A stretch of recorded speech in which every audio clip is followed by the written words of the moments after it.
Good morning, everyone. Good morning. Everyone can hear me, I presume. Welcome to Inverness, and welcome to the Highland Council's chamber. For those of you that have travelled from outside of Inverness, this is a typical Inverness spring-summer morning, believe it or not.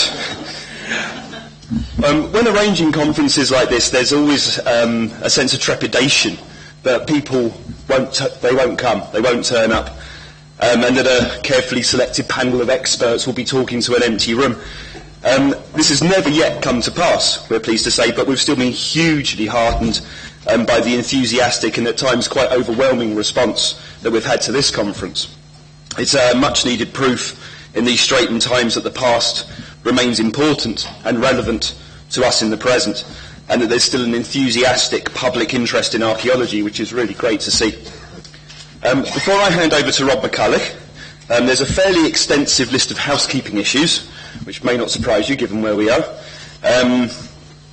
But before I go through those, I'd just like to say a great big thank you to Stephen Birch and Historic Scotland for making the no doubt very difficult arrangements in gathering today's speakers who have come from all over the UK together at the same time and indeed in the same place.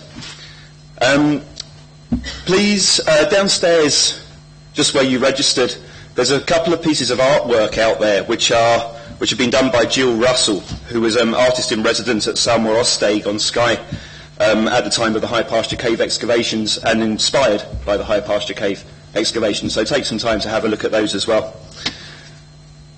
Due to the extraordinarily high level of interest, we made the decision, somewhat last minute, to attempt to webcast the conference. Now, I emphasise the word attempt, as I don't want to heap any pressure on Ian, who will be manning the controls over there, and archaeologists and technology aren't always happy bedfellows. So we've got our fingers crossed. Hopefully it will work.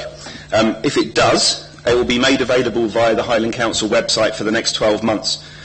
So you can relive the day time and time again. Remind yourself of what a wonderful, wonderful day it was. And we can also ensure that academic students and the scores of other people that couldn't come today can actually see it as well, and they won't miss out.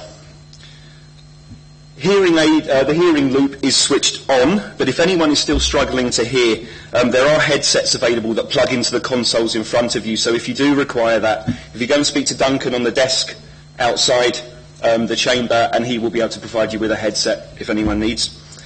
There are no fire alarms planned, so if it does go off, it's the real deal.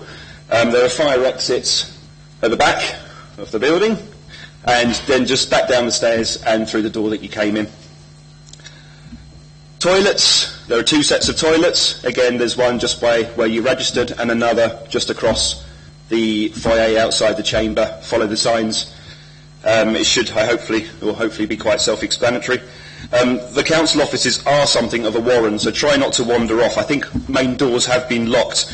We wouldn't want you to get lost and get locked in, because you may never be found. I think that may have happened to several people in the past. You may have noticed as well that the day is packed and the breaks are very, very short. There is tea and coffee and biscuits available in the foyer during the breaks, but please move with haste. It's going to be very tight to get you all out, refuelled, and back in again in the time we've got available. So if you can possibly forego your caffeine fix for the good of those who perhaps have a greater need, I'm sure it will be appreciated. Unless you are presenting a paper today, I'm afraid that you will need to make your own arrangements for lunch. For those of you who don't know Inverness, there are several options. If you head out of the door where we came in and you turn left, there is a fish and chip shop, and it does also pizzas and lots of other fine Scottish fare, and a small supermarket. If you head right, there's a Tesco's and several sandwich bars, and a couple of restaurants as well. If you head out the back of the council buildings, through the car park, head towards the great big yellow building, there's Eden Court Theatre, who also have a cafe, although they can be a little bit slow, you've been warned. If you would like to bring your food back, if you do get food, you're more than welcome to bring it back here and eat it outside in the foyer as well, in the event that it rains, which of course it won't, given where we are, it never does that. Speakers, if you could please make sure that your microphones are switched on using the little green button On the console here, the little red light will come on. And this ensures that you're audible, and it also ensures that the camera is directed in the right place, assuming it works. Please note as well, everyone, that all of the speakers will be suitably branded with these badges. So if you have questions, queries, comments, and you want to catch them, it just makes it easier to hunt them down. Please feel free to do so. I'm sure they won't mind me saying that. So, and with that, over to Rod McCulloch of Historic Scotland, who will guide us through this morning's presentations. Rod.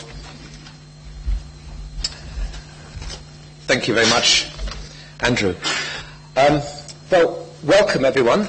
If anyone thought that being a council was an easy job, I have to reassure you that you do look very intimidating. We hadn't realised it was going to be like this, but welcome anyway. I represent Historic Scotland, one of the sponsors of the High Pasture Cave project, which has been going on now for about 10 years.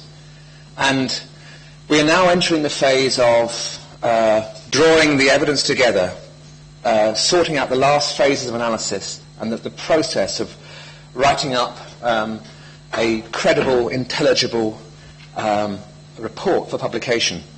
Yesterday we had our second specialist meeting, which allowed us to see where the various strands of research are going, where they're cross-cutting, where there's gaps. And today is an attempt to present where we stand now. It's an interim stage. There's quite a lot to do yet. And you have a role, because in working out how to speak to you and how to present the evidence, there's a process of analysis and sorting out. I suspect probably by the end of the day we'll see some flaws in judgment, some gaps, some omissions. But your questions will be very helpful as well. So please feel free to ask questions when you, at the end of each talk, but also in the intervals, come up and talk to us as well. So, the day starts with several speakers setting High Pasture Cave in the context of wider Scottish and British and European cave archaeology, and giving you an introduction to some of the ideas that people are having now about how people in the past used caves. And we'll start with Professor Ian Armitt of University of Bradford. Ian has been doing a lot of work on caves such as Cowsey, and he's going to talk to us today about Through the Mouth of Hell, Caves, Heads and Cosmology in Iron Age Europe. Ian.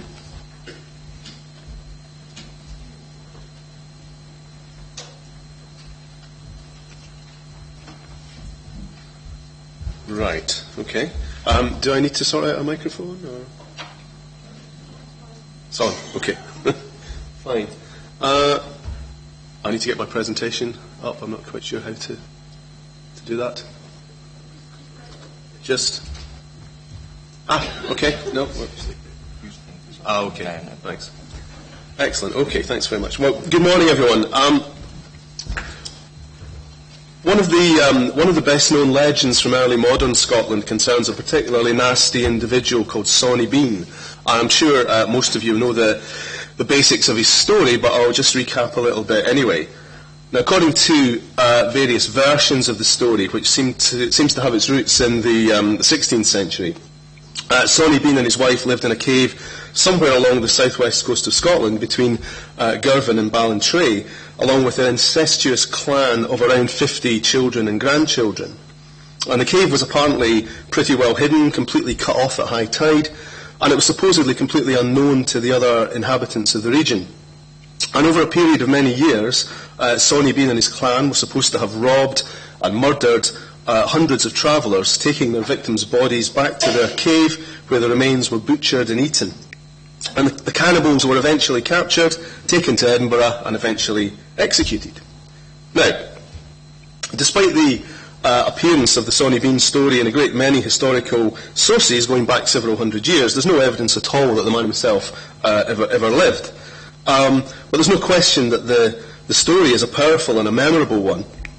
And the key backdrop to this story, the place where the main action is set, really, is the cannibal's cave, strewn with butchered and pickled body parts, depending on which version of the story you read. Now, it's probably no accident that the cannibals are located in a cave, especially a coastal one. Cannibals, in the human imagination and ethnography and popular ideas, occupy a kind of dangerous middle ground. They don't quite belong to the everyday human world, and they don't quite belong to the wild animal world either. They're somewhere in between, in a kind of liminal space in between the two. Sonny Bean's clan, particularly the anonymous children and grandchildren, these strange incestuous beings, emerge from the story kind of as demons, nameless creatures, almost with a supernatural quality. And part of the story's lasting appeal is that it's not quite clear if Sonny Bean was real or was imaginary, or quite when he existed, if he did exist at all. No one's quite sure what period the story exactly is set. Now, caves also occupy a space between two worlds, the everyday world above and the underground world, or the underworld of demons and spirits or ancestors below. And the idea of caves as doorways to the underworld, places where the living can transact with the dead or communicate with the spirit world, is a remarkably common one in indigenous belief systems worldwide, not just in Europe. And coastal caves especially straddle the boundary between land and sea, accentuating that sense of transition between different worlds or different states. Now, I want to look this morning at some of the ways in which caves might have been perceived specifically in the Late Bronze Age and Iron Age, both in Scotland and more widely across northwest Europe, although with a fairly short presentation, I'm going to focus really just on a couple of key sites.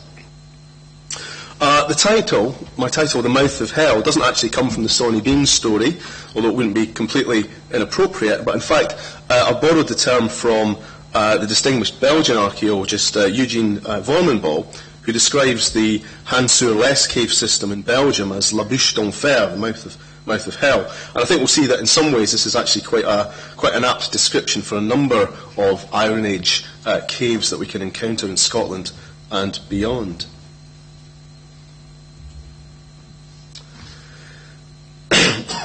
Now, I'm going to focus on one particular cave, which is only about 40 miles west of here, along the Moray Firth, the so-called Sculptor's Cave near Cowsey, which Rod mentioned, just not far from Elgin. And the cave's been excavated on two... is it possible to have the lights back? Did I do some... Yeah, it's just... It may be a very short talk if we don't have any lights. Okay. The so-called Sculptor's Cave near Elgin. Now, the cave's been excavated on two occasions. Firstly, in the very late 1920s by Sylvia Benton, who was better known actually as a classical archaeologist and worked in caves in Greece. And then more recently in the late 1970s by Ian and Lecky Shepherd, who excavated really most of what was left after Benton's excavations. Now, the Sculptor's Cave takes its name from a series of Pictish symbols carved into the walls of its twin entrance passages sometime around the middle of the first millennium AD. And these various carvings seem specifically intended to mark the point of transition between the outside world and the interior of the cave. As far as we know, there aren't any symbols within the interior of the cave itself, so it's marking that transition point where you pass from one place into another.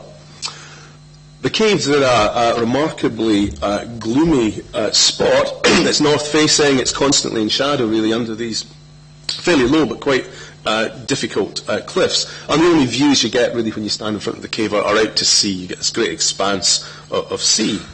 Now, there's no easy access down these cliffs. There never would have been. When Ian Shepherd and Lecky Shepherd excavated in the 70s, this was the access that they put in place. So you can see the issues involved, and if you don't have the resources to put the scaffolding up, there's no real choice other than a fairly dodgy rope ladder, which gets you down quite near the cave, or else it's a lengthy walk along the beach. So this is a place that is difficult to get to. Even more so since the cave entrance is cut off at high tide, preventing any access from land, just like Sonny Bean's cave, in fact. So in other words, this isn't a place that's likely to be used really for many casual purposes. You really need to make an effort to reach it. And in the late Bronze Age and Iron Age, it sat effectively on the edge of the inhabited world, on the edge of the land and sea. Now, the cave itself centred along two fairly tall passages, separated by a narrow kind of wall of rock. So the entrance is at the top end on the plan. That grid is just Sylvia Benton's recording system when she excavated the cave in the late 1920s. So you can see you can come in one of two entrances. And you can walk straight through. You don't have to kind of crouch or crawl or anything like that. And that's pretty much how it would have been when the cave was first used in the earliest records we have of it being used in the late Bronze Age. But by the time we get to the end of its active use in the late Iron Age, most of that entrance passage was clogged with deposits, and it would have been a different kind of operation to get in. You would have had to crouch down, if not crawl through the access. Once you get inside, the roof rises quite markedly to reveal a fairly simple but fairly imposing space inside, most of which is clear. There's a few of these large boulders around, although there's some evidence from the Shepherd's excavations that actually, again, when it was first occupied first used in the late Bronze Age, that there may have been standing water inside the cave, so it may have been quite a different environment at that point. Now, when Sylvia Benton first visited the cave, she remarked that the floor was strewn with human bones, visible on the surface, even at that time. This was in the mid-1920s. And it was that basically prompted her 3 seasons of excavation from 1928 to 1930. Benton's excavations revealed a great deal of late Bronze Age metalwork and other objects, and she found things like hair rings, pins, beads, a whole range of very nice metalwork. She also found a concentration of later material, finds dating from the Roman Iron Age. Again, including things like pins, tweezers, beads, coins, all dating from around about AD 300, 400, that sort of period. And neither assemblage ever looked much like what we would expect of a contemporary settlement site, either in the Bronze Age or the Roman Iron Age. Relatively rich objects, not much in the way of mundane material culture. But really the most striking finds from the cave were the substantial amounts of human remains. Now, over the last 3 or 4 years, I've been involved in a project with Rick Schulting at Oxford University, Chris Knuzel at Exeter University, reassessing the human remains from the site. And Rick's been reanalysing the bones themselves. We've been doing some, getting new AMS dates to provide a sequence for the cave. And really what this has revealed is from the surviving material and from the archives, at least about 1,800 human bones were originally recovered from the cave, although the vast majority of those were dumped, they were discarded, some of them after cursory inspection, but a lot of them not looked at all. None of these bones, though, seem to have been articulated. We're not looking here at conventional burials. It's not a cemetery site in any sense. But rather they seem to be the remains of bodies, disarticulated bodies or body parts that had been, for whatever reason, deliberately placed in the cave. Now, the AMS dates have given us a kind of outline sequence for what's going on. Historic Scotland funded these dates a few years ago. And basically what they show is that the human bone can be divided into 2 groups. Most of them, it would seem, were deposited in the late Bronze Age, around 1100 to 800, tying in with that early, nice metalwork. And then for most of the Iron Age, so there's a lot of activity, a lot of deposits form in the cave at that time. And then for most of the Iron Age, human activity seems to have been much more sporadic. There are a few dates, things were still happening, but deposits were forming much more slowly, and we don't have any human remains from that period. And instead, the second group of human remains forms a very distinct cluster that you can see at the bottom there, focused around the 3rd century AD. The late Bronze Age bones include 4 mandibles, 2 of them shown here, from children aged between 6 and 9. these came from Ian Shepherd's excavations, and they were found in the cave entrance. And his interpretation at the time was that this focus on mandibles might suggest that you had fleshed heads displayed at the entrance to the cave, which have been left there to decay. The mandibles, of course, have then dropped and formed part of the deposits that were assembling in the entranceway. And that seems a pretty reasonable kind of explanation.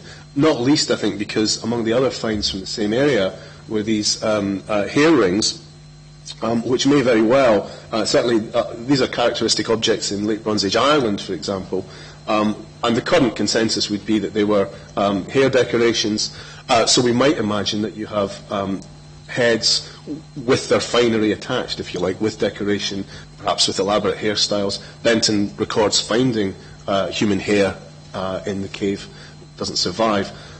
So we might imagine some fairly elaborate display of human remains at the entranceway to the cave. So the stratigraphic association of these mandibles and the hair rings raises the possibility, at least, that heads might have been adorned with prestigious objects. This all raises a couple of points. Firstly, it suggests that the heads of these children were treated with considerable reverence and care, although they're forming some kind of, rather dehumanized, if you like, display from our perspective at any rate. And secondly, the fact that they were apparently allowed to decay with all their finery intact suggests at least some kind of powerful social sanction or taboo against the removal of what must always have been very precious, very valuable, quite exotic objects. Now, I mean, there's lots of... I've done a lot of work lately on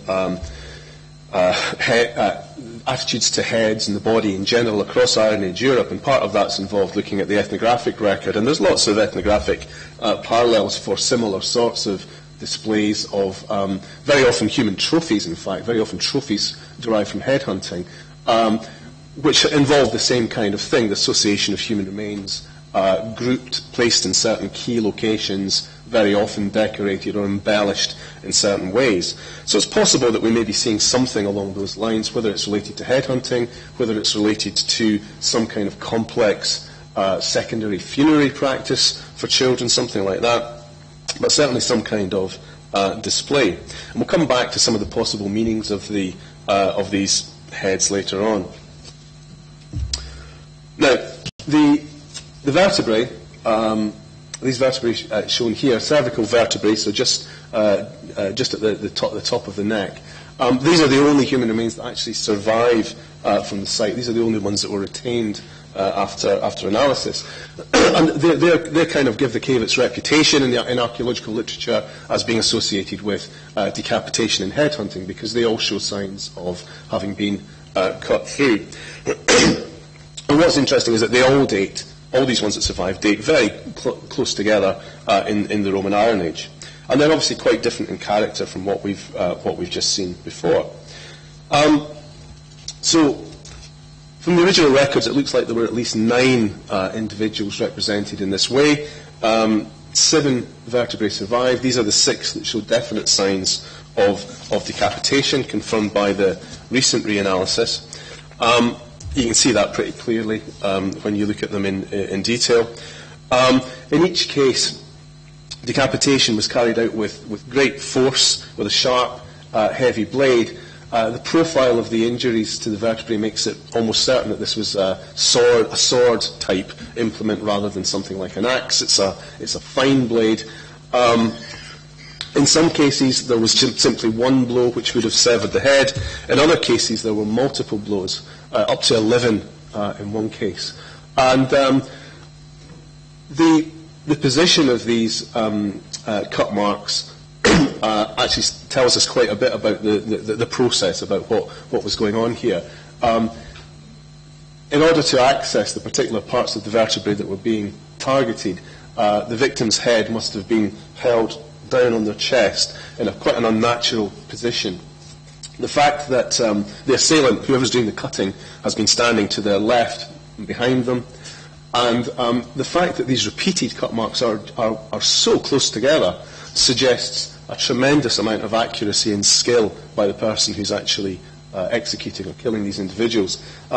This isn't a kind of casual attack or a battle, something that's happening in the heat of battle. This is some kind of controlled execution. Obviously, the victims would have been dead after the first cut, so they must have been held in some way to enable these subsequent cuts. So we're looking at more than one individual involved in the execution. Someone's actually having to hold them while these subsequent cuts are being done. So a pretty elaborate form of execution. Okay. Now, the only bones that survive dating to the Roman Iron Age are these vertebrae. But what the problem is, of course, the date of all the masses of bone that we know was in the cave, but that simply wasn't recovered.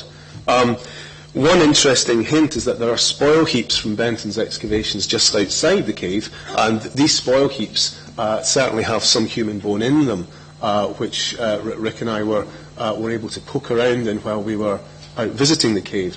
And it seems that Benton has dumped a lot of human remains just outside the cave itself. And one of those in particular is very, very interesting. It's a fragment of human tibia, and we've dated this tibia, and it dates to exactly the same period as the vertebrae, so the Roman Iron Age.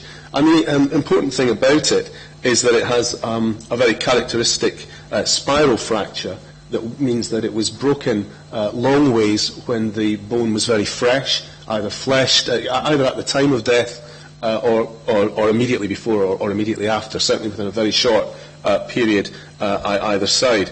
And what's really interesting is that if this was an animal bone, spiral fractures are associated characteristically with breaking the bone to extract marrow. It raises the whole kind of Sawney Bean issue, I guess. Are we looking at cannibalism here?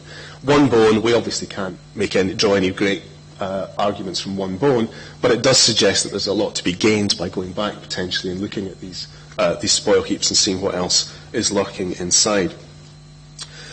Okay, so the bones from Sculptor's Cave then represent two quite distinct periods of activity.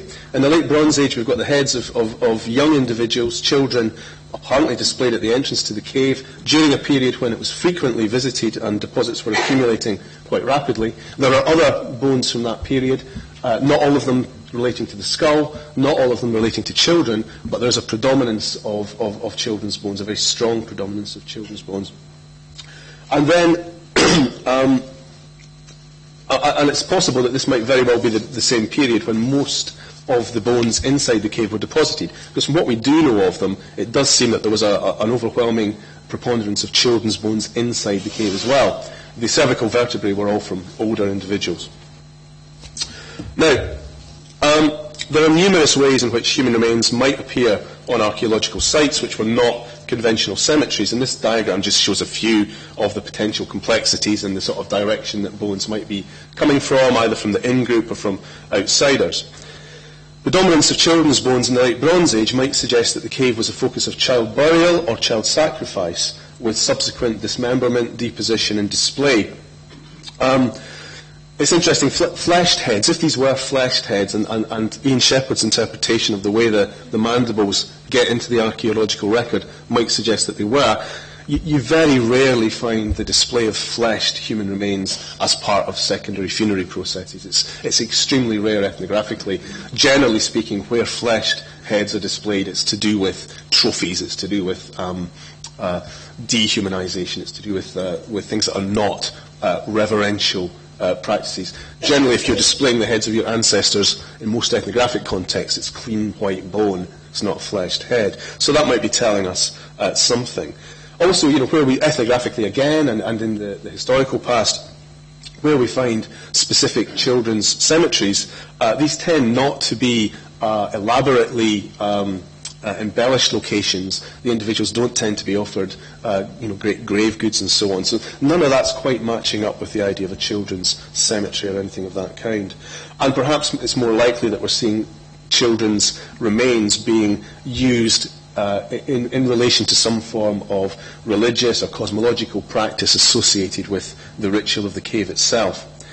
It's interesting that children very often occupy a place again slightly between worlds. They're not quite fully socialised into the adult world. They might not have gone through the rites of passage that give them particular statuses. So again, they occupy that socially, that kind of liminal space that I talked about earlier in relation to caves. So there may be some kind of congruence between children and caves, and we may be seeing that in the sculptor's cave. Fleshed heads as well. Again, ethnographically, there is an association between the display of fleshed trophy heads and that idea of liminality. They're caught between life and death. These are individuals who've been taken out of normal funerary treatments, normal funerary practices that would see them pass into the next world, and instead they're kind of frozen there, not quite alive, not quite dead. So all of that may be bound up in some way with beliefs about the transitional qualities, the liminal qualities of the cave. The Roman Iron Age bones, of course, are very different, and initially the trauma patterns might suggest that there's something to do with head hunting, trophy heads, heads taken in battle. And especially because we know from literary sources and lots of other evidence that head hunting was widely practiced in Iron Age Europe. But closer inspection shows that that can't be right, that can't be what's going on here, because crucially, the blade injuries that we see on these vertebrae, cervical vertebrae, are variable in their location. In some cases, they're on the bottom of the vertebrae. In other words, they'd have come off with the head. In other cases, they're on the top. In other words, they would have stayed with the body. So this suggests that, we're presumably not looking at, decapitated top bodies being transported into the cave. I would think that's pretty unlikely. It seems much more probable that decapitation is actually happening in the cave itself, happening in situ, or in the immediate vicinity. So we're very likely looking here at the execution or the sacrifice of a substantial number of people inside the cave itself. And the line between execution and sacrifice is a very dodgy line. It's not these are not mutually exclusive categories in any sense. So this may have taken the form of some kind of ritualized sacrifice. For example, sacrifice of war prisoners, slaves, social outcasts, or it might represent judicial execution of criminals. However, the apparently contemporary use of the cave for the deposition of fine metalwork, coins and so on, combined with its inaccessibility and its history, going back into the Bronze Age, all suggests that some kind of ritualized activity is clearly suggested. So the sculptor's cave really seems to have always been a place of religious importance, stretching across more than a millennium, from the late Bronze Age right through to the carving of the Pictish symbols around the entrance. Yet over this immensely long period, the nature of activity inside the cave obviously changes quite markedly, both in character and in intensity. And yet we have two extraordinary assemblages of material, each showing a special interest in the human head, but separated by more than 1,000 years. So it raises all kinds of questions about the persistence of memory, the persistence of practices in this specific location. Now, although the sculptor's cave is certainly unusual, there are Iron Age human remains in other Scottish caves too. The MacArthur cave near Oban, which has produced human remains that were long thought to be Mesolithic, they were redated a few years ago to the early Iron Age, and they're sometimes suggested as being an Iron Age cemetery. But in fact, recent work by Fiona Shapland at Bradford has shown that that's not the case. These are again disarticulated human remains. Lots of evidence for gnawing. They were kind of left exposed, most likely on the site. And one of the skulls has a large section of bone deliberately removed soon after death from the side of the skull. And it's very tempting to suggest that this might have been part of the process of producing a skull plaque like these ones that we see from sites like Hillhead Broch in Caithness, the Neep Wheelhouse, and also Fiskevig Cave in Skye that we'll be hearing about later today. And in fact, all the Iron Age human remains from MacArthur Cave were highly disturbed, lots of evidence for carnivore gnawing, suggesting that, like Sculptor's Cave, they appear to have been exposed on the surface. It was not a conventional cemetery. And there are other British caves that we could talk about with analogous evidence. But the closest parallels, really, I suppose the most important ones that I wanted to mention today come from the continent. And the only one I've really got time to talk about is the Trou de Han cave system in the Ardennes, large cave system that's been producing archaeological discoveries over many years. And what makes the caves particularly striking is the presence of the River Less, which flows underground through the cave system. And here you've got concentrations of artefact deposition, again from the Late Bronze Age and from the Iron Age. A lot of it recovered from the bed of the underground river. The human remains that we'll see apparently were not deposited in the river, or if they were, they haven't survived there. During the Late Bronze Age, as I say, the river itself was the focus for the deposition of fine metalwork. But there are deposits adjacent to the river that have produced Late Bronze Age human remains as well. The bones of 4 children and an adolescent found mixed in with potsherds and food remains in one section called La Galerie de la Grande Fontaine. Cannibalism has been suggested as a possibility there, though it's again possible that some kind of secondary funerary activity associated with children and associated with feasting may have been carried out. There are also various unstratified crania and so on around the place. But in the mid-1960s, excavations in a part of the cave called La Galerie de Petite Fontaine recovered 7 human mandibles clustered tightly in late Iron Age levels. And these bones lay directly under a hearth. One of the mandibles was slightly scorched, suggesting that they formed some kind of foundation deposit for the hearth. The distinctive cut marks that are highlighted on here on the backs of the mandibles show that each of these individuals had been decapitated from behind with sufficient force for the blade to come right through and cut into the mandible. Yet the radiocarbon dates from all 7 of them form a pretty broad span from before 200 BC right through to the 2nd century AD, so it's not likely that they derived from a single event. The ones at Sculptor's Cave may very well have derived from a single event or a very short time period. But instead, they seem to represent fragments from curated heads that were accumulated and displayed in the cave over many centuries, and then finally gathered together for deposition sometime during the 1st century AD. So, what do I want to draw from this? I think what we mustn't do is try to derive any kind of generic Iron Age or Bronze Age European idea of cave religion or cave cosmology. There are lots of different practices in lots of different places at lots of different times, and the evidence is very variable. But we do have a series of recurrent themes that emerge in different times and different places that all relate to this idea of liminality and transition, the idea of caves as being located between worlds. We have a recurrence of the display of human remains, display of fleshed human remains, recurrence of activities relating to children, activities relating to the deposition of fine metalwork. All of these things seem to become appropriate at particular times and particular places. And what we don't appear to see are caves used for normative funerary practices. There are very few instances of cemeteries in caves. Where we're seeing human remains here, we're seeing them, specific people being brought for specific purposes and perhaps dying in specific ways. I think I'll leave it there. I'll just maybe leave some of these ideas floating around in the background for the discussion of high pasture and Fiscavig. So thank you very much.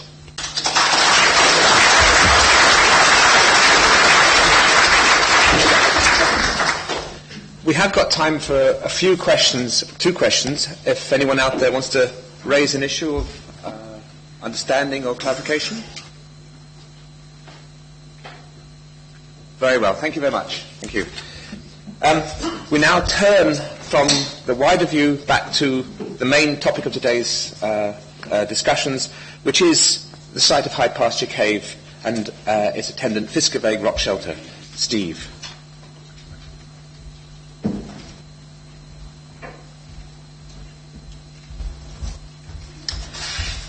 How do I get this going in? Just press on the...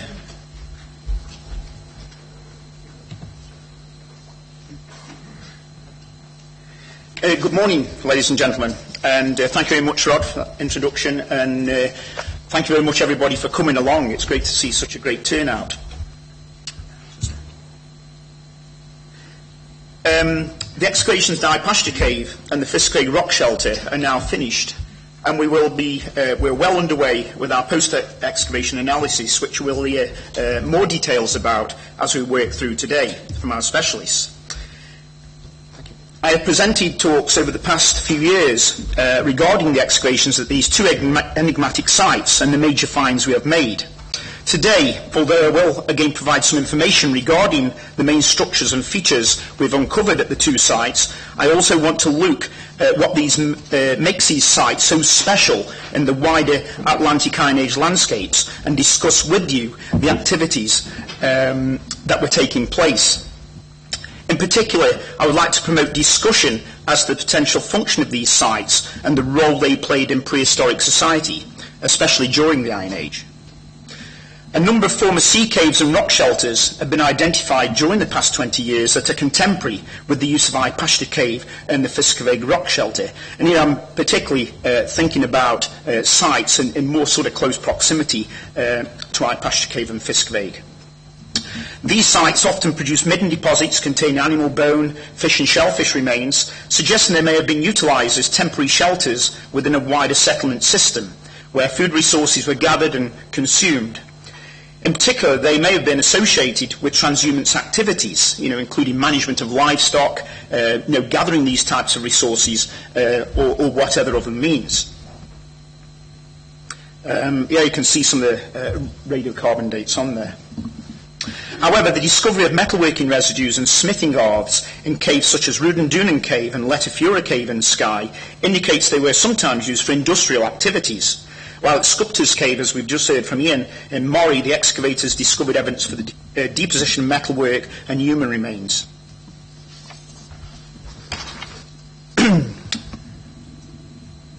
At Torres Cave on the Galloway coast of Scotland, a former sea cave that is difficult of access, very similar to Fiskeveg and also, as we're in there from Sculptor's Cave in Moray, the cave had actually been modified during the Iron Age using a blockhouse built just inside the entrance portal and a series of steps descending into the inner chamber of the cave. Hearth provided a focus for the inner cave, around which animal bone and a wide range of small finds of antler, bone and iron were recovered. There were small amounts of human remains also found at this site. And in addition to the natural caves, I'll just mention Martin Crothers will be presenting later this afternoon on underground man-made structures that are also a feature of this Atlantic Iron Age, including the souterrains, of course, and more unusual so-called wells that are a relatively common feature of Brockes in Orkney and Shetland. This slide shows the iconic underground stairwell at Mine Howe, which I'm sure Martin will be mentioning, in Orkney, while even the intramural galleries found within complex Atlantic roundhouses challenge our thoughts and interpretations and perceptions with regards to the use of dark voids within Iron Age architecture. So what can we say about High Pasture Cave and the Fiskeveg rock shelter in Skye? High Pasture Cave is located in a dramatic location overshadowed by the black and red Cooling Mountains of central Skye, with extensive views over Strath Sewardle. The cave lies at an important geological junction between granite and limestone, a factor that's had a significant impact on the fertility of the soils and associated vegetation.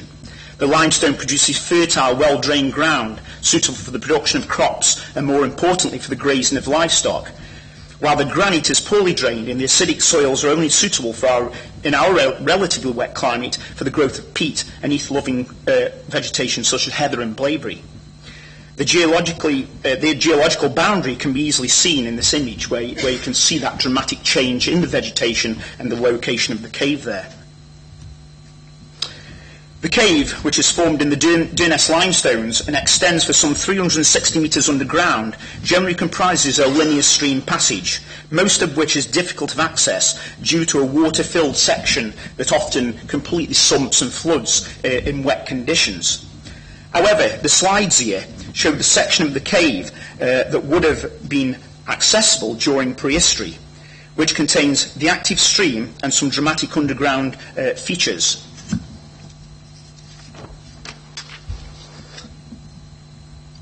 This includes some interesting and unusual rock architecture and natural calcite formations. In many ways, High Pasture Cave is relatively accessible from the valley floor, But accessing the cave itself would have been an altogether different prospect, with the use of artificial light and necessity, and the traverse of the dark and constricted passages made more difficult by fluctuating stream levels. The location of the Fiskevig rock shelter poses quite different challenges. Here the difficulty of access is threefold. By land, this involves a steep descent of a grass-covered talus slope. This is located between vertical and overhanging cliffs up to 210 metres in height. A scramble along the intertidal shore, negotiating large boulders, and the threat of falling rocks from the crumbling basalt cliffs above. A threat that was certainly there when we were excavating at the site over the 4 or 5 years at Fiskevig. And you see also these dramatic waterfalls cascading over the cliffs. Access from the sea would also be possible on a very calm day, although it is common to have significant Atlantic ground swells breaking on the shore, which would make landing a wooden or skin-covered boat extremely dangerous. Indeed, we've tried to access this site on numerous occasions by sea. As you can see in this picture, the sea looks relatively calm, but we could not land on the shingle beach in front of the rock shelter. So incredibly difficult. However, once these dangers have been overcome, you are transported into a place of stark and dramatic beauty.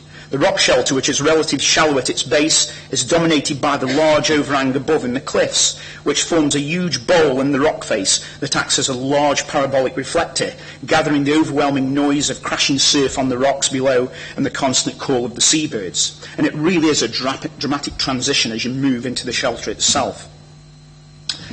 The cliffs comprise a multitude of different layers of rock, volcanic lava laid down over 60 million years ago.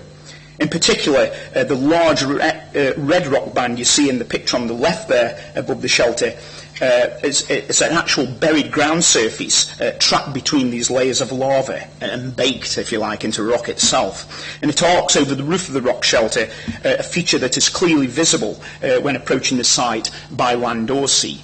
So you can see the dark shadow of the rock shelter there, just above the figure Martin there, and you can see this incredible band of rock that curves over the top. The rock shelter during its use in prehistory would have been hidden by a large talus of boulders and wind-blown sediments that derive from the cliffs above. If I just go back to that shot before, the picture on the right is another rock shelter just a couple hundred metres down the shore from the site we were working in ourselves.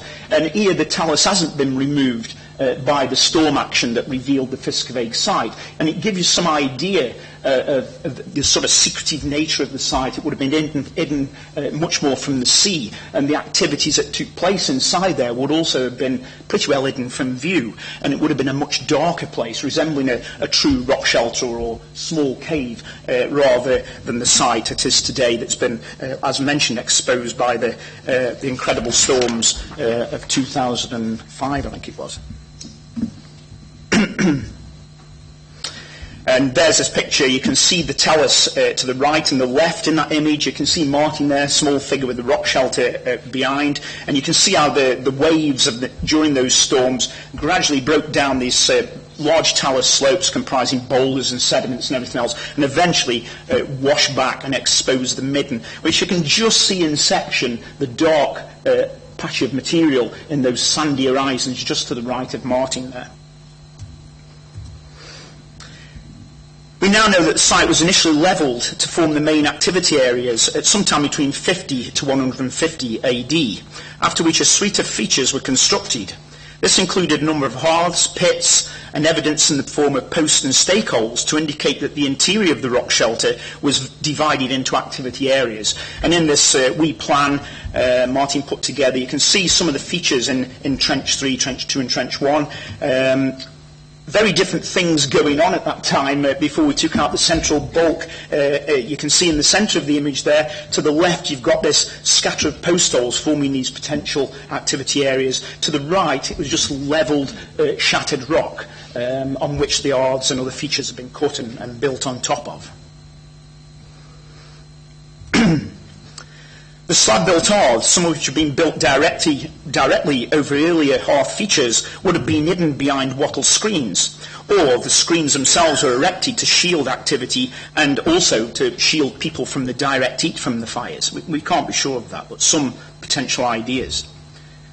And the hearths varied extremely in their construction. Some were just simple curbs, others curbs with paving inside, others were surrounded by animal bone and stone curbs, very much like some of the wheelhouse hearths in the Outer Hebrides.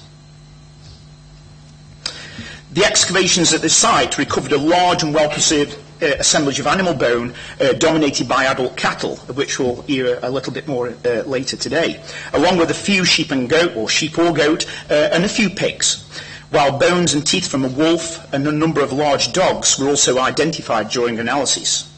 Shellfish remains were also deposited at the site, along with a few fish and bird bones, but considering the location of this site on really good fishing grounds even today, there is very little fish being caught or consumed at this site. A wide range of small finds were also recovered, including objects in antler, bone, ivory, stone, bronze and iron, along with ceramics and one piece of possible Roman glass. It's interesting to note here that Ewan Mackay recovers quite a nice assemblage of Roman material during his excavations at Dunardtrek, which is located around 5 kilometres away as a crow flies from the Fiskevade rock shelter. The Fiskevade site appears to have been intermittently occupied over a period of some 60 or 80 years. It may be as little as that. However, the Ipasht Cave site was utilised over a much longer depth of time, possibly from the Neolithic period, although the evidence for that early period is quite sketchy, just a few finds and what have you. The earliest really good evidence we have for the use of the site is the early Bronze Age. We have limited evidence for the use of the cave at this time, most likely due to natural flooding events washing material away, but at the surface, just to the northeast of the cave entrance, we uncovered a complex of hard marks, pits and stake holes, and a recumbent triangular standing stone. We cannot be certain as to why the hard marks exist in this one area of the site. We certainly had a good look for them elsewhere using test pits around the cave entrance, but they just weren't there. They either weren't preserved in any way, or they just weren't ploughing in these other areas. Or does it possibly relate to more symbolic activities? Richard Bradley, for example, has looked at the preparation of ground prior to the erection of early prehistoric monuments. Or maybe like in the Western Isles, where we sometimes see hard marks predating the incredible sequence of Beaker settlement that they have in the Western Isles. Charcoal recovered from the hard marks was dated to around about 2000 Cal BC. So the image on the right, you can see how incredibly close and compact these hard marks are. Was it just one attempt to create this small patch for cultivation or prepare ground, or was it numerous visits and cross-cutting of the hard marks to give this complex pattern? And you can see that they actually respect this recumbent triangular stone and what could be the remains of a curb around it. And through those hard marks, we've then got later features in the early Bronze Age still, including stone-filled pits, scoops, and the little black stake holes there. But they don't really make any structures. I was hoping here we'd have a nice early Bronze Age beaker structure to go with the types of material we see in the Western Isles. And the top left there, you can see a cut mark stone, which was a stone that's been reused on the site, just deposited in the bank of the Middle Iron Age structures, and also down at the bottom left there you can see the triangular stone, which had a nice socket to the side to prove that it did indeed once stand, although it's not a particularly large or interesting looking stone, with this sort of triangular squat shape.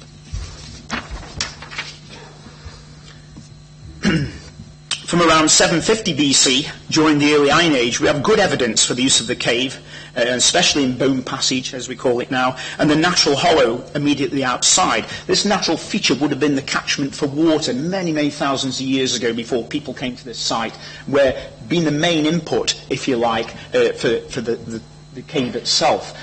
This was then abandoned, and a new access for the water was found further upstream. So this would have been a potentially a sink that was active during very wet weather, but generally it was a dry fossil entrance with a small passage beyond. In particular, during the following 600 to 700 years, from about 750 BC, the people visiting and using the Eye-Pashta Cave site left us a remarkable amount of evidence relating to access to the natural cave in the form of walkways, stairwells, and the associated paved landings. There you can just see an image of the cave entrance and some of the early structures that go with that. The cave and stairwell entrances provided direct access to Bone Passage, a fossil eye-level passage located above, only a few metres above the active streamway below. And there you can see Bone Passage. It's covered in this lovely sort of white calcite formations, and that's the picture to the left-hand side is looking back out from Bone Passage to the entrance. And you'll notice how sort of squared off the roof of that entrance is, and it certainly has been modified quite early in the use of the site, probably the first modifications that took place at the cave itself. This slide shows a plan of Eye-Pashta Cave, including the current caver's entrance and Bone Passage, which at one time in the distant past, as I mentioned, was the main input for water into the cave system. It is this entrance that formed the major access into the natural cave during prehistory, with the natural hollow outside used as a focus for a range of art settings and also a range of activities. And a lot of these activities I'm not going to talk about just now, because I'll leave that up to the specialists. It's their work which will put more bones, if you like, and flesh on the bones, should I say, of what we're going to be talking about. Well, there you can see it. It's quite an extensive, quite linear cave system. And Bone Passage is that small tag you can see labelled there. That's the only real section that remains dry for most times of the year.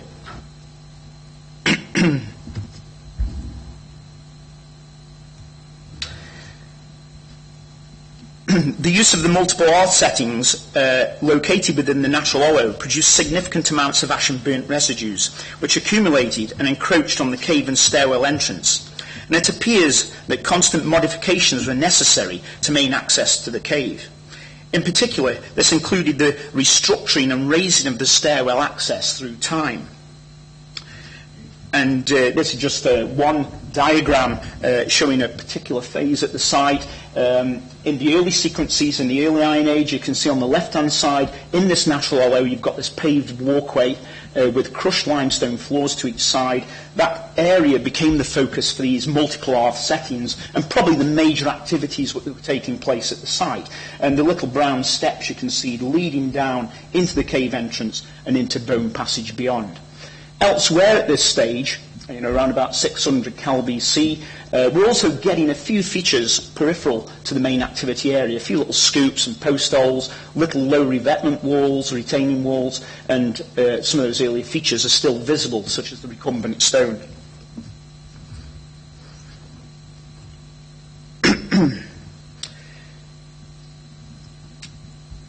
So there's another view of one of these stairwells in use looking down from above, and quite a wide access at this particular point of time, still restricted as you ducked under the actual cave entrance. But through time, this access was modified and the access became more restricted as they modified, building another stairwell within the existing one you see there. This culminated in the Phase 5 stairwell, which would have had a corbelled roof in its final stages of construction. And that sort of section drawing just gives you some idea of its relationship to Bone Passage, the haphazard nature of the steps, very difficult to descend, certainly as we found them and uncovered them. And there'd been some slumping at the site, and just a few corbelling stones to enter this roof that probably covered the entrance. Again, shutting out light, restricting access in some way. A large enclosure wall was also constructed during this major stage in the site's history, mirroring earlier attempts to form a defined space outside the cave where activities took place. These activities included the yards around which animals were butchered and cooked, where barley grain was potentially processed, and where numerous small finds were deposited, sometimes in discrete caches. Many of these finds suggest that craft activities were carried out on the site, including the manufacture of objects in bone and antler, stone, bronze, iron, cannel coal and steatite or soapstone. The large arth on the left-hand side in this plan with the enclosure was where we also recovered the lyre bridge and other charred wooden objects and charred human skull fragments, more of which we'll be hearing about during this seminar. Interesting, during this phase there are two actual arths in use at the same time. You've got this large slab arth to the left, the smaller slab arth to the right. You'll see there's a black line, which is a vertical set granite slab, which shielded the fire, probably from people weaving their way through the arths and down through the access into the cave passages beyond. And, the shape of this wall by this stage, it's quite monumental in nature, although not particularly well built. And yesterday, Ian, at a specialist meeting goes, ideas are thrown about, and something I'd never really thought about it, could this sort of oval space been roofed in prehistory in some way, to create even more darkness in this area, and also to protect the activities that were going on there? Almost like a large roundhouse, Atlantic roundhouse on the site. So something to be investigated further, certainly.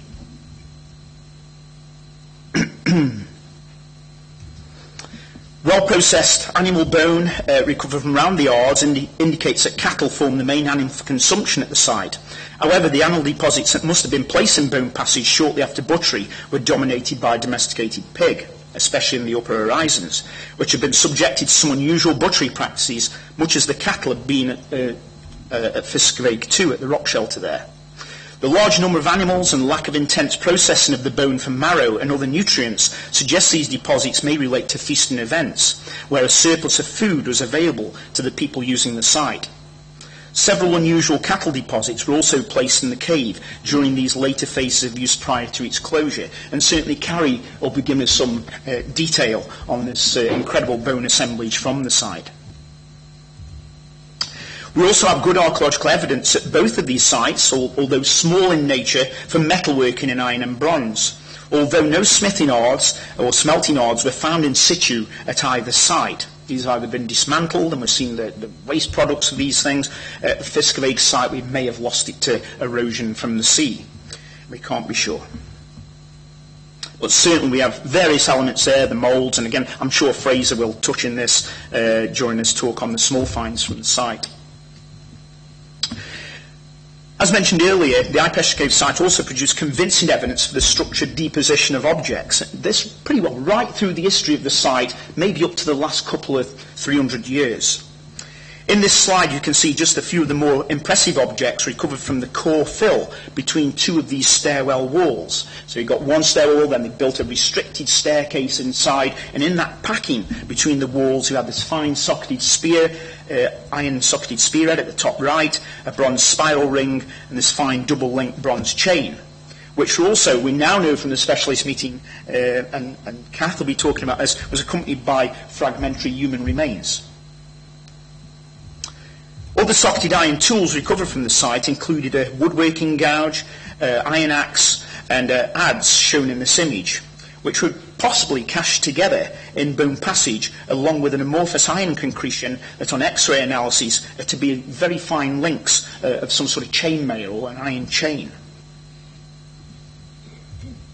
This cache of 7 antler pins or pegs were also recovered in a cache in Bone Passage. These objects were thought to be tuning pegs from a musical instrument, although the final interpretation for the function of these objects is still being looked at, although it is now possible they were somehow associated with textile working.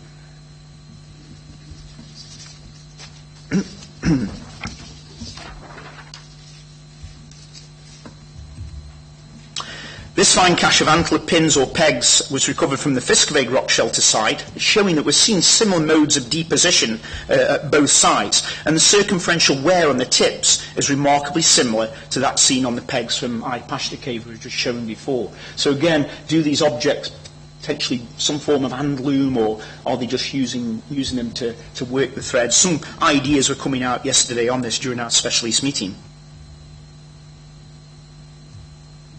Again, caches of stone tools, including pallets, grinders, pounders and whetstones, have also been found at the Eye-Pashta Cave site. Fiskevig produced very little in the way of stone tools like this. They either took them away, or the pebbles were so abundant immediately in front of them on the shore that they could literally just use them and toss them back out into the sea. They're certainly not curating the objects there, and we don't find them at Fiskevig. But at Eye-Pashta Cave, several caches like this one were found, sometimes accompanied by other materials such as antler objects, bone pins and such like. Other items which we see a continuation of at the site being deposited through time, maybe 300 or 400 years, along with the caches of bone pins, are caches of spindle whorls, and sometimes fragments of shale bracelets. We had 3 shale bracelet fragments found in one little location to the side of one of the yards. Here's one of the caches of soapstone spindle whorls. These were recovered in a very tight group on the steps at that liminal place between light and dark, where the upper world meets the underworld at the base of the stairwell. Again, a cache of bone pins was just to the side in a very similar location.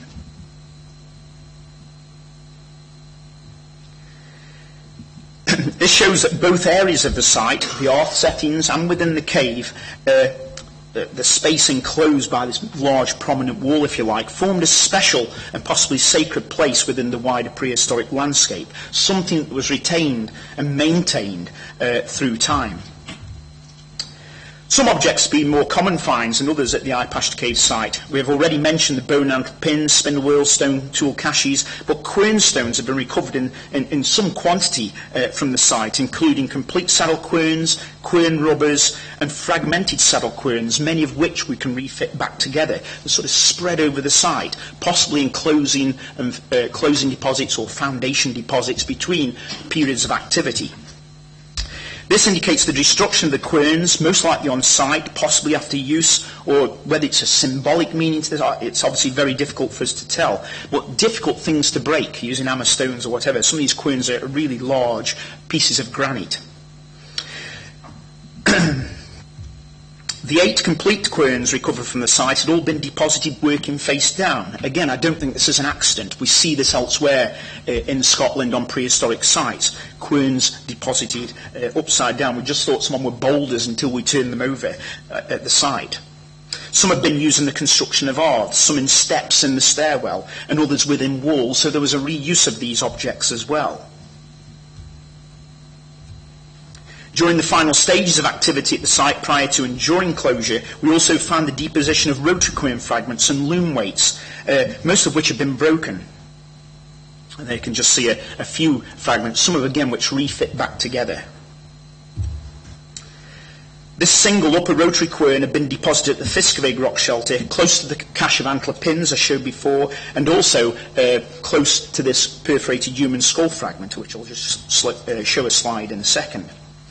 Appears these objects were again associated with closure at the Fiskevig site, along with large deposits of animal bone midden, possibly indicating a feast before the site was abandoned and then was covered by detritus from the cliffs above, marking the end of one period of activity and possibly the start of another. Fragmentary human remains have been recovered from a range of contexts at the Eye-Pashta Cave site, which again appear to be associated with foundational closing deposits. This adult female animation, along with a 9-month-old perinate, 3 to 6 months old fetus, a fetal pig, and other young animals, including a dog, were deposited at the top of the backfill stairwell at Eye-Pashta Cave as a final closing deposit, after which the site was landscaped over and disappeared from record. This well-preserved perforated human skull fragment from a young adult male, we think, was recovered from the Fiskevig rock shelter, and we heard Ian talking a little about these, from the same deposit as I mentioned, with the antler pin cache and the upper rotary quernstone. Therefore, given some of the findings from these 2 unique sites, for which you will hear more throughout the course of the seminar, how do we start to interpret their function within the wider prehistoric Iron Age landscape? Both sites are liminal in nature, Eye-Pashta Cave between light and dark, upper world, underworld, and even on that geological transition in the landscape, which may have been something that was perceived by the people using the site. Whereas Fiskevig is at this juxtaposition of land and sea, very stark between these 2 mediums. Evidence for a wide range of craft activities, as we've mentioned there, most of which are visible through deposition of the part-finished and finished objects, including some metalworking. Evidence for feasting waste, the pig at High Pasture Cave, in particular, and the cattle at Fiskeveg. Structured deposition of burnt grain, potentially, and midden deposits, and objects sometimes found in caches. Deposition of urine remains, and we now have, we know there's additional urine remains after the meeting yesterday, so I'll wait for the specialist to talk about that. And the potential use of music now at the High Pasture Cave site. The location of the sites, including their access restrictions, must have made them appealing as special places in the wider landscape. In particular, transporting the cattle and other materials into the Fiskeveg site would have been a difficult and dangerous task. Complete animals are deposited there. The High Pasture Cave, with its use extending back into the early periods of prehistory, may have provided a focus for later ritual events, much as a church or cathedral in our current landscapes. Maybe it was only in these inaccessible and liminal sites that special craft activities such as metalworking and other craft skills could take place, although this may only have taken place on special occasions in the prehistoric calendar. Were these sites locations in the landscape where old or new objects ended their lives, taken out of commission and deposited to appease the ancestors or deities or whatever? It is possible that these dramatic sites became venues for spectacular ceremonies that may have been an annual highlight in the lives of the local people. The stone enclosure wall at High Pasture Cave appears to have provided an area of sacred space where the major activities took place and where, along with the cave, most of the objects and animal bones were deposited. How many people attended such ceremonies and performed the activities at these sites? The feasting residues represented by the pigs and the cattle appear to be substantial, with the potential to feed a large number of people. Maybe the activities taking place, including feasting, established social identities and memories, created political power, gender identities, and developed prestige technologies. What we can say for certain is that the High Pasture Cave complex remained as a focus for the local communities, a special place in the landscape for at least 800 years through the Iron Age, with its potential use as a sacred site extending back into the depths of prehistory. What prompted the abandonment of these rites is even more obscure than the motivation. After their final closure, both of these sites vanished from the prehistoric record. Finally, I would like to thank our funding partners, in particular Historic Scotland and Highland Council, Kirsty, Andy and Ian of the Historic Environment team, should be signalled out for their incredible effort they've put in putting this seminar together today. And I would also like to acknowledge the site volunteers who provided a valuable contribution to these two projects during the several years we were there, and our team of specialists who will be presenting details of the work on material covered from the sites today. Also, I must not forget, why I can just thank Ian and Martin, who will be speaking later, who provided a wider context for these two sites. Thank you.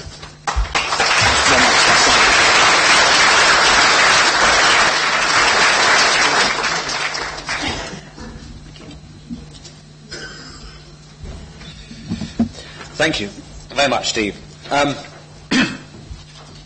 What you see next is a talk by Dr. Joe Mackenzie of the University of Bradford looking at the sediments and micromorphology. And this reflects the real challenging nature of High Pasture Cave. It is very much like an urban site. It is deeply stratified, and the material is, the more we look at it, the more information is preserved within it. And at yesterday's meeting, Joe revealed some substantially new ideas and new visions on what these very small views tell us. That's a laser printer, apparently. There's a pointer. That's a good question. Not sure. Which one? Yes, that's good. Good. Oh, this is the wrong talk. This is specialty TV. Check this yesterday. Hang on a minute.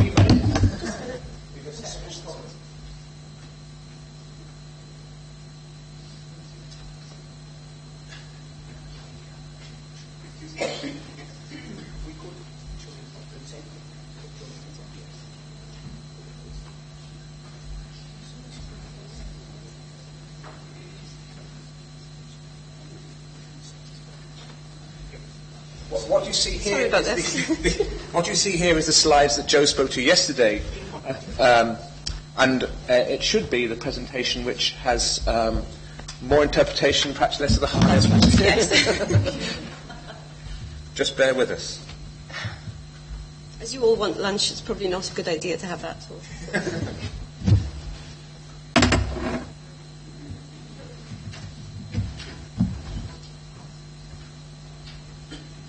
I should have said also, if you have got questions, the green button on your panel beside the microphone, push that on, a red light should come on, and you can speak, and you'll be recorded.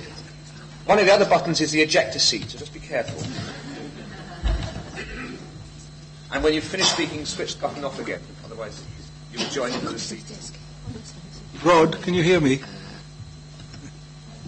Yes. I'm testing this really, but also a question. Yes. There's obviously a problem with the lighting here, and it's spoiling the slides. I mean, some wonderful slides. It's making it very difficult to see because having the light for the... Is it possible to have a side light for the speaker or a torch? We're going to try and get that sorted at the team break. Can I turn the television screen round? Would that be okay?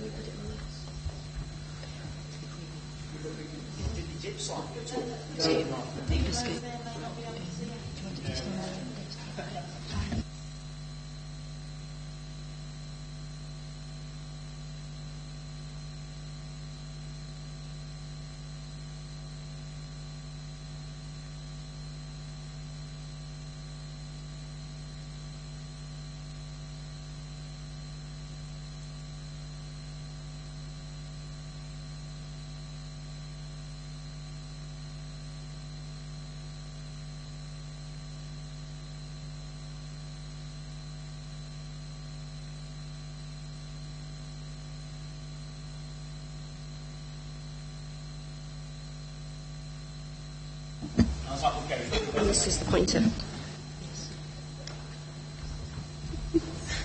Apologies, Joe. That's okay. Now we're going to talk about sediments and micromorphology in high pasture cave. Joe, please. Thank you. Thanks. This is a much shorter talk, so we've actually saved some time there, even with all that fussing around. Okay, hi, I'm Joe Mackenzie. I'm from the University of Bradford. And I've been involved in the High Pasture Cave project since 2007, 2006, 2007, when I was actually at the University of Stirling. So some of this data originates from my time there. And I'm going to talk about the soil samples and our interpretation of them at the High Pasture Cave site. The primary technique I'm going to talk about today is soil micromorphology, which is kind of a bit of a, it's not the most common of archaeological techniques. So just for those of you that aren't familiar with that technique, basically all it is an extension of field observation at the microscopic scale.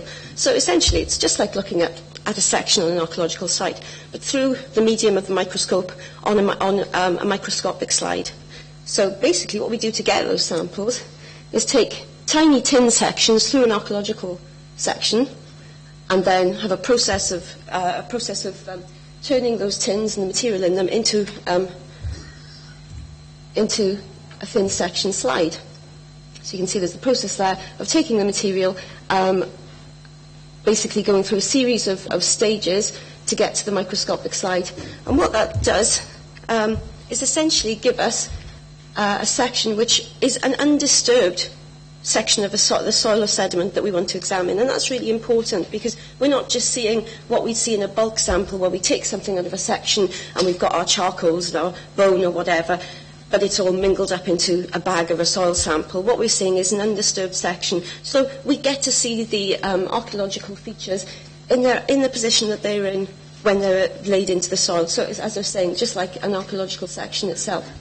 And that's really important. As you'll see from this presentation, that gives us a much more information than we could possibly get from a loose soil sample. And what we do with that information, it's basically about interpreting processes of deposition and formations of the soils and sediments in their archaeological context. Soil processes that affect the way in which the archaeological information itself is preserved. And in addition to that, we can recognise and identify microscopic archaeological features within the sections themselves, such as bone, organic residues, carbonised materials.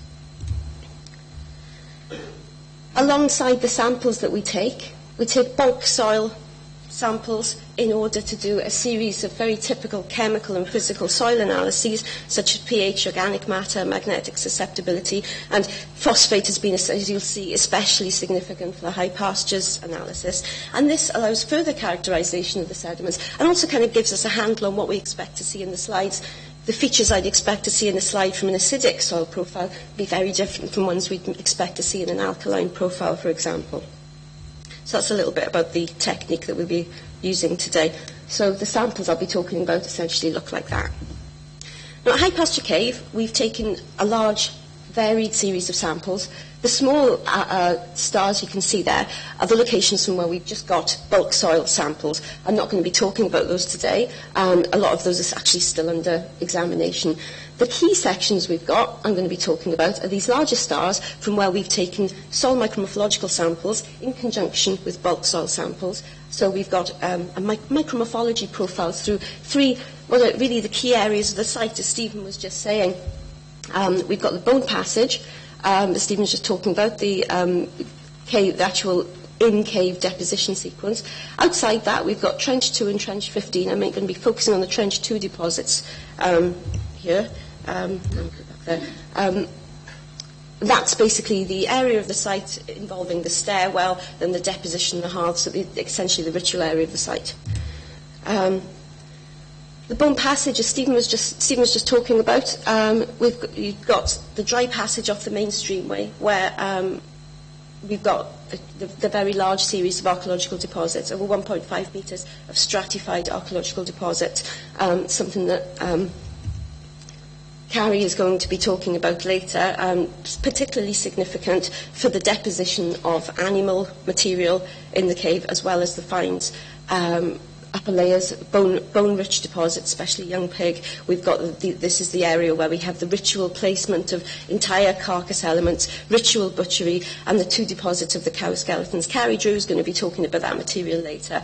And then obviously fuel residue material and other archaeological features shown during the excavation. So the point is that we've got one of our key micromorphological sections is through this intense area of deposition in the cave, this focus of the ritual activity. Outside of that, as you're saying, is the Trench 2 series of deposits. And these are particularly significant. Essentially, this is the section that we've taken our samples from along there. You could call that the key section through the heart of the activity, the ritual activity outside the cave. This is this section here, lots and lots of really fine layers of different depositions of different kind of fuel residues, hearth throwouts, etc. That sequence goes right through the sequence that Stephen was just talking about, where you've got the walkway into the cave, the gradual way in which the deposits of hearth out, the stuff being thrown out of the hearths that Stephen showed on his slides there. This is the area where all that stuff ended up. This is where the finds are coming from, around the built-up walkway entrance. Basically, that's the key sequence through the heart of the cave activity. One of the little darker lines there is context 215. That's where the Lyre Bridge came from that Graham's going to be talking about later.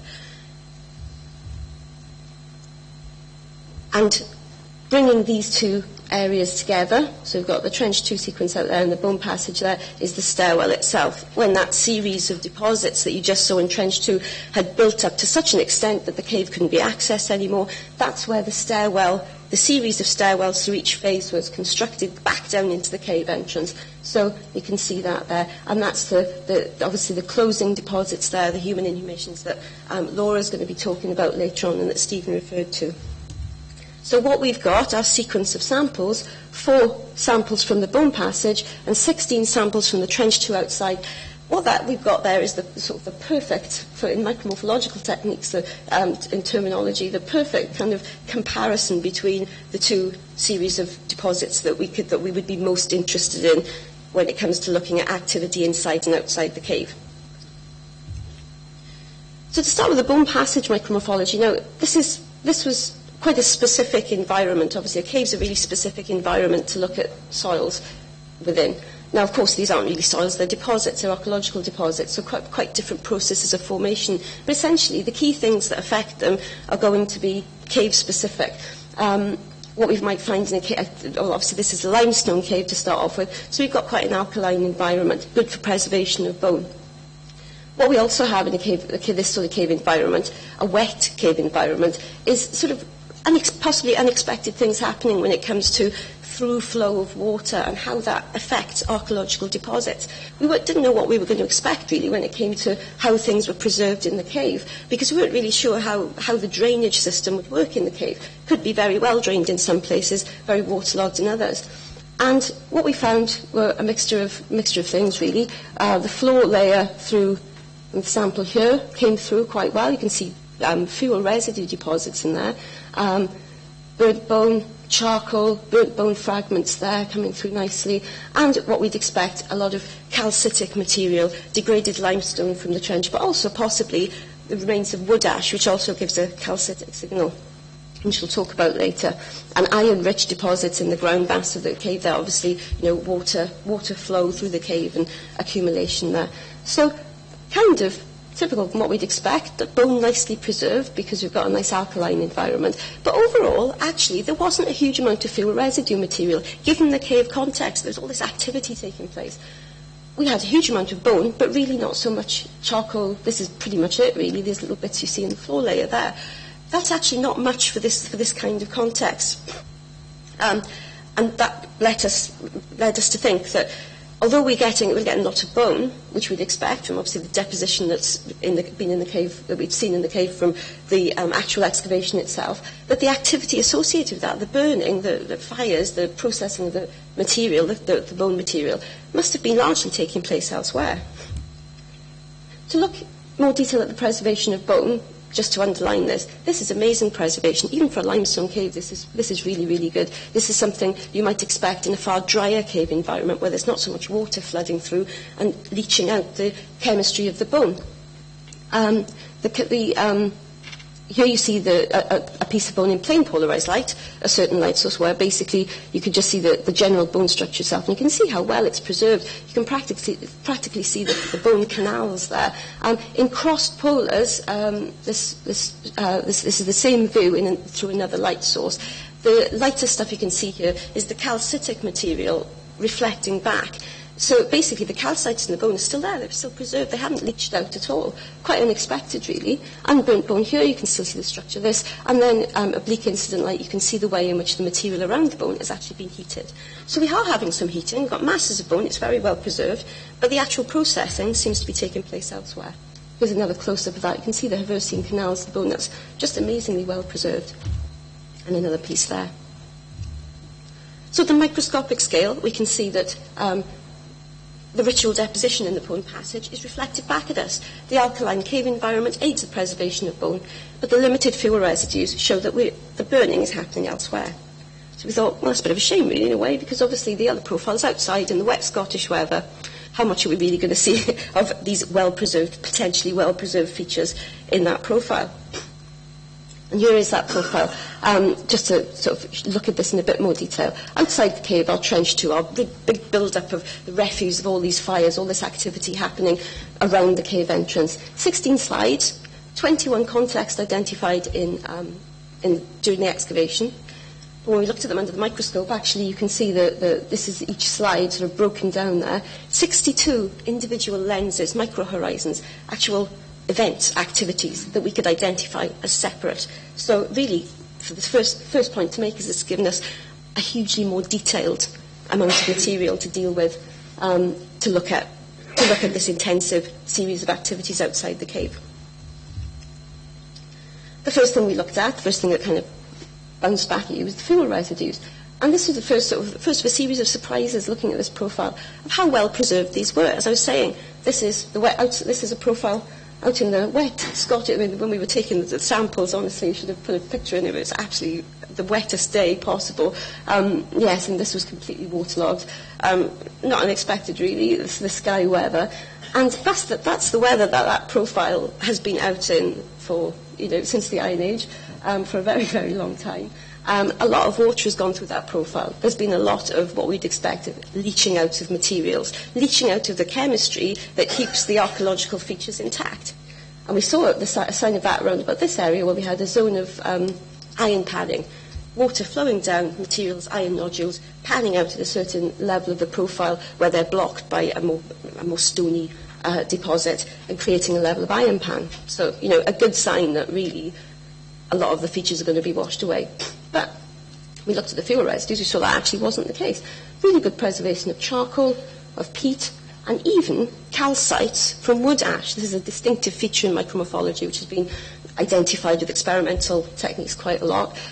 When you've got complete combustion of wood, you've got ash, which is essentially calcites left, and this reflects back in cross-polars, a bit like the bone we were seeing earlier on. Just to kind of give you a close-up, it's easy when you've got well-preserved slides to be able to tell the difference between charcoal and peat in thin section.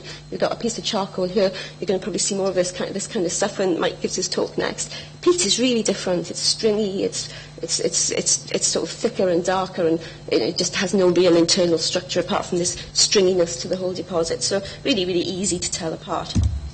And what we saw was that we had a real difference that was well preserved enough for us to see there was a massive, massive difference in what was happening, not only between zones. We've got these tiny little micro-horizons here. Some of them were completely charcoal, others were almost completely peat. So individual events where they were using different fuel residues at different times. But over the whole profile, we could see that in the earlier deposits, peat predominated. Over time, they started using more charcoal, and towards the top of the profile, it's practically all charcoal. So really, quite an important interpretation for what's happening on the site as a whole, which you wouldn't have been able to see without the thin sections. So what else could we see from the fuel residue analysis? Just to recap there. Very frequent, very well preserved in most of the horizons. And we see drastic changes in the fuel residue makeup, frequent discrete burning episodes, really discrete, using completely different materials.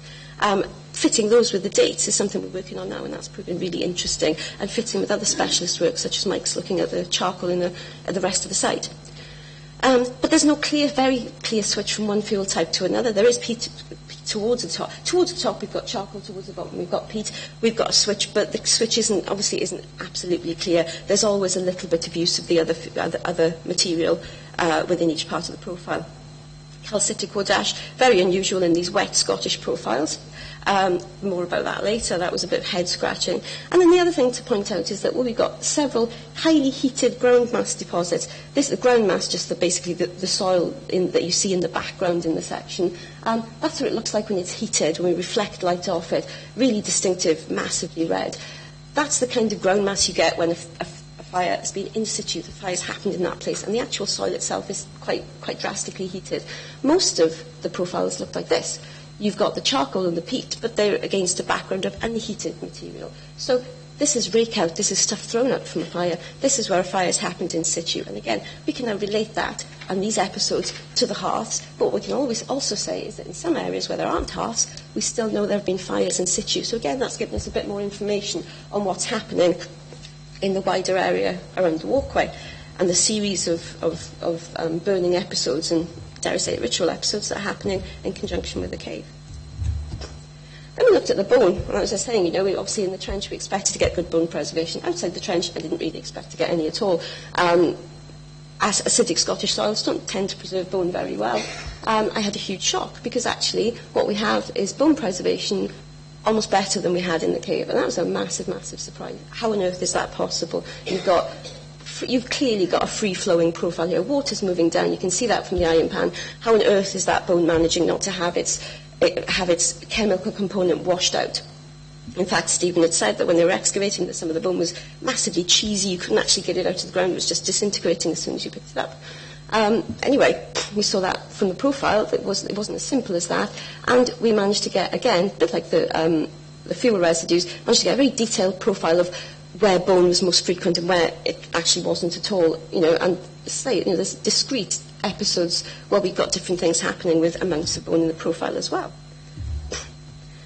Excellent preservation, really unexpectedly excellent preservation. You can see there, again, another piece of bone that you can just see the canal structure in cross-polars. Look at that, the calcites, the bone chemistry is intact practically. You'd expect that maybe to see that in some sort of arid cave environment, certainly not outside in wet old sky. So amazing to see partially burned bone. There's a lot of completely burned bone, as we've seen from the previous slide. Why was that happening? Could it be a relationship with the bone preservation? As I was saying, we'd noticed calcite surviving. Wood ash, was this present in such quantities as to make a locally alkaline profile that would preserve the bone? Not really, there's just not enough of it. And also the pH results showed that it wasn't actually particularly alkaline at all. So no real relationship with that. But where I think we got to it was with phosphates.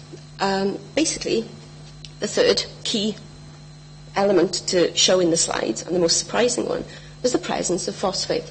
Now, usually, in a wet Scottish profile, in any sort of normal profile really, phosphate is cycled out of the material. You don't really see phosphatic features in great detail. When you do see them, they're very distinctive. You can see here we've got phosphate just sort of within the soil, just this clear, goldy material. Looks like honey through the slides, you know. It's very distinctive. What's even more distinctive are these particular features here, which I was astonished to see. These are calcium iron phosphate beta features. And what they are, essentially, when bone degrades, it releases calcium, iron, and phosphate. And if that happens in a profile where there isn't much cycling of water and nothing's really moving, that material comes out as a kind of radial motion and just kind of stays put, just kind of, you know, it's frozen in time really. The chemical cycling processes just don't happen. And you get these very distinctive features. You can see them, I've got them even better there. See these really, really distinctive little patterns that you see there. You know, they're very unusual. And seeing them in a profile like this was astonishing. We had very frequent phosphate. Even more astonishing, possibly, you know, is the fact that it's actually retained within a very open. You can see the voids there, where they're in a very open soil structure. Just like, what on earth? How on earth is that happening? Again, you can see that, you know, we were able to get a profile of this, and it isn't just a case that it's happening towards the bottom of the profile where everything's leached down to. It's happening at the top. There are gaps. You know, this is definitely directly related to the archaeological activities that are happening within this profile and around the cave entrance.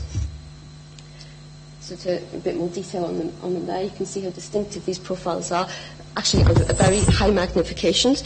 A very high magnifications. You can actually see a piece of bone there where the phosphate started degrading out of it, but that's just stopped. It hasn't gone anywhere. It hasn't been washed out by alluvial processes at all. It's just kind of frozen in time. And so, you know, more of these calcium iron phosphate features. There's that bone degrading there, and there's these phosphate features. So obviously we went to the bulk soils, we looked at our phosphates, and yes, that confirmed that actually this was a completely phosphate-saturated profile. Somehow it managed to be a phosphate-saturated profile. That may not mean too much, but these are massive, massive amounts of phosphate. It's huge, huge enhancement, directly related to materials going into the soils. There's no other way for that to happen. And also, significantly, although we do have the highest reading at the bottom of the profile, further up we've got peaks and troughs. So again, this is related to the deposits. It's not stuff happening, the natural soil processes, cycling everything down. It's happening, you know, at different points in the profile. So again, related to the archaeological deposits. How is that happening? That's really not something that... What's the process that could allow that phosphate to stay in the soils?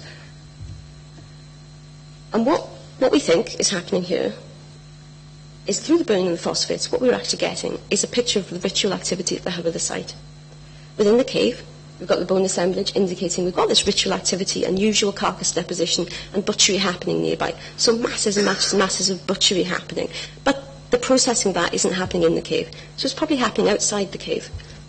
At the cave entrance, this Trench 2 profile has shown us that when we put together the data from the bone preservation, the phosphatic features, so this great preservation of bone, and the total P levels as well, what we're indicating is a completely phosphate-saturated environment outside the cave, which you'd never see. This is the kind of profile you'd get from a fish midden or something in Iceland. You know, we've got some colleagues who've done work in these sort of profiles that said, you know, this is comparable. This is kind of that kind of an area of like blood and guts and, you know, bone marrow and all the rest of it, all just, you know, left in one place in a very intensive series of depositions and not washed through. And I think that's what we've got here. In addition to that, a poor correlation between the very highest phosphate levels and the frequency of the bone or fluid inclusions says that not all of this phosphate is just coming from the bone itself that's being laid into the soils. Probably coming from the features of butchery. So blood, flesh, defleshing of the bones, marrow being cracked out, and all this stuff, all this blood and guts is going into this profile just outside the cave. So, was the cave entrance a focus for intensive, perhaps ritualised slaughter and butchery activity? Rod suggested yesterday at the specialist meeting a good title for a future talk of this would be Rivers of Blood. And I don't think that's, don't usually get to have that interesting a title when you're giving a micromorphology talk. But I don't think that's too far from the truth. Are we looking at a sequence outside the cave of such a lot of, I say, blood and guts being just, dealt with outside this cave entrance, that it would have to be a huge amount of material for this kind of profile to be displayed in not only the thin section, but also in the phosphates. There are two quite distinct sets of evidence for this happening. I think I say, I can't really emphasise how much material would have to be processed for this to happen, and that's really quite amazing. And I genuinely think that we do have a window here into the actual activity, the ritual activities outside the cave, which we wouldn't have been able to see without this micromorphological profile. Further to that, I know that this is the last point I'm going to make, that obviously work is continuing on this. We've recently been looking at some more samples in Trench 15, further down the profile into the walkway itself and the initial infill of the walkway into the cave at the lower level. Early look at this, early results indicate that we don't have this intensity of deposition at that low level. So again, it's more related to the halves, the blocking events, the build-up of material, the intense features going on with phases, I think, is at 2 to 7, really, slightly later than the start of the walkway. In addition to that, what we're looking at when it comes to this big Trench 2 sequence, what we're looking at now are possibly other events that might be happening around the cave, which, again, the micromorphology might be the only way in which we can get to this. One of the other things we've been seeing in the slides are very different colours to the bone. You can just see here, this is a piece of bone, it's absolutely blood red. There's another piece of bone that's a light brown, this is orange, etc. We've got colours like this all through the sequence, different bits of bone at different stages of decomposition, not decomposition generally in this trench. We don't know what they mean. There's no reason, there's no morphological bone reason for them to be different colours. They aren't heated, they aren't burnt. That gives quite a different view to the bone. What they might be is heated in different ways, as in boiled, roasted, the kind of heating processes that don't leave a physical mark on the bone itself that you can see when you dig it out. Burnt bones white. These bones would look fairly normal when they were dug up, but under plain polarised light, they're showing very different colours. We're wondering whether that's to do with treatments that they've received. So in that sense, that could give us another window into what's happening at high pastures.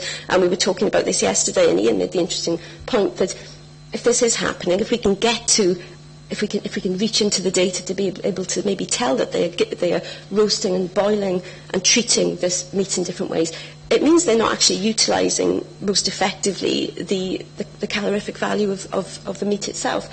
It's celebratory, it's sort of wasteful, it's decadent, and maybe, as Stephen was saying, connected with the use of the burnt mounds around the cave as well.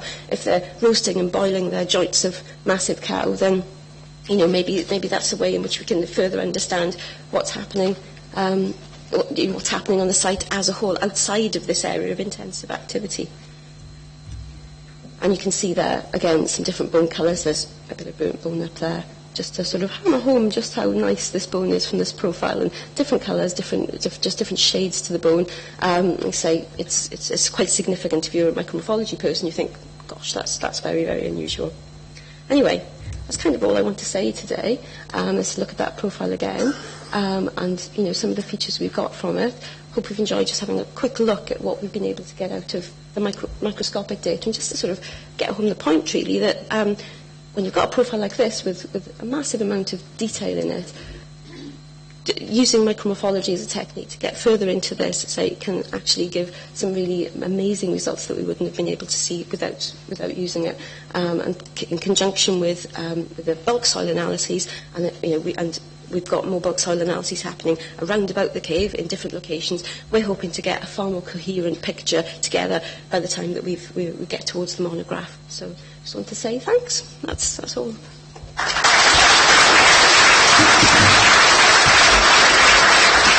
Oh, that's one different. Thank you very much, Joe. Does anyone have a quick question at all? Remember to push your green button. Well, thank you very much. It's a pleasure to see micromorphology coming to the fore, and I was thinking of other names to call the talk, but Rivers of Blood does sound quite appropriate. And now we have Dr. Mike Cressy from CFA Archaeology, who is going to talk about charcoal. Charcoal is the almost ubiquitous stuff from archaeology sites, and it is often the kind of poor relation of studies because it doesn't. People struggle with understanding what it tells us. High Pasture Cave, I think you'll find, presents us with opportunities of reading much more into this material. Mike. Okay, thanks. Good morning, ladies and gentlemen. As Rod has mentioned, I'm going to be looking at making sense of small, often amorphous lumps of charcoal. Maybe take the lights off for a second. Yeah, off, thanks. So, making sense of small fragments of charcoal, one of the many things I get involved in. Essentially, CFA has been involved with High Pasture Cave since 2006, where I've been analysing charcoal for its species content and essentially, or importantly, to use as for C14 dating. And the focus of the presentation will review the results obtained from charcoal identifications from High Pasture Cave and their importance. I'll just review in brief terms the methodology of charcoal recovery and how we process that back at the laboratory. And I'll just review again the interpretation and characteristics of the local woodland based on the results so far. I've got 3 case examples as well to draw on to spread the discussion a bit wider, and then I'll kind of focus towards the end on the the results so far and what can be learned. So I'm going to be dealing with obviously High Pasture Cave and Fiskeveg, its neighbour.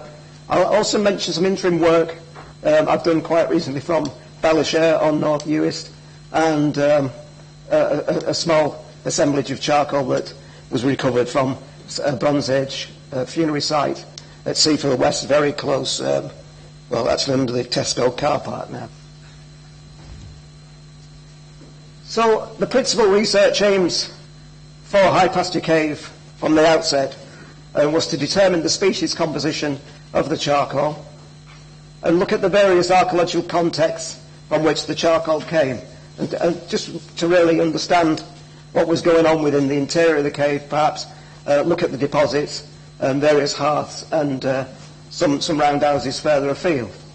And also importantly, to identify specific samples from reliable contexts for C14 dating, and possibly to identify any work material within the charcoal itself, and as well as assessing its preservation quality.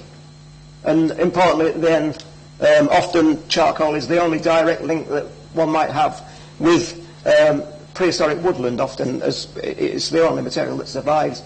And in the absence of reliable pollen diagrams, alongside the plant macrofossil remain picture from the site, it gives us a strong indicator of the wood that was exploited.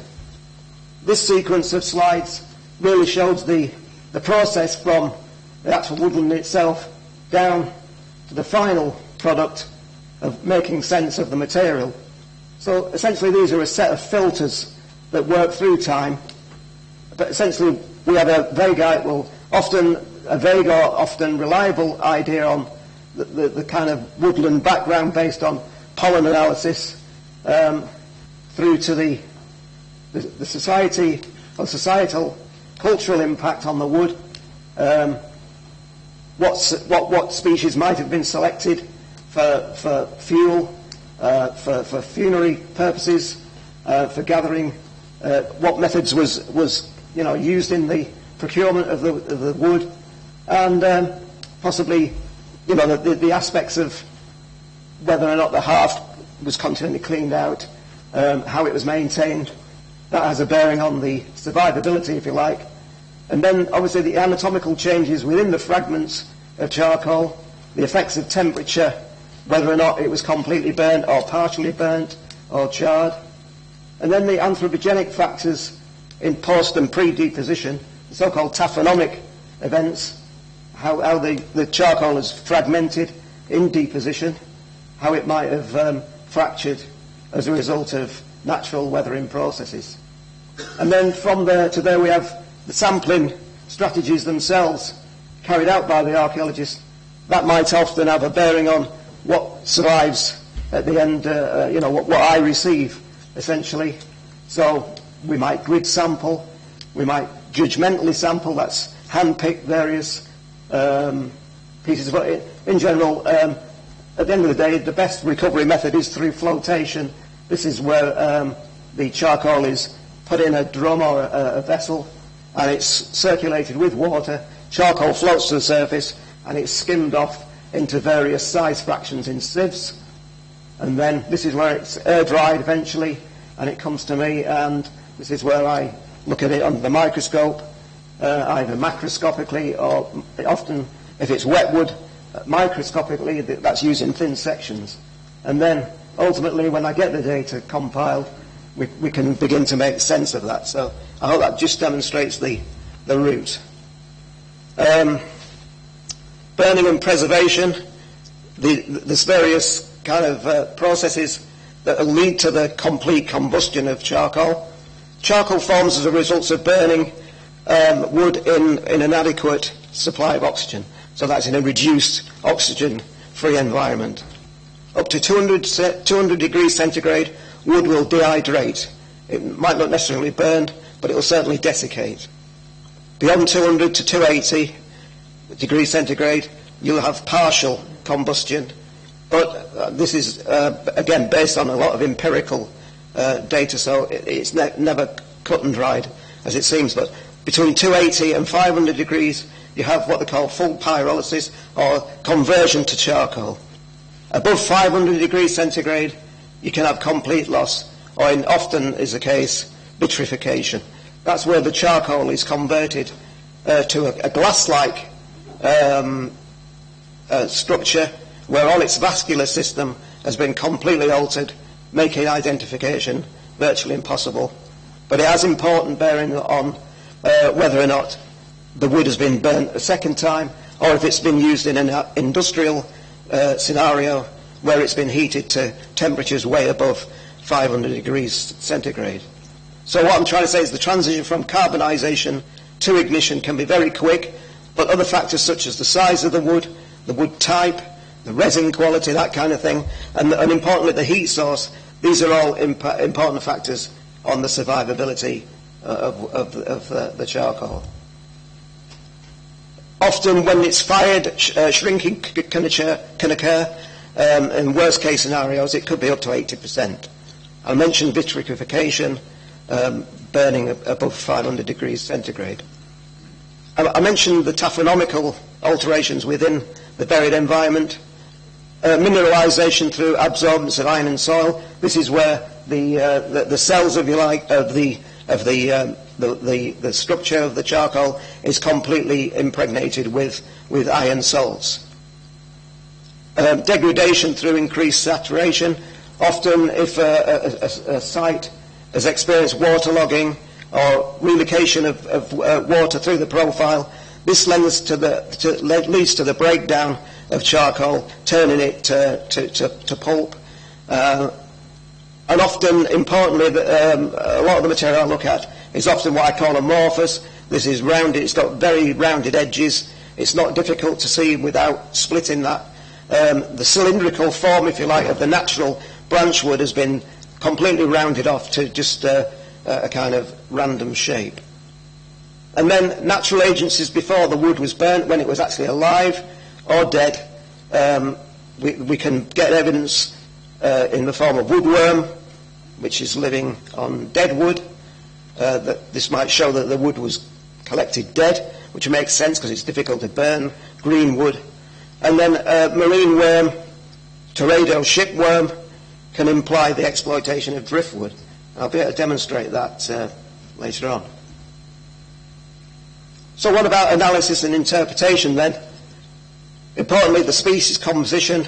What can the charcoal tell us about the species of wood on the site, how it was exploited? What types of wood were exploited to fuel or for construction purposes?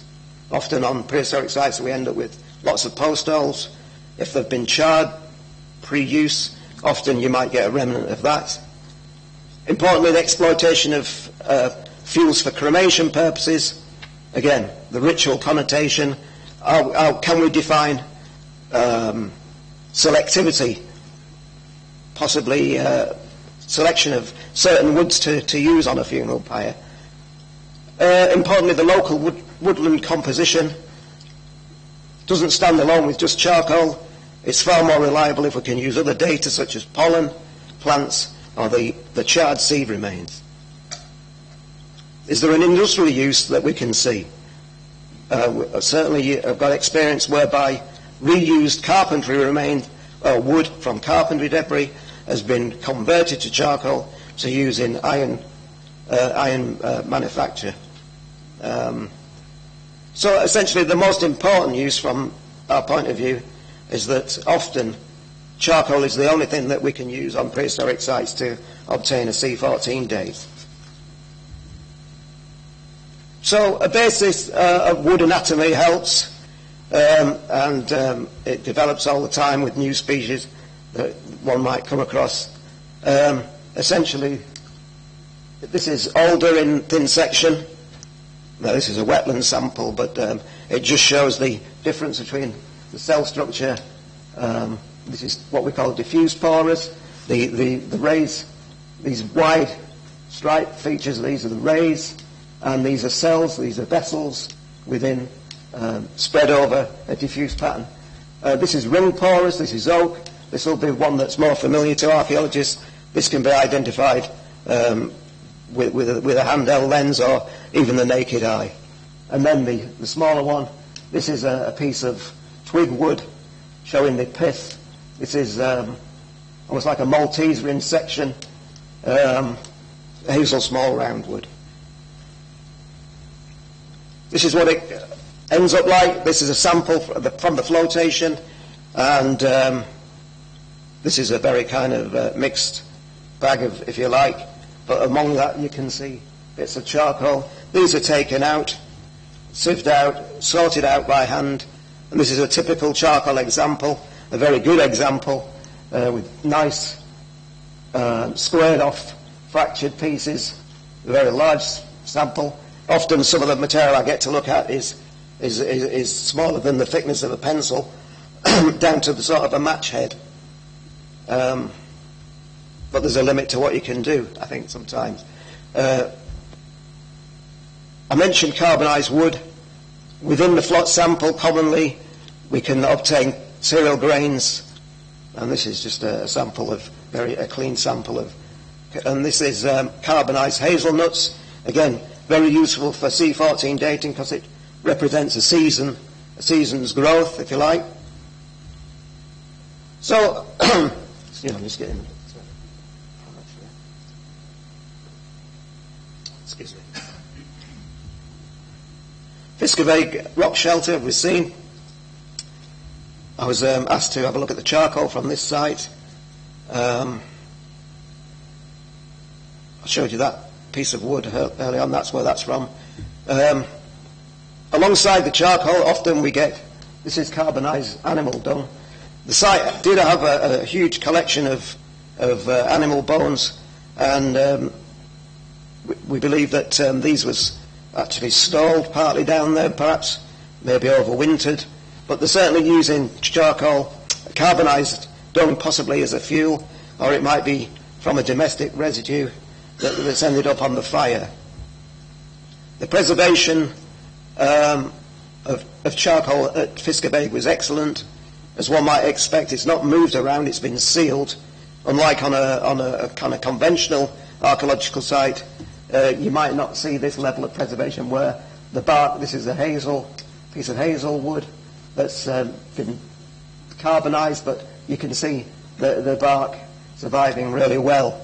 on that. And we're not often with the bark. You can take the study a sort of a step further.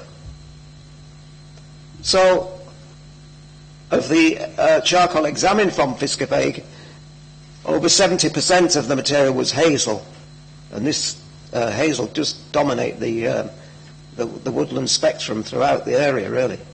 1% oak and 28% birch. One of the things one of the conundrums is how they're getting the wood into this such a kind of remote environment. I didn't see any form of driftwood, unlike a site I can demonstrate. Was it carried in by hand? I don't know, but I would assume that there's enough growing round, there's enough erosion, so there would, I think, have been enough wood certainly to provide a certain amount of fuel, but over long-term use, one would expect it to be brought in rather laboriously, but that seems to be the case, I think. So a case example then, moving over to the east, very close to Inverness, was a site that I worked on in 1993 now, published in 2003, at Seafield West. I'll just use this as an example of a funerary ritual site, and the focus, essentially what we had there was a ring ditch with a cairn in the middle and a dugout log coffin burial at the centre. But I'm interested in, for the purposes of this talk, just to discuss briefly this little group of splodges, which were cremation pits.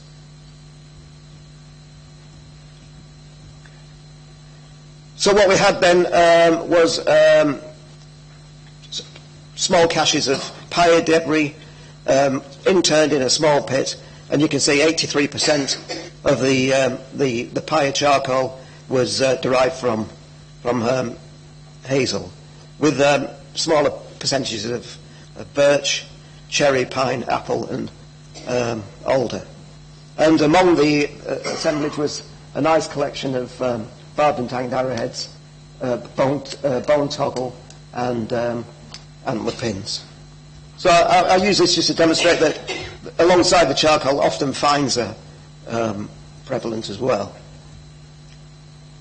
Moving over to the North Uist, this was a site excavated following the horrific hurricanes in 2005 that washed out an Iron Age wheelhouse, and this is a vertical view of the site. This was a site in 2005 with a partially exposed hearth, and I was asked to look at the charcoal from this site, and this was dominated by pine completely, 79% pine, pine wood, with a lower volume of heather and lower volumes of oak and hazel. I mentioned driftwood. There's a fragment of wood that's been predated by Teredo shipworm, which is in fact a mollusk, a bivalve mollusk. That's the beast there. And this is some of the charcoal from the site, and I think you can maybe make out some of the little cavities created by the worm itself. So that was good. It's not surprising the site being right so close to the sea, and as you know, North Uist is virtually barren of any woodland now, and I think it must have been the case. Certainly, the heather probably used as a starter fuel, but again, high incidences of pine. Moving back to High Pasture Cave, this is a kind of overview of all the samples examined, over 3.5 to closer to 4,000 identifications over the last 5-6 years. So you can see 78% dominated by hazel, lower frequencies of birch and pine, and with a tiny bit of oak, 0.5%. So this is just a general review, if you like, a table of species found at High Pasture Cave, and the general requirements are shown on the right-hand column. The features identified as red are where we've got artefacts from by species type. So we've got numerous flat fragments, several faceted pieces, small hazel pegs, the famous oak layered bridge that I won't discuss, and lathe-turned bowl fragments comprising of mountain ash. That's the oak layer bridge, which one of our colleagues will discuss at length this afternoon. But this is converted from a piece of carved oak. So species composition by phase. I've left out phase 1 because it was completely dominated by hazel, 100% hazel. That was from the late Bronze Age, from the cave environment. And you can see with the eye of faith, as we move through the phases, that we end up with a more diverse, if you like, ecological background, certainly of material exploited. And at the crux of it all is that hazel dominates throughout. This is a map based on dated pollen diagrams that shows how prevalent hazel was from the earliest point of the Holocene, the last 10,000 years, and this is the primary and secondary colonisation routes of how hazel migrates at the close of the last ice age, if you like. Hazel has always been associated with coppicing in its traditional cycle sense of a 7-year rotation. This is actually wild hazel, uncoppiced, but it does naturally occur as a self-coppicing shrub, and it will often form a tree if left ungrazed or unaltered. This is up by Applecross Way, unestimated with an age of well over 100-year-old. So by conclusion then, charcoal is a very robust and often most abundant eco-fact on archaeological sites, often very well preserved. It's not digested by microbes and things because it's in its elemental state. Charcoal from archaeological sites can provide a wealth of interpretive information to help reconstruct the composition of local woodland. Again, I like to use it with other things. Other avenues of research like pollen and plant macrofossil remains. It's often the most reliable material used for C14 dating, and it can be used alongside, as I've mentioned, other evidence, plant macrofossils and pollen. And the results confirm now that hazel was the most dominant wood exploited at High Pasture Cave, and it was widespread along the western seaboard of Scotland. So I hope I've demonstrated in a short time that there is a bigger picture to be learnt from small fragments of charcoal. Thank you.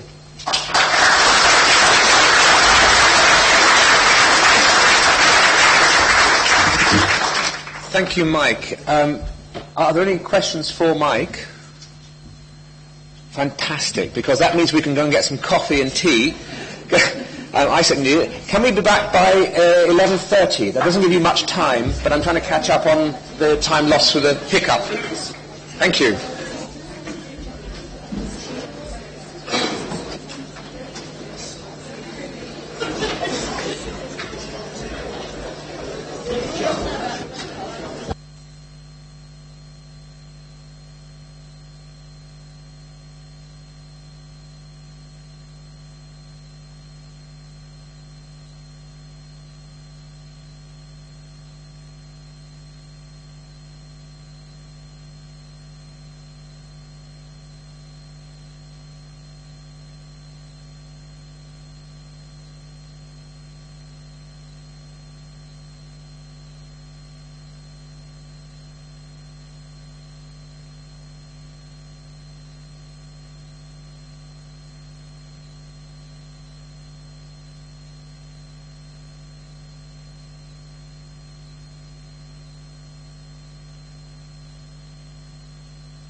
Yeah, but it should be on for me.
Thank you. Thank you for coming back. Those of you who've come back,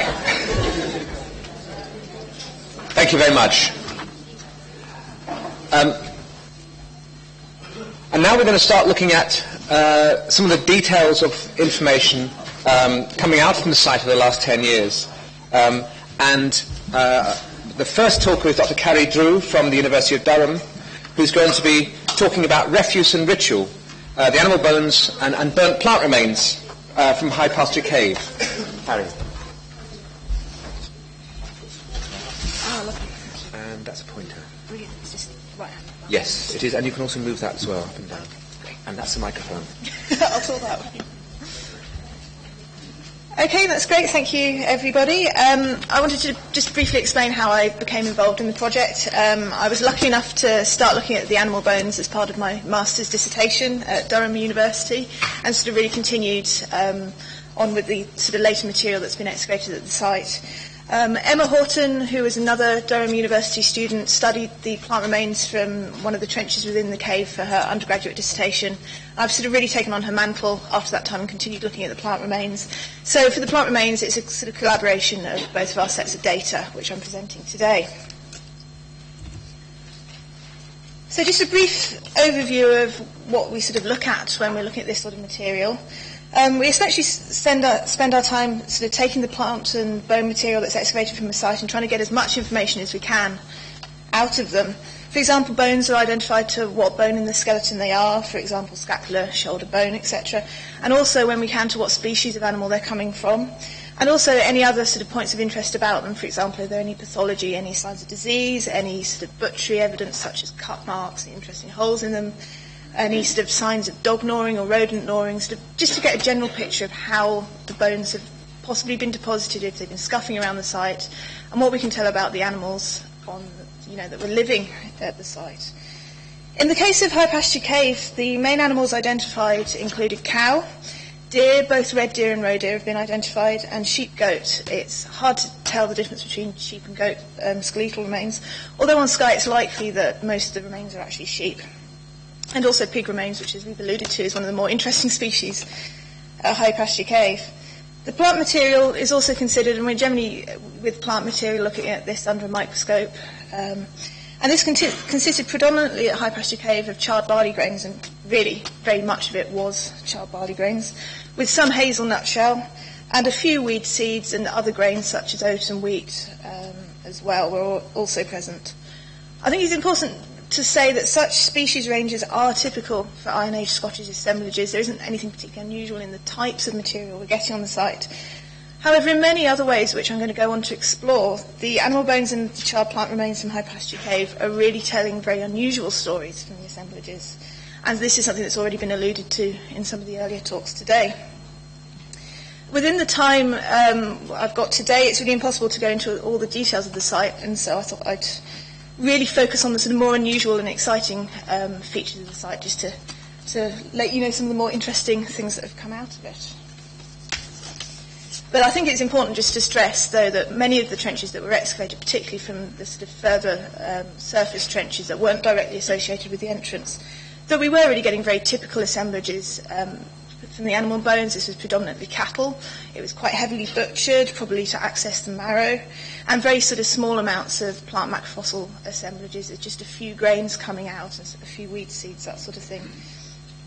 However, the two trenches directly associated with the entrance of the cave, which is Trench 2, which contained the stairwell feature, Trench 15, which was the sort of forecourt area around the entrance to the cave, and also the cave deposits themselves, are totally different to this and very interesting.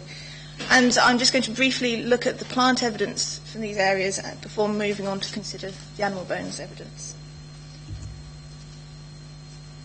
So first of all, the top pie chart here is just a summary of the sort of total grain assemblages from both the surface and the cave features. As you can see, we're really getting a sort of very predominant barley-rich assemblage.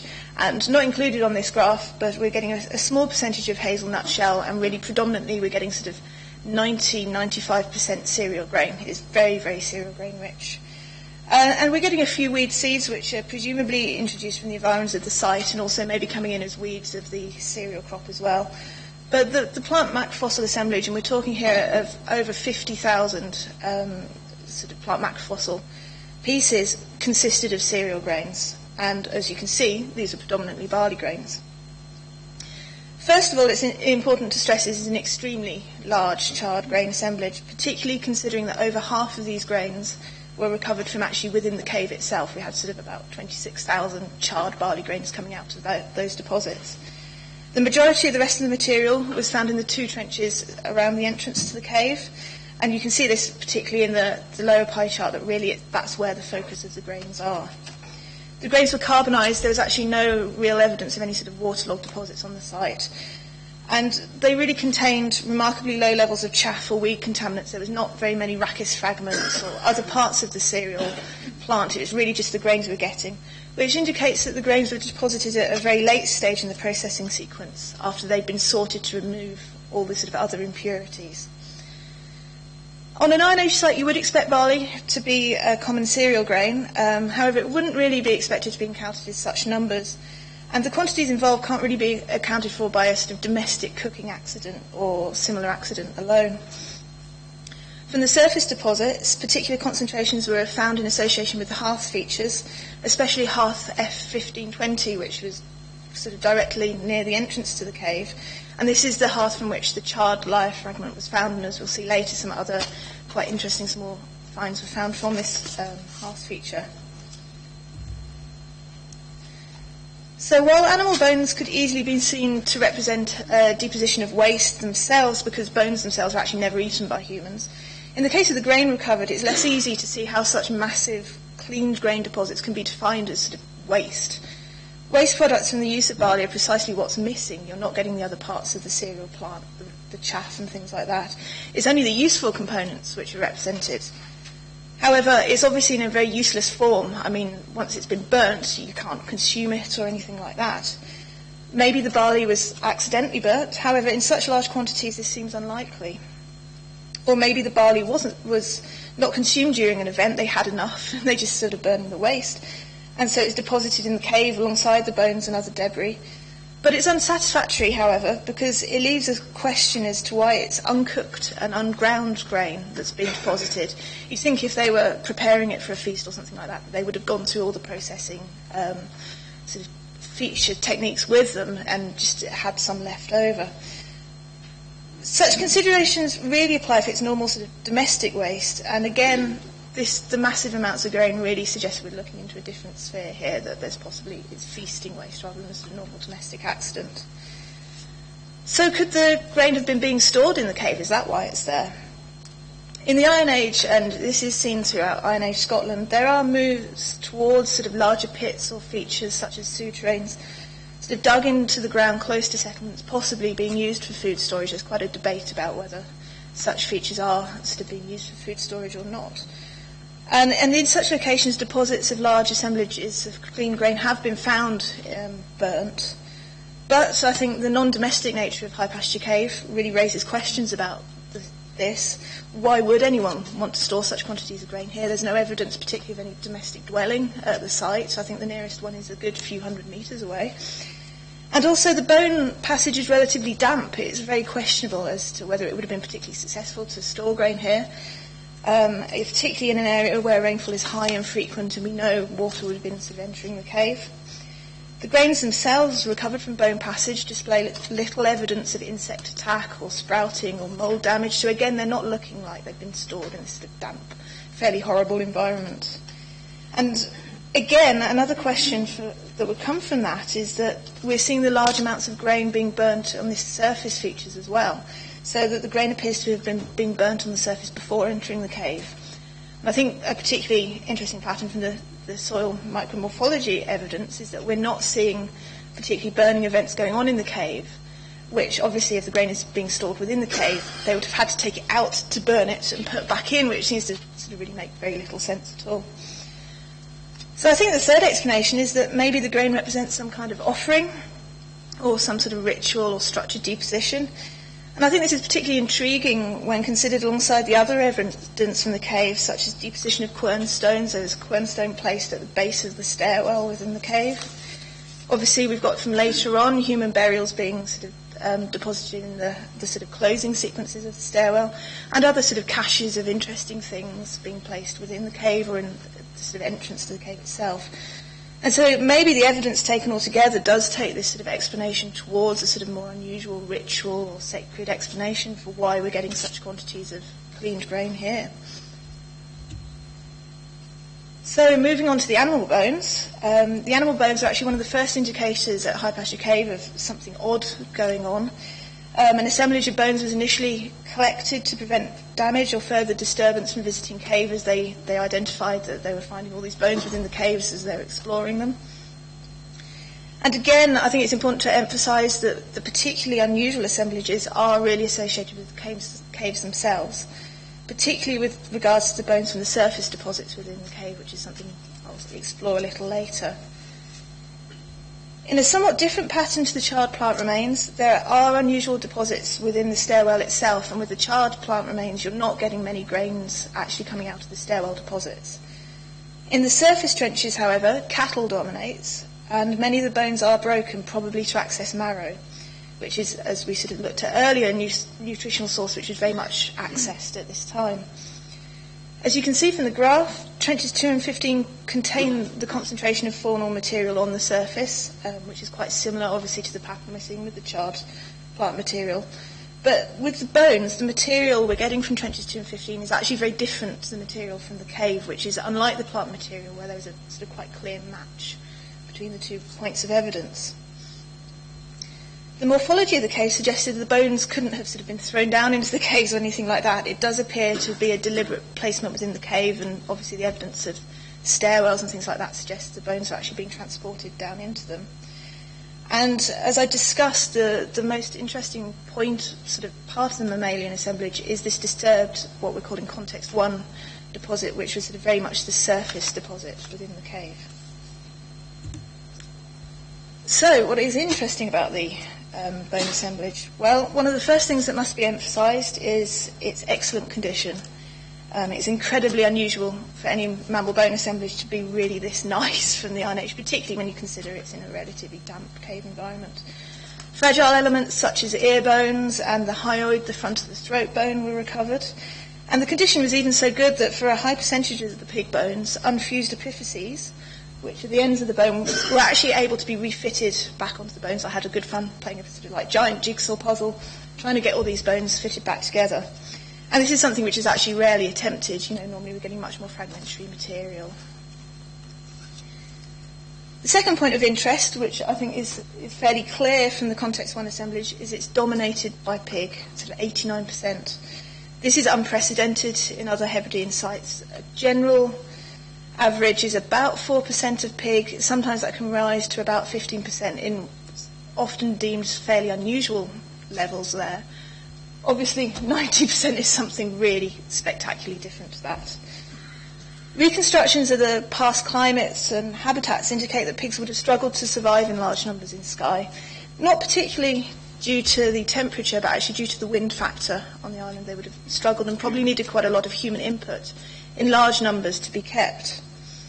And this really, again, makes the sort of high percentage of pig remains at High Pasture Cave somewhat baffling.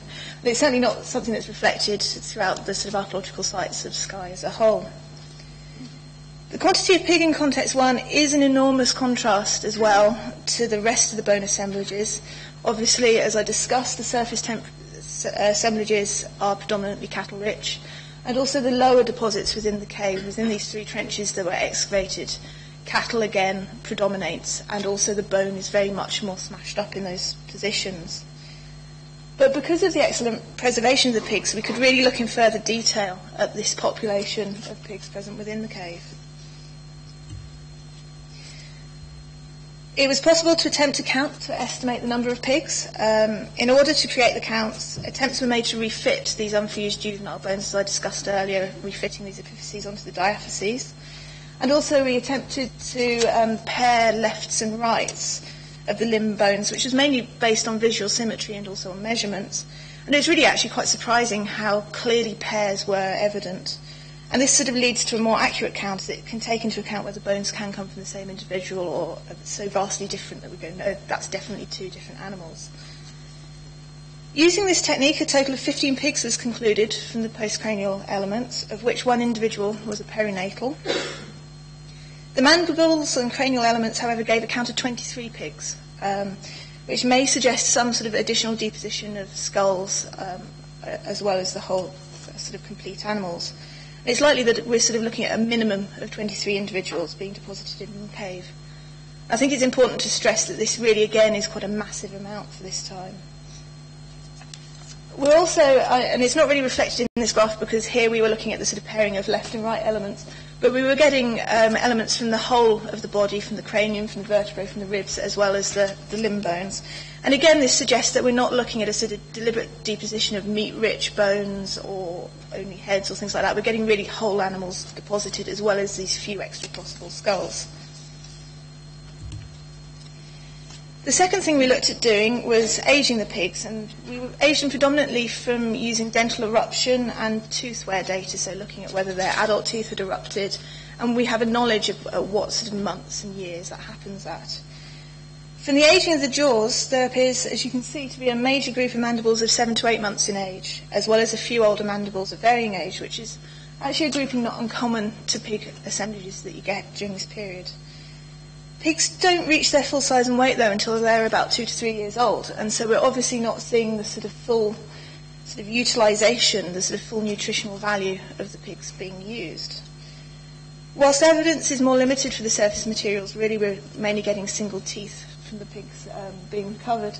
We can again see a sort of age range from the pigs, so there's not necessarily a difference in this, but I do think it's quite interesting that we are getting this particular sort of pattern of 7 to 8 months coming up.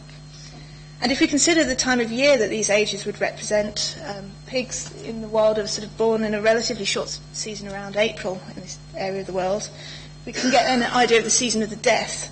And it's clear from doing this that there is a concentration of deaths around November to December, and I think this is the sort of particularly exciting thing that we're getting from this data, that there is this sort of concentration at one time of the year. Looking at the cut marks and chop marks on the bones, the majority of the working reflects dismemberment and filleting while the joints were still relatively flexible.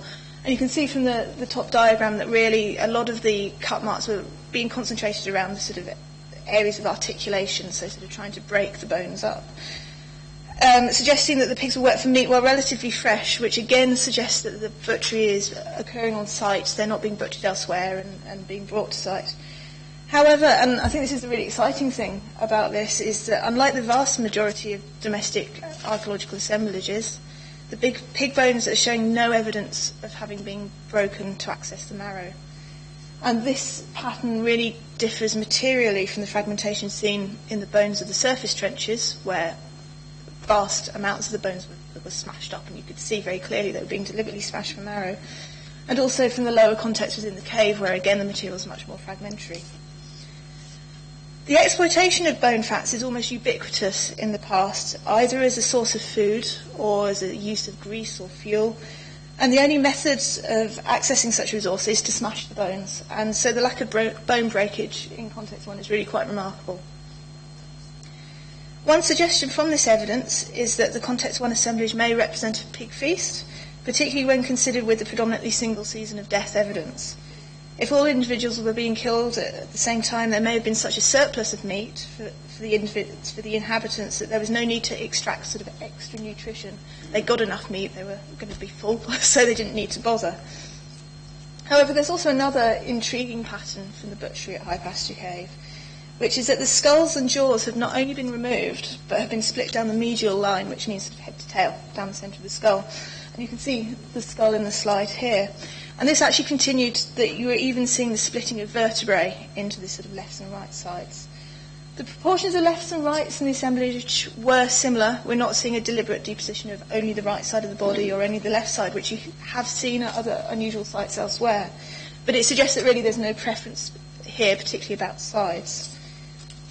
What's interesting is that one of the cow deposits, and I'll go on to talk about these specific cow deposits in a minute, from Zone 2 also contained a skull, again split medially, and you could see on that skull a sort of fine score line, and then it had been sort of deliberately broken down that centre. Although, in all other respects, the cattle butchery is actually very different to the pigs, even in these specific deposits. From the pig bones, again, there are a few indications of burnings on the bones. This doesn't necessarily indicate that they weren't being heated in some way, but it does suggest they weren't being roasted, as may have been expected. Possibly we're looking at other cooking methods such as boiling, or it may be that they've just removed the meat from the bones and just not heating the bones at all. As I alluded to a minute ago, it's not only the unusual pig bones and context one that are exciting about the animal bone assemblage. We're getting a number of collections of butchered cattle bones from within the cave, and I think we're up to about 4 of these discrete deposits now. One of these forms an almost complete skeleton, and others appear to have been specifically placed in the cave as discrete deposits. One of them was from a ledge above the mainstream passageway, and there were sort of another 3 placed within the cave itself. One of the deposits from Bone Passage contains almost all the constituents of a 15-month-old cow skeleton. The animal is in fact so complete that the spine could be almost fully reconstructed, as you can see at the top, to the actual point of placing on the sort of unfused vertebral plates back onto the vertebrae. And this is really persuasive evidence that we are looking at sort of one cow skeleton being placed in this point. Unlike the pigs, though, the cow deposits are heavily fragmented, with each major bone being in multiple refitting pieces, and you can see that on the bottom picture. This suggests that the bones were being broken to access marrow following striking with a sort of substantial tool, and you are getting sort of very substantial tool marks on the bones. But I think particularly an interesting point that comes out of that is they're actually bothering to gather these fragments up and place them all together in one deposit. As I spoke about earlier, as well as the fracturing of the long bones for marrow, the skull of the cow in Zone 5 was split in half. Although, again, it's sort of unclear as to quite why they were doing this, whether it was to access the brain or whether it was just, again, part of this sort of splitting into 2 halves. Also, while, as I said, the stairwell itself didn't contain a large assemblage of mammal bones, a number of neonatal piglet, extremely juvenile cattle, and also perinatal dog bones were identified in the backfill of the entrance passage, but really only from contexts associated with the human burials, which I know Laura's going to go on to speak about later. And also a number of neonatal bones were identified from contexts associated with the entrance, particularly again with this hearth F1520, which is where the lyre fragment is from. So there's obviously some sort of interesting pattern going on there. So for context 45, which is where the human burial was coming from, perinatal pig bones represented. I think we can be fairly happy that we've had a perinatal piglet being placed here. We actually got quite a large proportion of the skeleton. And a good number of neonatal puppy bones were present in that context. However, it's a little less clear whether we're actually getting a whole puppy being deposited. We haven't really got enough evidence for that at the moment. But really, I think we're seeing some indication of very young animals being deposited in these sort of closure fills of the stairwell. I think it's quickly important to note that, as I said earlier, there are far more normal contexts on the site. It's not all exciting stuff. And in the cave, it's clear that the lower trench deposits excavated are of this much more fragmentary, normal appearance. While they are still fairly pig-rich, we're talking about sort of 20% pig as opposed to 90% pig. And they also have far less charred plant remains within these contexts. And I wonder whether we're looking at a sort of changing use of the cave over time, where it's a more sort of midden deposit, more domestic use of the cave for maybe refuse disposal, and then this really exciting, possibly single event sort of use of the cave for something very different.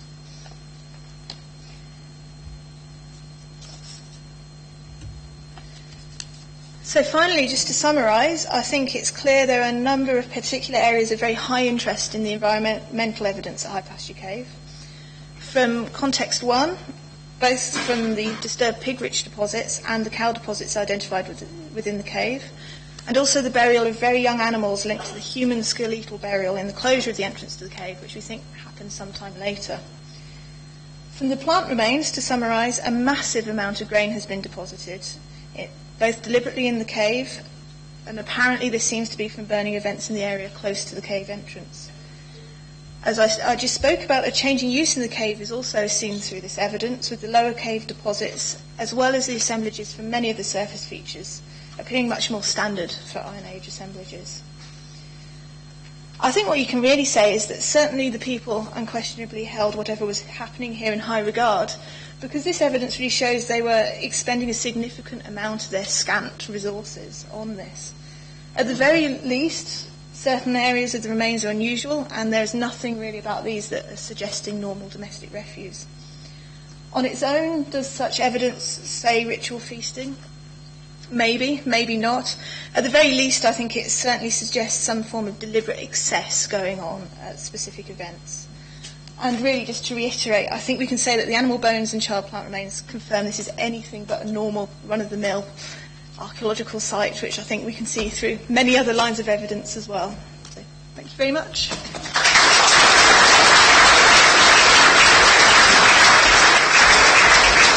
Thank you, Carrie. And thank you for getting us back on time. Does anyone have a quick question for Carrie? If you have, push your green button. No. So we'll move on now to a talk prepared by Dr. Jackie Mulville. Unfortunately, she has damaged her leg, and she won't be here, so I think Steve is going to stand in for her, and we'll dig her up later.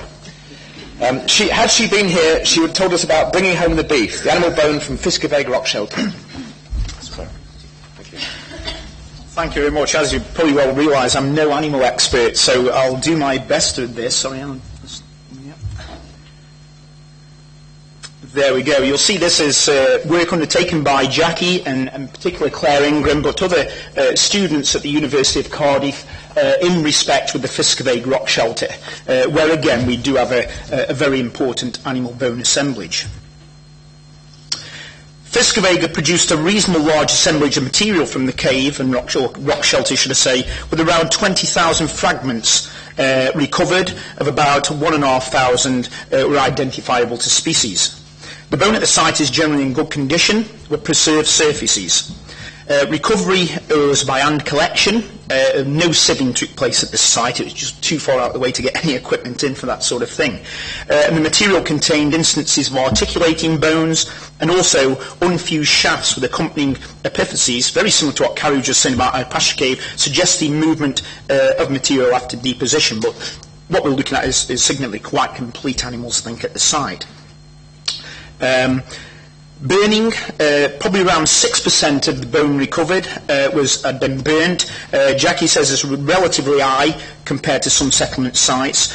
Some material showed more increased evidence of burning, almost calcined, although we have got the R's we know at the site.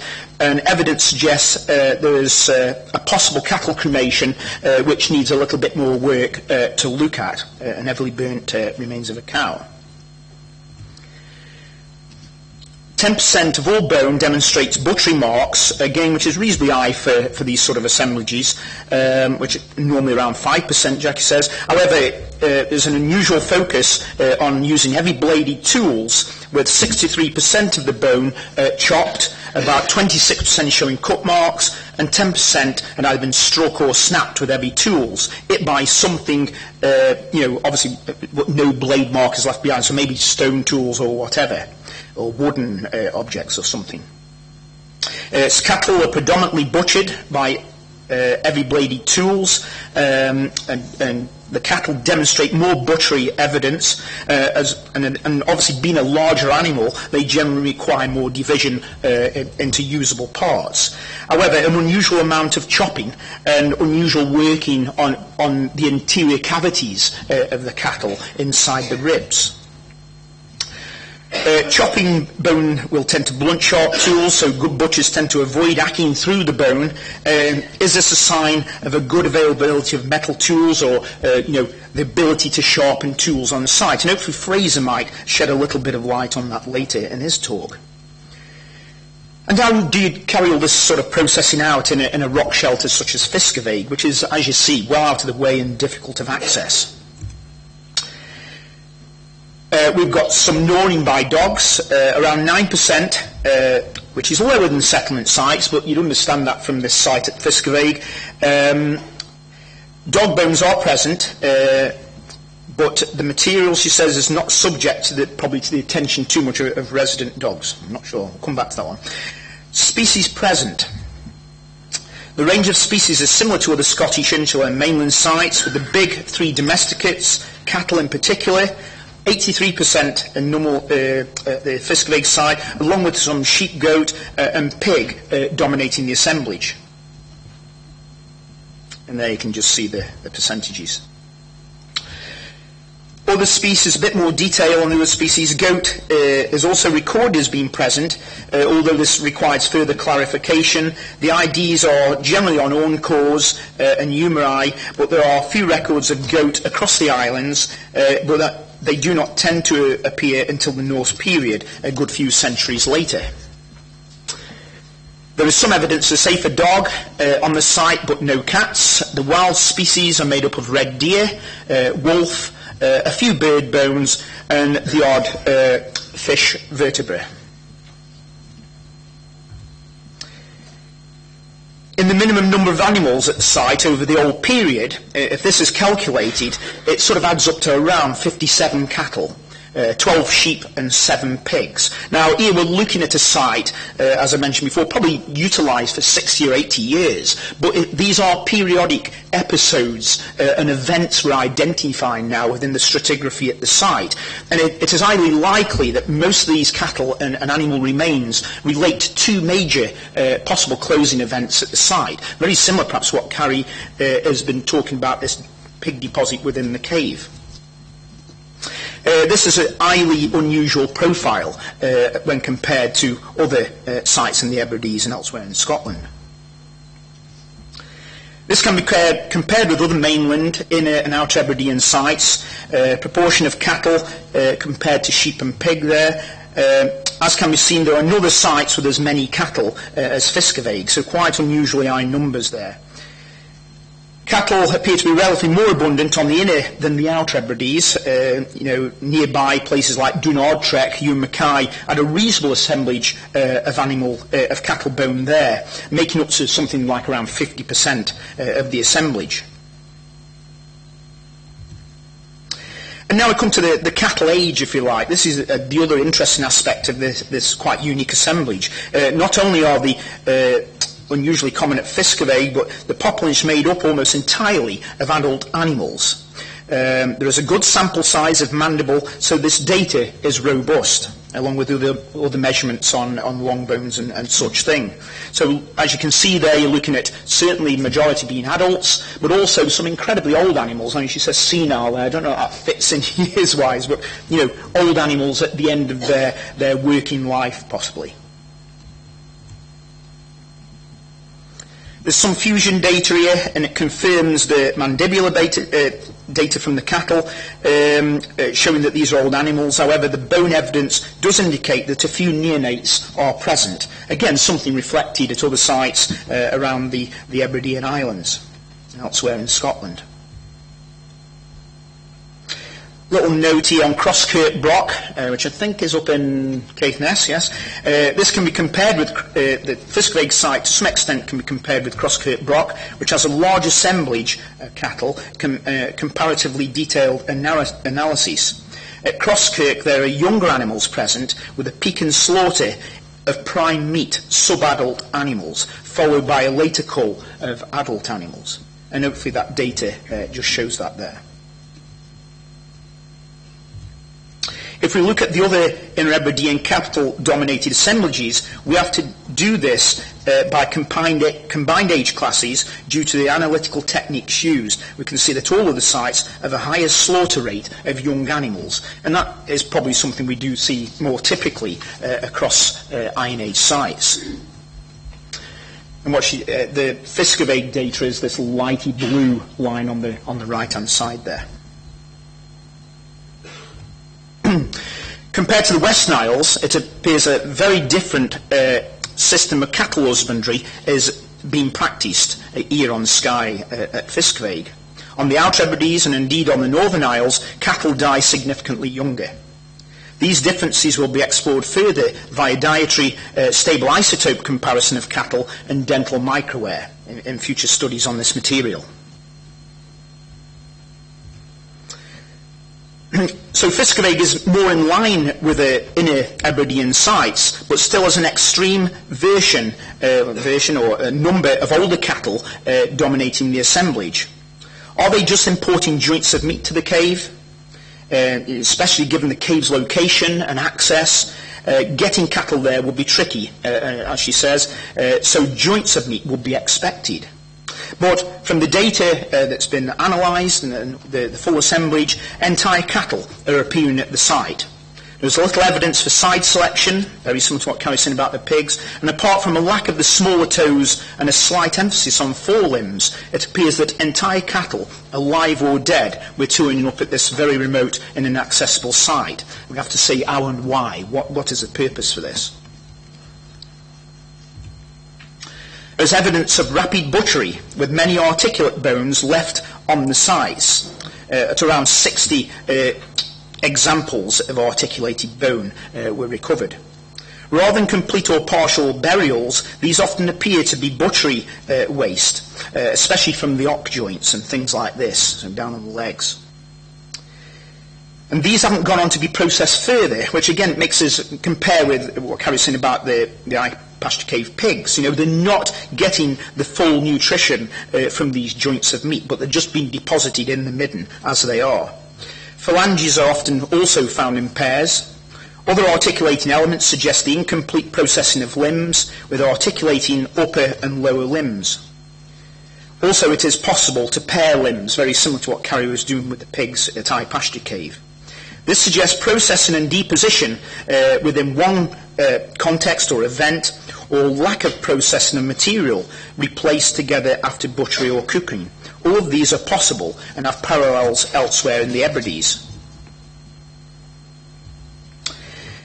If we look at the actual meat weights there, Jackie's been looking at for an individual year, it gives you some idea of the sort of sheer weight of meat that's represented by these 57 cattle. And as I say, we're not looking at one event, but certainly looking at the stratigraphy, we had material assigned to two major contexts. So we could be looking at two potential feasting events where this material was deposited. Over what period of time is difficult to say, but from the stratigraphy, I'd say from working on that site, we know that deposition was very quick, because throughout the context you've got bones, bracing from the top of the context to the bottom, and it's not been disturbed since deposition, so it shows very little evidence for that. So I think what we're seeing is a real factory of significant amounts of meat being consumed over a potentially very short period of time.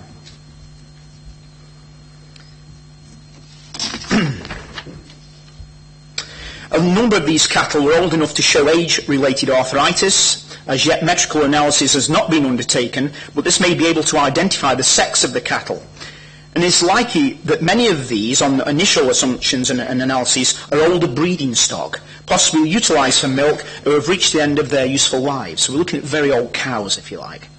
It is likely that these animals will be killed in the autumn to avoid having to overwinter them.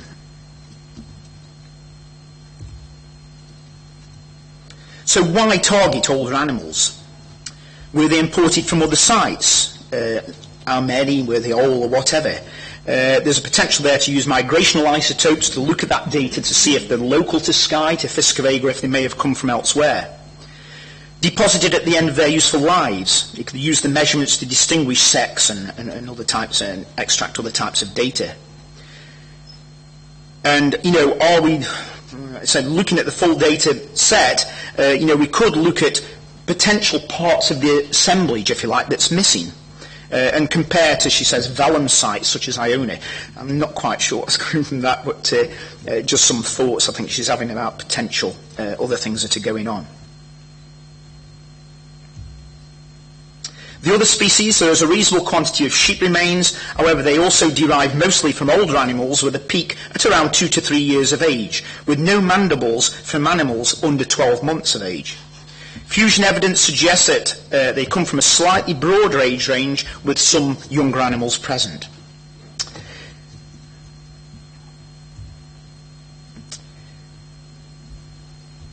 Again, very different to the pattern we see in the Outer Hebrides sheep assemblies from IA's sites.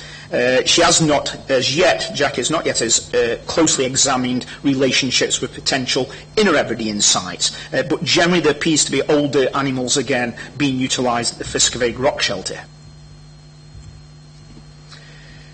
Again with the sheep-goat, at least some entire carcasses have been deposited, although they show a slightly increased bias towards front limbs, and have even fewer toes present. So again, could we potentially be looking at joints that already have bits trimmed off being carried into the site for consumption, making them an easier package to carry into the site? The pigs, these make up the smallest group of these main three species dominating the site. These animals are again slightly older than the populations recovered at other sites. So again, animals towards the end of the working life, or useful life, if you like. Body part distribution is slightly patchier in the pigs, with a distinct lack of foot bones and no metapodia. So again, parts of the lower limbs, I think. Going on to some other species, wolf has been identified at the site using tooth measurements, normally quite a difficult one to tell between a large dog and a wolf, I believe. That's tell me better. But certainly I think Jackie had within the assemblage some good data to say that we definitely have the remains at least one wolf at the site, from maxillar evidence and also from one paw from the animal. Oops, sorry. Wolves are extremely rare in the archaeological record. We do have a few. We've got some wolf remains from High Pasture Cave, and also potentially mentioned by Platt being present in the prehistoric levels at Jarlshof in Shetland. And again, most likely they're just a traded item. I think it's probably one tooth or something like this. She's made a mention here, were these bones from skins, or were they killed as pests or whatever? Obviously various things we can look into that. Other canids at the site, I mentioned before about dogs, various other bits of dogs, generally large animals, and there may also be other wolves present here, or they could be just very large hunting type dogs. A number of the animals at Fiskevig are bigger than Labradors or Greyhounds, and for example, she says dogs on Iona, generally that they've been identified only around about 30 centimetres high around this time during the Iron Age. And which bits are present? Very large canines and mandible fragments, fragments of femur and tibia from at least 2 to 3 different dogs, butchered astragalus, that's the oct bone, which shows chop marks, so again looking at potential carcass division of one of these animals. But she's suggesting why not use a knife if you're after the skin of this animal, unless they are using it for food, of course. And foot bones also present. Looking at the red deer most likely mostly antler, with a few meat bones, one of which shows chopping marks, but rather lower numbers compared to other sites from this period. One antler pick, Fraser confirms, it was recovered from the site, although we did have other pieces of antler unused, which was perhaps been taken to the site ready for processing into some of the objects that Fraser will be telling us about this afternoon. Evidence of antler and bone working, as I mentioned, and Fraser will be looking at that. Valuable assemblage of material. They contribute, this is the red deer, contribute to the debate on the size of inner versus outer Hebridean deer assemblages. And this idea about island dwarfism, you know, the deer in the outer isles do appear to be smaller in a lot of the outer Hebridean islands. So that's something that can be compared and looked at in more detail. One Fiskevig measurement is indicating a very large deer deposited, or parts of a deer deposited on site, and a debate that will be continued. You know, Jackie has been working on this for some time now. Other species, odd bits and pieces as you can see, a fox scapula possibly, 2 leg bones, 1 amphibian bone. High Pasture Cave, something we've never mentioned, but we did have quite a big assemblage of amphibian bones from the High Pasture Cave site. Few birds, domestic goose, which is an interesting one, and guillemot, which still nest on the cliffs above the site, so they could have been exploited in that way. And the few fish bones she's looked at, you know, there's congreel and a fragment of whalebone, which could have been a washed-up carcass or whatever. We know that during the Iron Age, whalebone is a much sought-after material, so not a great surprise. I thought with this site we would have had more whalebone present. It just wasn't there. This is something I'm not too good with, so it's about the stable isotopes. Very briefly, what it is saying, this is work, as you can see from at the bottom there, from Janet Montgomery and others, looking at stable isotopes. I think what she's showing there is that Fiscovage animals that have been looked at there, which I think were cattle, fit in quite nicely with other herbivores from the area. And nothing, I don't think, too unusual. Hopefully Mandy could sort of expand as she talks about isotopes in more detail on the High Pasture Cave material. Obviously, just before I go on to finish off, the isotopes are very important, of course. You know, in that way we can look at the animals in more detail in relation to where they derive from. Are they from that local part of Skye, grazing on the basalts or whatever, or could they be carried in by boat from areas much further afield? It would be a very interesting question. Could it be different groups of society bringing animals to the site for slaughter where people met and held these special activities, maybe feasting and this sort of thing?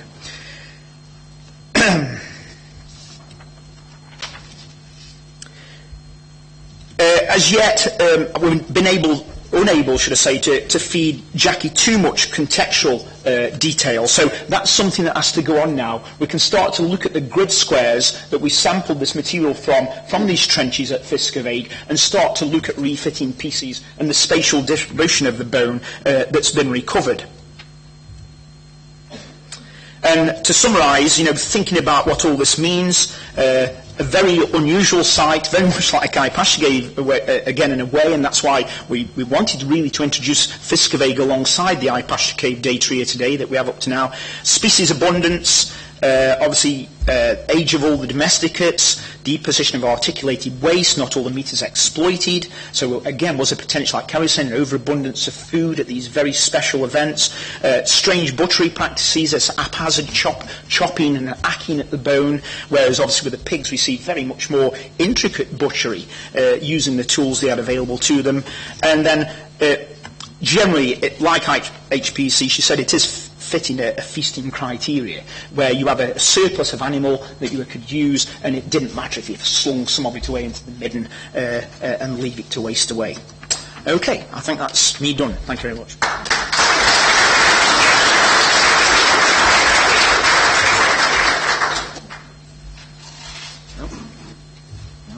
Some more slides. What's more? Oh yeah, look at that. I'll just show these slides. Obviously, she's just talking about feasting. Interesting thing there, what is it good for? Some of the ideas I was thinking about there with High Pasture Cave. You know, the different types of evidence we're seeing, but yes, feasting alone. There lots of people go to the site. That's something we ask about both sites, and that's a question we have to still answer. I think if we relate to the meat that's being consumed in these very special events, at least, not necessarily the histories of the site, but these very special events, then we can say perhaps that, yes, quite a lot of people are there to consume this meat. And again, just some of the things we were saying before. Hopefully, that is the end for now. And some thank yous there, of course. Okay. Thank you. Thank you, Jackie. I'm kind of minded of a story my father told me about growing up in Inverkeithing, that near Inverkeithing there's some quarries, and in one of them lived a guy who they termed Harry the Bear, who lived in a shack. And the kids, when they were bored, used to go up on the top of the cliffs above the shack and lob bricks at Harry the Bear, just to excite him. And part of Fiscovage, I always imagine, is the man down there with a chopper, just furious at this cattle coming down, chopping the legs off his dog or whatever, and being kept down there with a rain of cattle and pig and stuff. Anyway, less fantasy. We'll turn now to the burnt bone and the story that's going to tell us. And I think first it's Sheena Fraser from Edinburgh University, and she'll be followed by Dr. Catherine McSweeney. Thank you.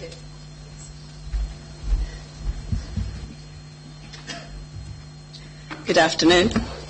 I am going to give you a very brief overview of the burnt and the wet sieve bone fragments from High Pasture Caves. I'll be followed by, as Rod said, by Kath McSweeney, who's going to talk about the dysarticulated human bone remains that we found. This is just some basic facts about the collection of the burnt and wet sieve bone. Draw your attention to the fact that the average weight is 0.06 grams. And to give you that in context, humerus from a cattle, an upper forelimb bone for a Shetland cow at the National Museum of Scotland weighs 596 grams. So you're looking at 1,000th of the weight of a large cattle bone when you're looking at the average weight fragment here. I think you might also notice that complete bones, which were the little compact bones, either foot bones or caudal bones, was less than 0.2% of the collection we were looking at. What we were doing when we were going through these bone collections was, first of all, to determine if human bone was present. And I think that was the priority question for us, to see whether, given the nature of the site, that there was anything going on with humans there. We were trying to look at the pattern of burning to see if that would give us any clue as to what sort of heat sources we'd been looking at there. I was hoping to identify and to combine with the work that Carrie Drew had done in terms of what animals or animal groups were represented. We were also doing something that I think you heard referred to with Jackie Mulville's talk. You're always asking this question, are the animals coming in joints, or are they coming in as whole animals? And that's quite an interesting question as to the way that the site is being used. We were also looking for any evidence of special deposits. So here are the list of the sources of burning bones, and they can be from both human or from natural sources. So the one perhaps you don't think about so much is that they can be actually located under the source of a fire and they will still burn. And I think you saw that with Joe Mackenzie, showing you that ground mass can burn if it's underneath a fire. Same with bone. Bone is composed of both inorganic and organic material, and this gives it mechanical strength but flexibility. So what you get when you go through burning with bone is that you get modification of this bone. And at temperatures of about 180 degrees C, you start to get water vapour coming off, and that can cause cracking. As you go up to around 330 degrees C, you're turning your organic matter into carbon. And that's when you get bones that are described as charred or smoked or black, and something you're probably quite familiar with yourself in terms of noticing that in barbecues and things. Most of the collagen then, as you increase the temperature up to 360 to 525 degrees C, you start to get this oxidized, and it's actually starting to leave the bone. And this process is over by about 600 degrees C. So by that stage, you've only got the mineral element left of the bone.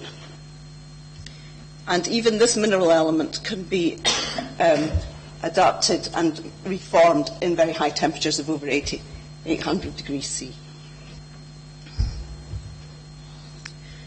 So the burning impacts on the size and the strength of the bone, both microscopically and macroscopically. The bones become fragile, brittle, and susceptible to fragmentation. And this is true during the burning process. It is true when they're deposited. It's true when they're in deposit, because it can be very susceptible to trampling. It's also true during the archaeological recovery and identification. The quote there is from Lee Lyman, and it's a posh way of saying that an awful lot of these bones become into such small fragments you can't actually identify them. In the study, we used 7 categories of burning to try and tease out the different levels of burning that were going on there. But this scheme is only giving you indications of a general range of burning characteristics. There's been quite a few experiments and also ethnological surveys done of bones, and it can be true that a different bone with the same level of exposure to burning for the same length of time will have different burning patterns. So what you've got is guidance here. You haven't got an absolute, it's this colour, it must be this. It's very much more subtle than that. And it's also true that bones exposed to long burning, even at temperatures of 500 degrees C, may lose some of their carbon material. This is just a picture of one of the contexts to give you a sort of flavour of the type of graduation of burning that we were looking at, from fully calcined through to partially burnt and slightly burnt. This is another context, and here I was just going to make the point that I can use the pointer, can't I?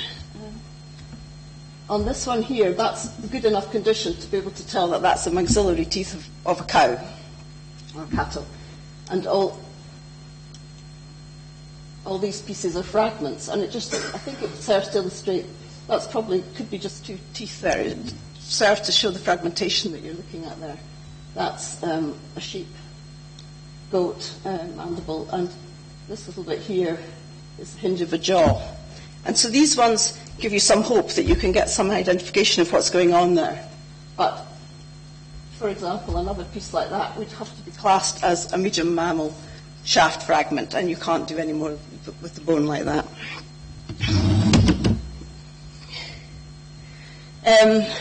This is the collection by weight for the whole collection, and it shows this graduation of burning. It is mostly calcined bone, but there are all gradations of burning coming in through the collection.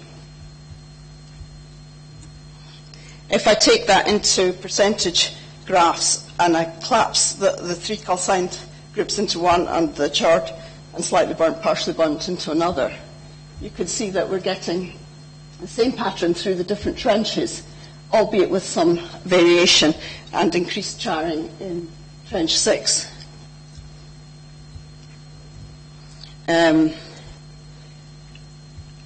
we looked at the bone fragments, 12% by weight and 5% by number could be allocated to animal species. There was no human bone identified during this process, apart from the few unburnt and slight burn fragments that Kath's going to talk to you about in 5 minutes' time. Cattle dominated this group, but remember, I'm looking at weight. So a cattle bone is obviously much heavier than a sheep bone, so that's only really telling you that there's presence of these animals there, and that sheep are the largest medium mammal present. This is doing the graphs again by distribution on a percentage basis by weight, and again you can see that cattle is dominating in all the separate trenches. So the trend we're seeing for the overall collection is not massively different from the ones we're finding on individual trenches. But, once we get down to looking at the individual context, we might see more subtle differences coming through there. I'm going to talk about the three main domestic species. So first of all, cattle were the dominant group in terms of the number of contexts and the weight. We got isolated teeth from both upper and lower jaws. Unlike the main collection, the cattle bones were predominantly charred. And we did find, though, that all parts of the skeleton were present and they had a distribution of burning patterns. The bones I found indicated animals that were juvenile, subadult and adult. But I think the data that Carrie's looked at would also say there was a presence of neonatal animals. What you can't do with burnt bone is to give the whole mortality profile of the collection, because you're looking at such a small part of it. You can tell what's there, and you can tell these animals at that age were existing, but you can't really create a mortality profile when you're looking at less than 5% of the bones that you've recovered. The sheep were present in 44 contexts, and they were mainly calcined, so that's a different pattern from the one we're seeing from cattle.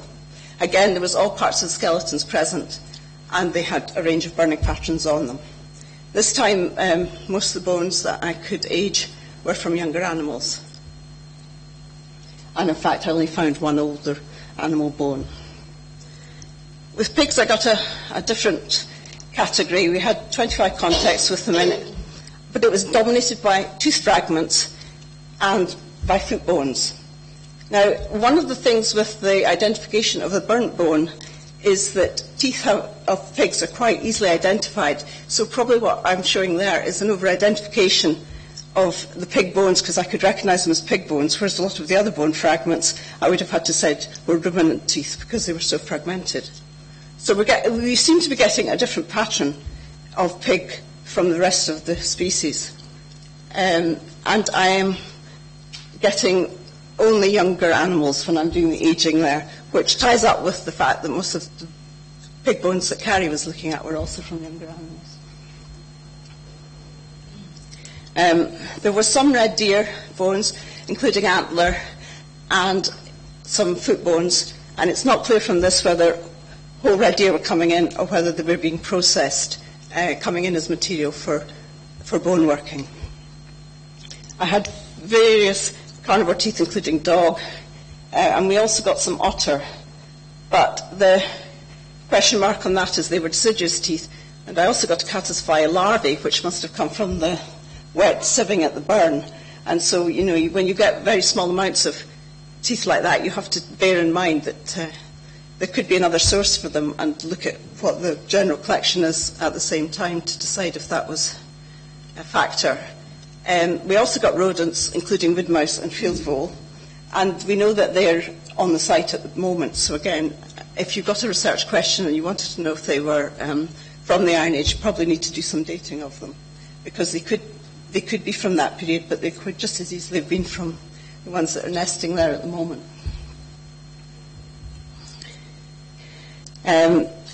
I'm coming back now to the sort of research questions that we had at the beginning of the talk, and I've already said that Kath's going to talk about the human bones that we found. We found no evidence of human cremation deposits, and we didn't do any identified specimens when we did the bone survey. The only fragments that Kath's going to talk about were actually identified on site as human remains, and we didn't find any to add to that collection. A high level of calcine would suggest that there's been human-induced burning, which is probably not of great surprise since we've got hearths on the site. That burning could be from campfires, waste disposal, or possibly using as fuel. Particularly if there was iron smelting on the site, it might have been that some of the bones were a useful source of fuel. But we didn't find any cremated animal bones caches either. So we didn't get, in the sort of classical Greek sense of the word, we didn't get burnt offerings where a piece of animal was actually burnt to a destruction. There was no evidence of that on the site. From the burnt bones, the cattle and the sheep goat were the main species. All the portions were recovered. Pigs were really only represented by parts of their body, and the main wild species recovered was deer. And now I'd like to hand over to Kath to talk about the unburnt and partially burnt human bone. Thank you very much.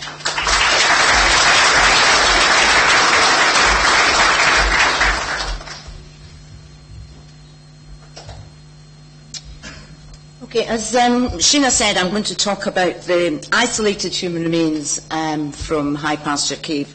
Laura Sinfield will be speaking after me and talking about articulated human remains. But there were a few isolated human remains in the cave. As Sheena's already explained, I was first asked to become involved in this project because of the burnt bone, and I've worked on quite a few Scottish cremations. Cremation was one of the main burial rites in prehistoric Scotland, and we have many of those, and I've done quite a few over the years, so which is why I got involved in the project. And, of course, of major importance was whether or not there were any human remains amongst the burnt bone, and also to assess the degree of burning. Just to put it into context, this is a group of fragments that came from the some of the earlier excavations at High Pasture Cave up to 2007. And you can see the size of the fragments that Sheena was talking about, and also the variability in colour. And I'm going to say a wee bit more about colour changes in human bones in a minute. So just to summarise quickly what we have found to date, there was no human bone discovered up until 2008. And there was a fairly large quantity of material was examined up until that stage. Since then, so from 2008, 2009, 2010, we have 34 complete and fragmented, disarticulated human bones. That's not an awful lot when you consider that probably half of those came from one fragment of cranium, so very, very small fragments. And I'll go into detail about what was found in a minute. They came from 4 trenches within the site. Trench 2 was in the stairwell. Trench 15 and 21 came from the forecourt, and Trench 17 came from the bone passage cave, bone passage itself within the cave. That's just some of the context numbers that held fragmented human remains. Just to expand a wee bit on what Sheena had said about colour variations in burnt bone, there is a recognisable change that occurs in the colour of bone with increasing temperatures.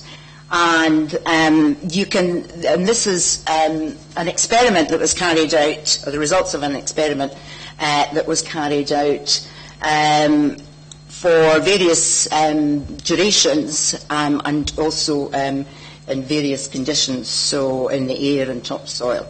And you can see that the first change in bone is it turns to a kind of redishy brown colour, then it gradually gets darker until it's black, and then the colour change is then it gets lighter, the bone gets lighter and lighter until you can get almost white bone.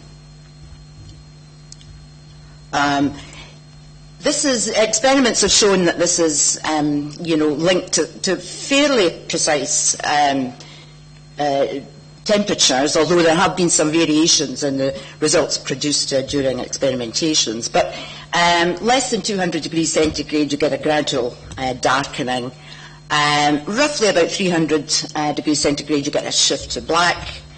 And above that, you get the change to grey. Although, as I said, there are some slight differences according to the environment.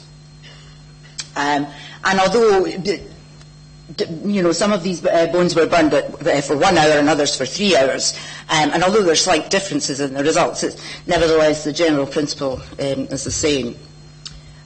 So you can see here that we do have a variation in colour, and this is all animal bone. These are some of the burnt human remains that were discovered since we looked at the initial material that was the burnt material. These are small skull fragments, came from Trench 2 in a hearth, and you can see that some of the fragments are blackened. They maybe have a whitish colour on the outside, but if you look at the structure of the bone internally, you can see that they're blackened, and that is very typical of bone that has been burned in a fire to around 300 or 400 degrees centigrade. Just to put it into context, and let you see some photographs of human bone when it's been burned. This is a site, it was Arran High School, one of the sites that I was involved in.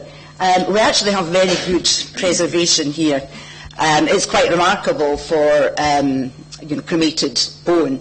What happens when bone is cremated is that it shrinks initially, then it can become distorted, and it fragments. And depending on how well it's been collected afterwards and how well it's been buried, sometimes they may be buried in urns, and the urn provides a degree of protection. You get varying degrees of fragmentation, but this is actually in quite good condition. Here we have some finger bones, and they're complete, which is quite unusual. But you can see the distortion in some of them. This is a fragment of mandible. This is a piece of the pelvis. And just for comparison, and you can see the light colour there. You also can get a slight coloration from the nature of the soil as well. So although the bones are light in colour, they might be yellowish or reddish, or depending on the soil itself. And that, for comparison, is the skull fragments from High Pasture Cave.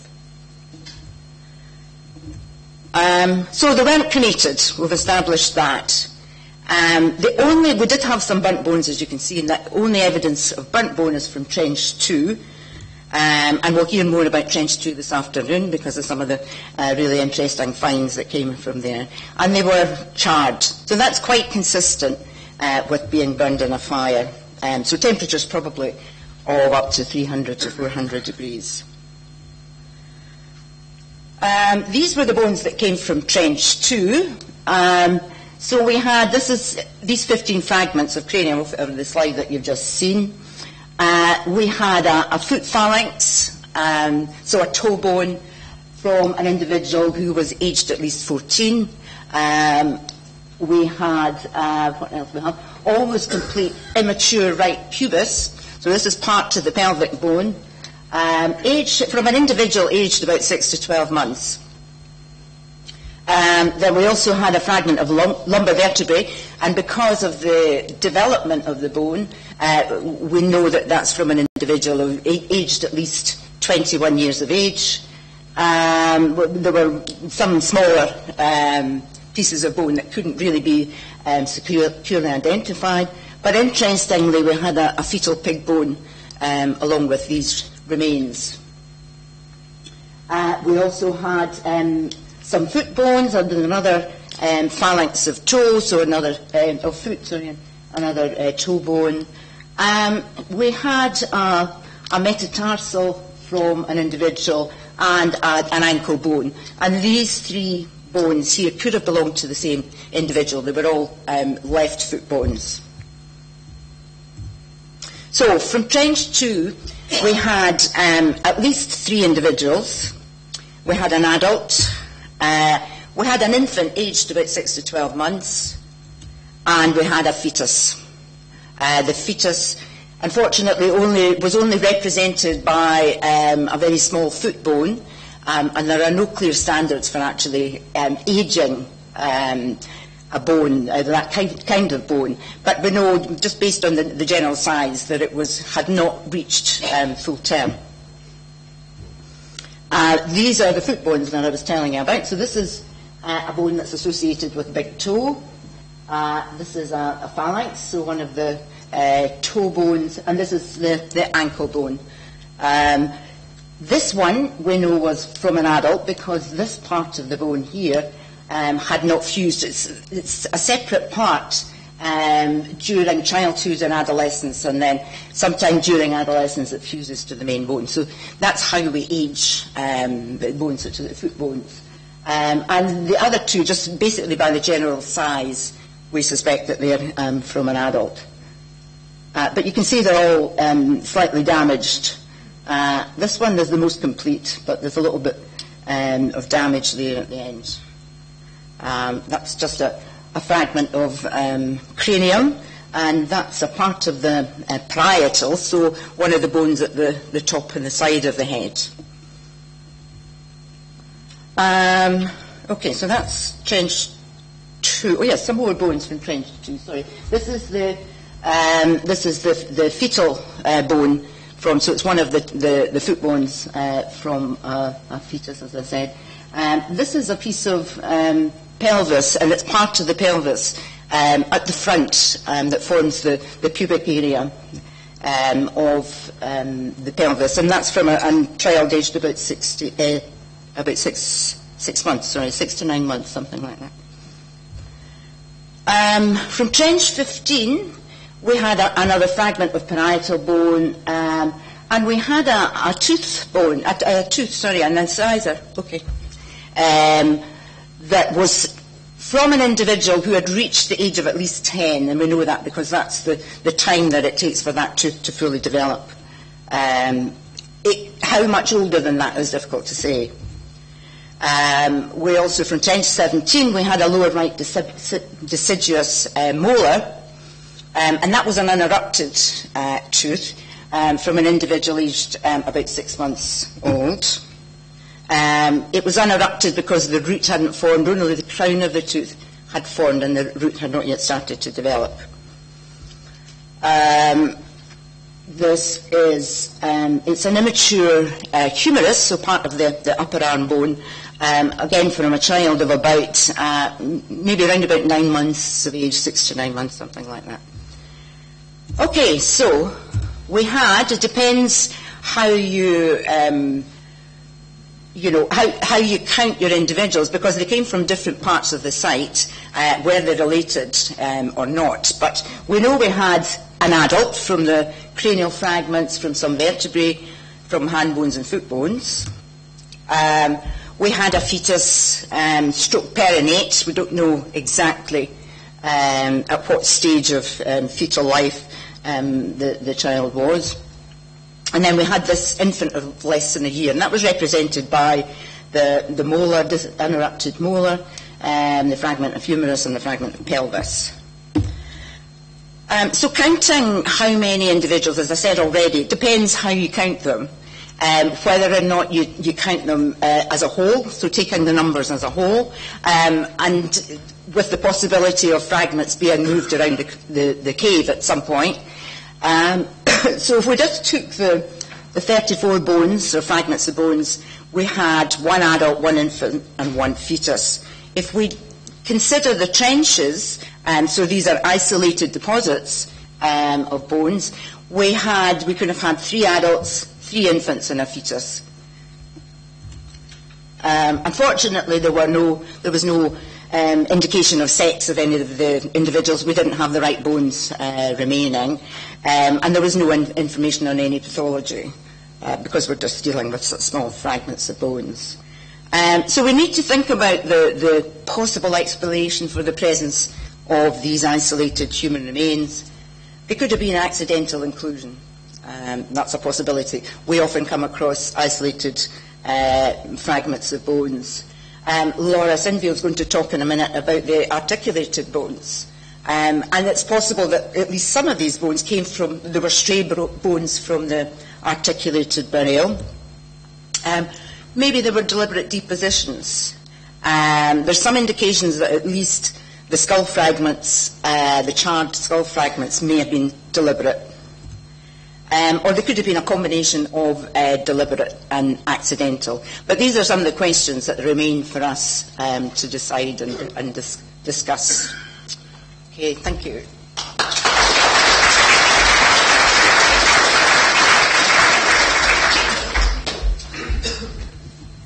Thank you, Kath. Oh, nothing. So we've met some of our fragmentary friends, and we're going to now meet some whole ones, I think. And this is it's Dr. Laura Sinfield from Edinburgh University is going to talk to us now about the human remains from High Pasture Cave. Just the arrow keys, yeah. Yes, all that on the machine as well. There were, and that's the button you go for to blind us. And that's the microphone.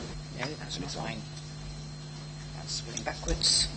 Ah, right. I have to work out which way is backwards and which way is forwards.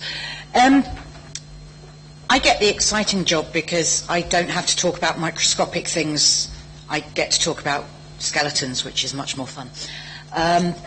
This is the main skeleton.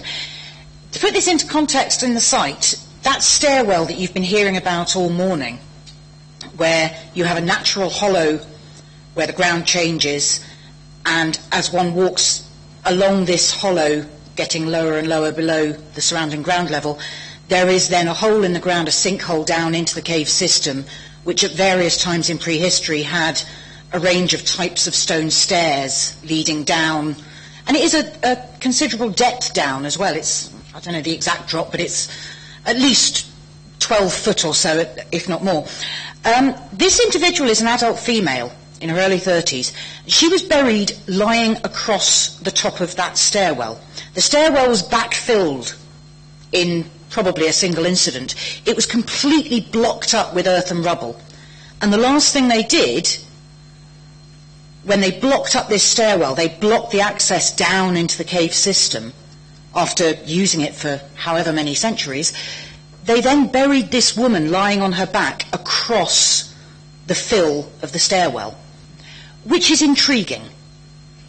She was lying on her back with the back of her head resting on the top steps and her feet sort of across to where the lintel was. She also had what I will technically describe as a great big pointy rock smashed into her face.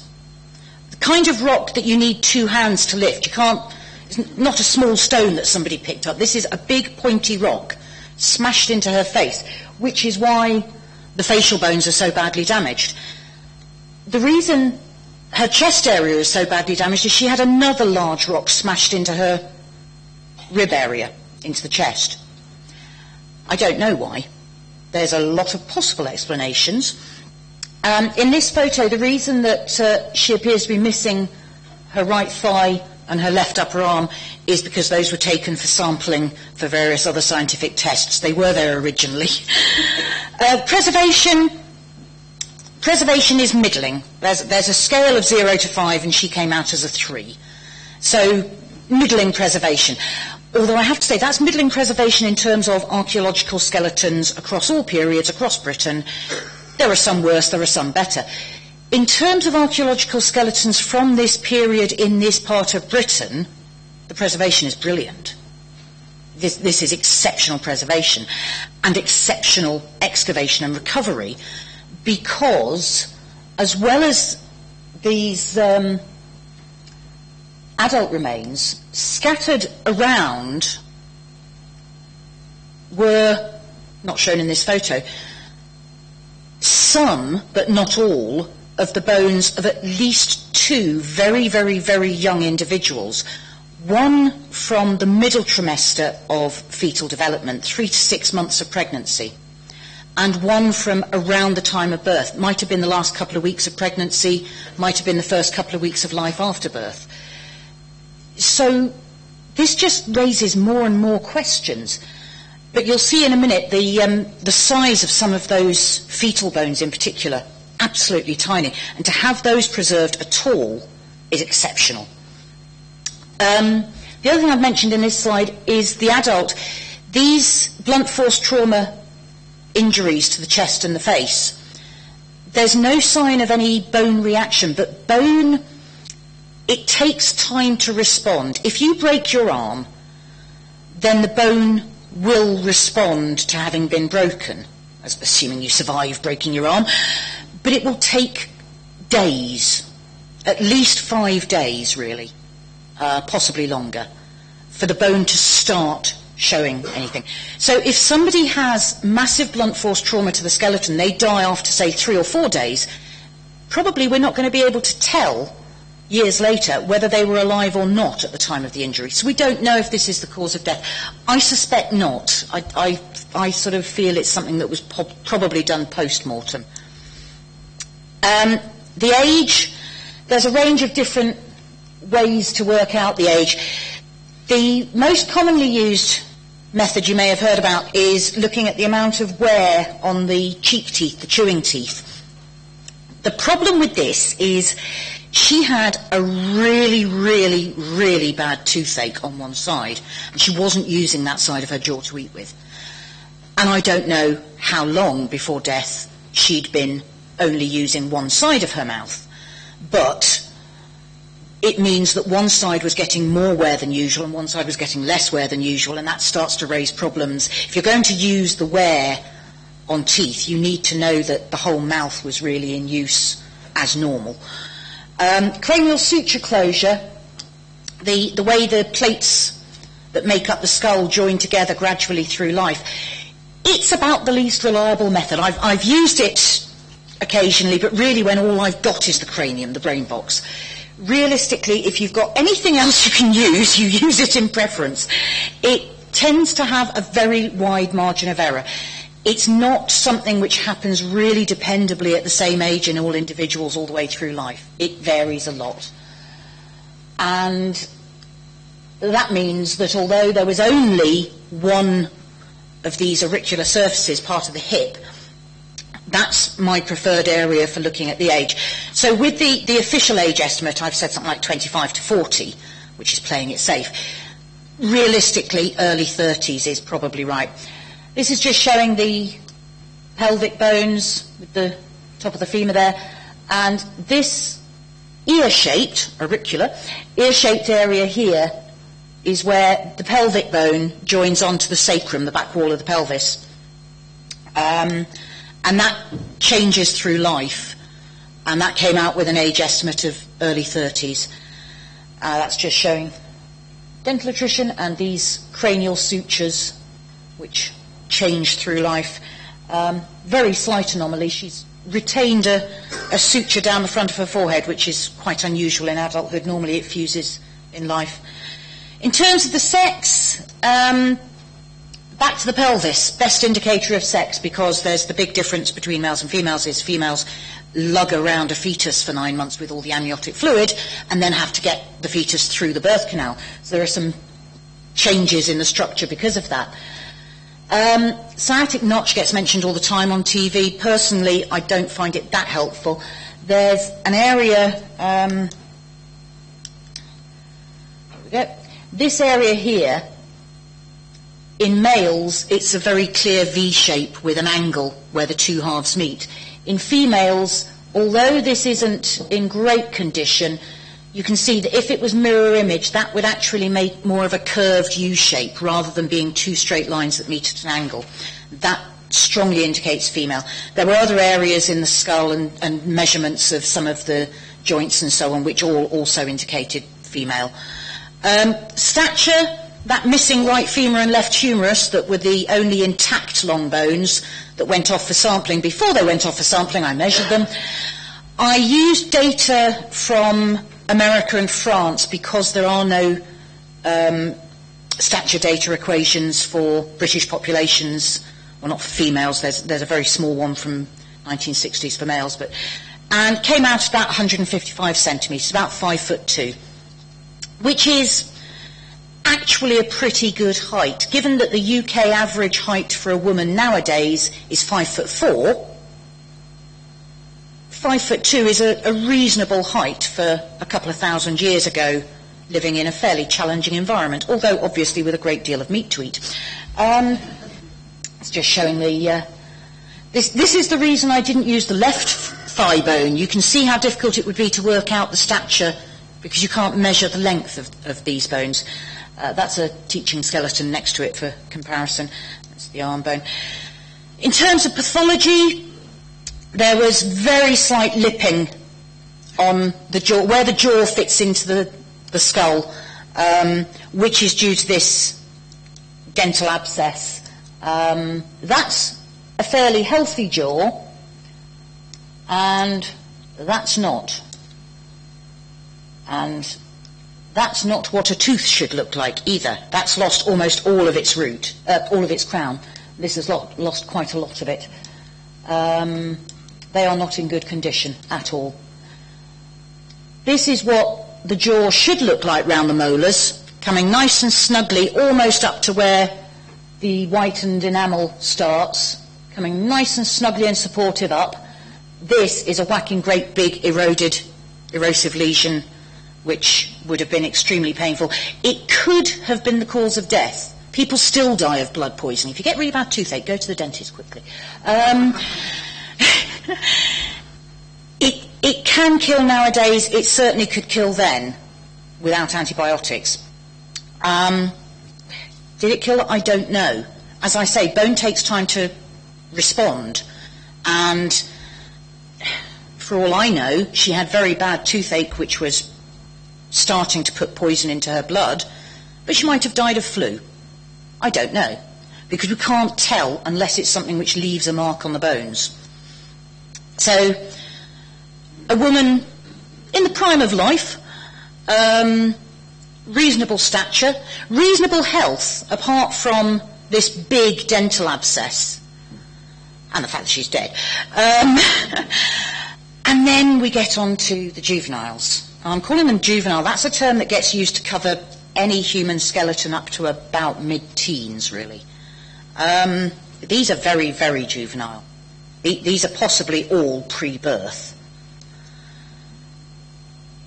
They're also exceptionally well preserved. This is exceptionally well preserved, okay, when it comes to perinatal remains. Perinate, you've heard used a couple of times, it's basically birth, give or take a couple of weeks either side. The cranial fragment, tiny piece of lower jaw, the mandible, with two tiny incisor teeth. And both arms are represented, one collarbone, part of the pelvis on both sides, and both legs are represented. This is exceptional. It's just some more photographs. You can see from the centimetre scale, these things are very, very small. Measurement is one of the ways of doing. The bulk of the standards that I could apply all came up with around about 37, 40 weeks in utero. So they mostly came up with just before birth. However, as any of you who've had children will know, this 40 weeks business, people are not usually born on their due date, even nowadays. The human does not go, 40 weeks, time to pop out. Humans are very, very variable. They are born early, they are born late, it depends on a whole host of factors. And also, these standards are worked out on modern populations, and they're partly worked out by birth weight. We don't know whether historical populations 2,000 years ago might have had slightly different rates of development in terms of body mass and birth weight and so on. When I used the most up-to-date UK data that I could get, in fact it came out at slightly younger, 34 weeks gestation, up to 40 weeks. So the more modern the data that I used, the younger the fetus appeared to be, which is why I'm calling it a perinate, because it may actually have been born. I don't know, and I can't tell from the bones. There is probably more than one, because this is the shin bone, that's the knee end, that's the ankle end. This is the shin bone from the bones which were scattered around the adult female. And this is another one from trench 2. Could that be the left and right from one individual? Well, no, because this one actually also had the left and the right, but also both of them are left. And nobody has two normally formed left shin bones.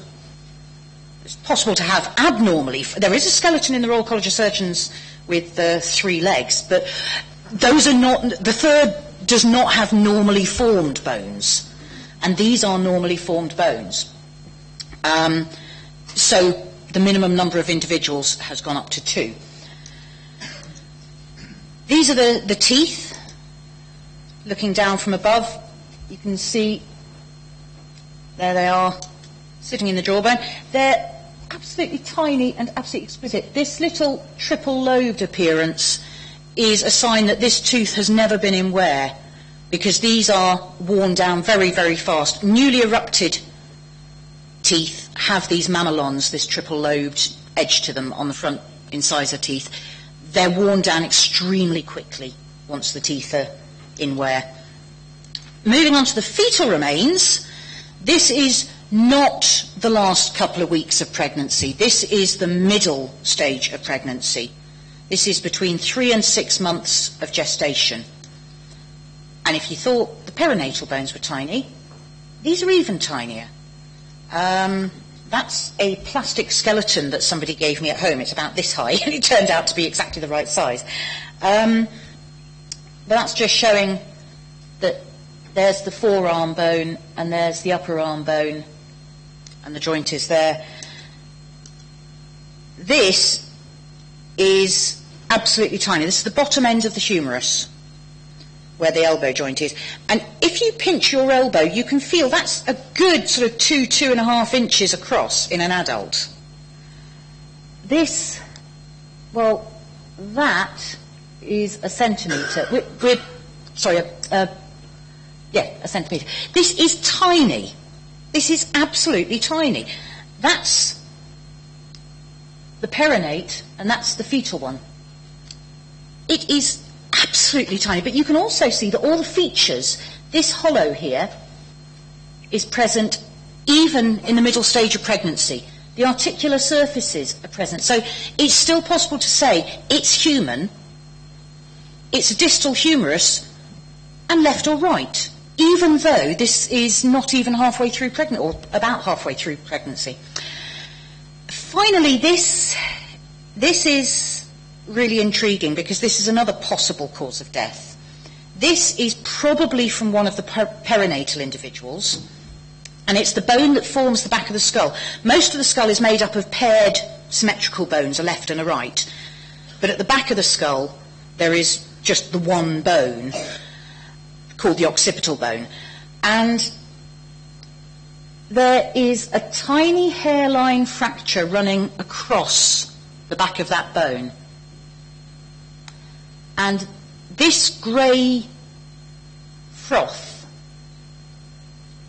it's exactly like the froth from a pint of Guinness, but greyer. It's a thick, dense, foamy form of bone. This is new bone formation. This, when I said the body takes a while to respond to an injury, this is what that response looks like.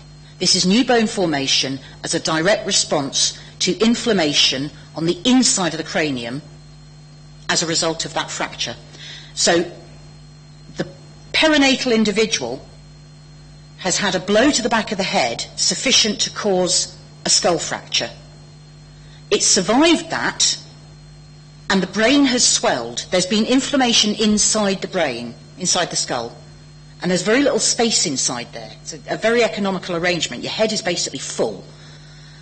And so if there's swelling, that causes a major problem because it pushes the brain inwards, and that can cause immense problems. This individual has survived at least 5 days for there to be any bony response, and I would say probably it survived longer than that. Kirkring's ossicle is just this little bit here. It's unusual, but it's not terrifically rare. I'm not terribly excited about it, but I am very excited about this. I spoke to a forensic pathologist who specialises in paediatric forensic pathology, and she said she had actually seen this in utero. So the fact that there's been a blow to the head does not mean this child had been born. The child could still have been in the womb if the woman either fell across a hard surface or had a blow to the abdomen. It is possible for a child in the womb to survive that. In terms of the whole assemblage, we've got one adult woman, we've got at least one fetus, probably 2 perinates, as well as the other possible individuals who aren't directly associated with the adult female remains. You've heard the word liminal a few times today. I'm allergic to archaeological theory, but I occasionally, grudgingly use terms like liminal. It comes from the word threshold. It's where we pass between 2 different states. When you go over a threshold, you pass from indoors to outdoors, from outdoors to indoors. You change from light to dark, from life to death. In fact, one of the most common uses of liminal is to do with death, and when you go from life to death. What we don't seem to have a huge amount in terms of archaeological thinking, there isn't a huge amount about the other end, when you come into life. And these very, very juvenile individuals are about as liminal as you can get, because they exist. They absolutely exist. We have their remains. But they haven't yet come into existence if they haven't been born. And this is still a state that confuses us as a society now. It's a very emotional issue. In law, a fetus isn't a person. You're not a person until you're born in British law. If a pregnant woman is murdered, there is only one murder charge, even if that child was fully enough developed to have survived had it been born at that point. But if it hadn't been born, it is not counted as a person. But if you talk to any parents, they will tell you that as soon as they get the confirmation of pregnancy, that pregnancy starts to be a person. When they see the scan, it really becomes a person. And if you talk to anyone who's suffered through miscarriage or stillbirth, those are very much people. Those children existed for those parents, even though in law they never did, because they were never born alive. We don't know whether these children were ever born, in which case, technically, are they children? Do they remain fetal individuals? We don't know whether they ever drew breath. We don't know their relationship to the woman, although Mandy's got some really interesting and fairly exciting stuff about that later on after lunch. We don't know whether the children or the very juvenile individuals, to go back to clinical terms, we don't know whether those were associated with the woman or whether it was the other way round and the woman was associated with the children. It's very difficult to work out where the focus of these burials is. And on top of all of that, why was the woman effectively weighted down with these big rocks in the head and the chest? The questions around this, coming up with the age and stature of the woman is such a tiny amount of information compared to the number of questions there are. We've also got, over and over and over again, in terms of this liminal stage of existing but not yet having been born, we've got fetal or perinatal pig, cow, dog. It's not just humans. There's something going on at this site which is particularly interested in that stage between birth and pre-birth. And just finally, acknowledgements. The Forensic Medicine Unit, where I've been based in Edinburgh, and the mortuary there were very, very helpful. The excavation team at High Pasture Cave, simply for being able... You've seen what the site is like. It is dark, it is muddy, it is wet. And they were retrieving these bones, which are millimetres across.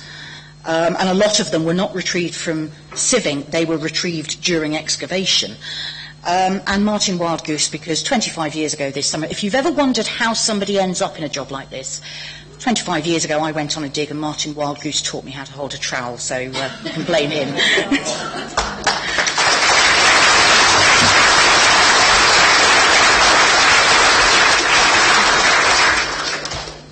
Thank you very much, Laura. So this morning we've looked at the nature of the cave itself. Behind the talks there's been some other pieces of work, like the process of getting the radiocarbon dating sequence sorted. With, I think now, is it 50 or 60 radiocarbon dates? Work still goes on that, and there may be more supplementary dates to go through. We've heard about the humans and the rather strange ways in which they have been treated. The buckets of arterial blood from all those pigs and cattle, the smashing, chopping behaviour of the occupants of the cave and also of the rock shelter. This is an extraordinary place. It's extraordinary because so much survives, and also it survives in so much detail. I hope that we have started to show you what the work of the last 10 years has begun to bring out. And I'd ask you to come back at 2:20 after lunch to start to hear more details about this remarkable place. Thank you very much.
If you speak... Hello, yeah, there we go. All right. All right. That's not been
nice. How nice if you continue.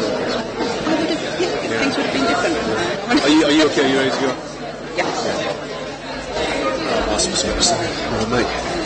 Okay, can everyone take their seats, please?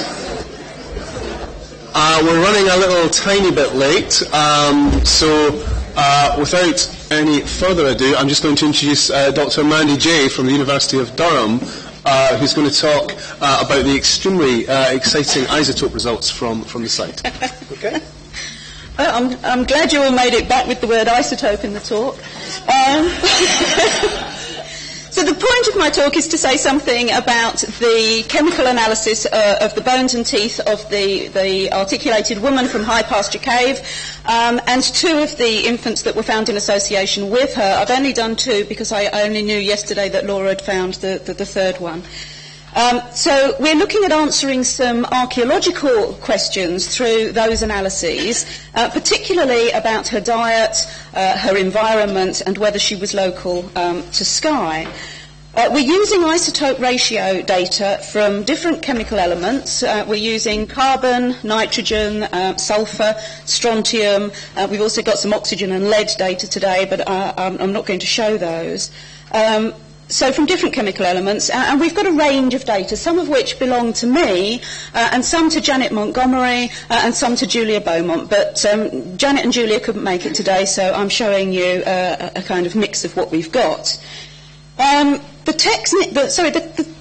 haven't actually moved on from the slide there, have I, Sam? Right.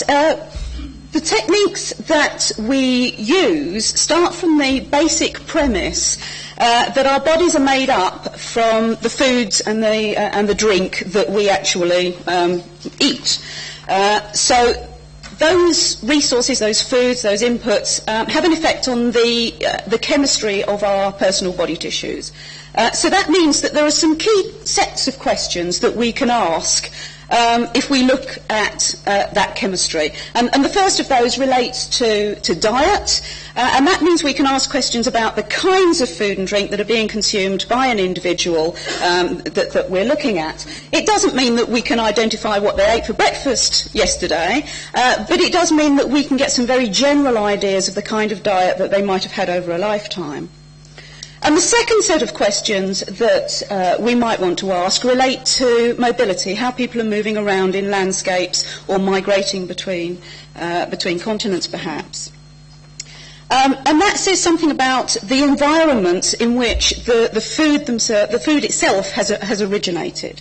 If the food looks like it originates in an environment which is not like the environment where the person has been found, then there might be some suggestion of mobility, particularly in prehistory, where trade and transport of foods is possibly not going to be the norm. Though, of course, at High Pasture Cave, there is some question that maybe some of these animals and even the grain might have been brought in to the site, which will affect the interpretation of these numbers.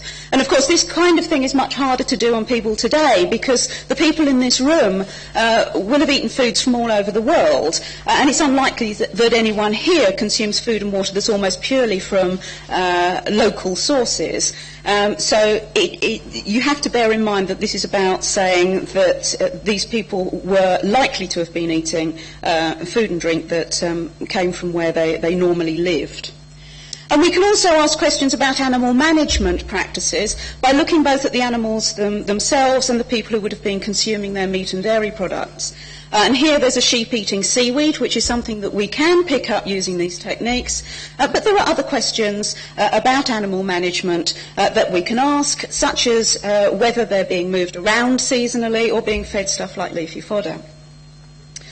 And another particular area of interest relates to climate and environment. Isotopic techniques can be used to look at changes in these, which might be natural or anthropogenic. And of course this picture is trying to suggest mutations arising from climate change, but with the isotopic techniques that I'm talking about, we can actually see changes in body tissues, if only at the chemical level when environments change.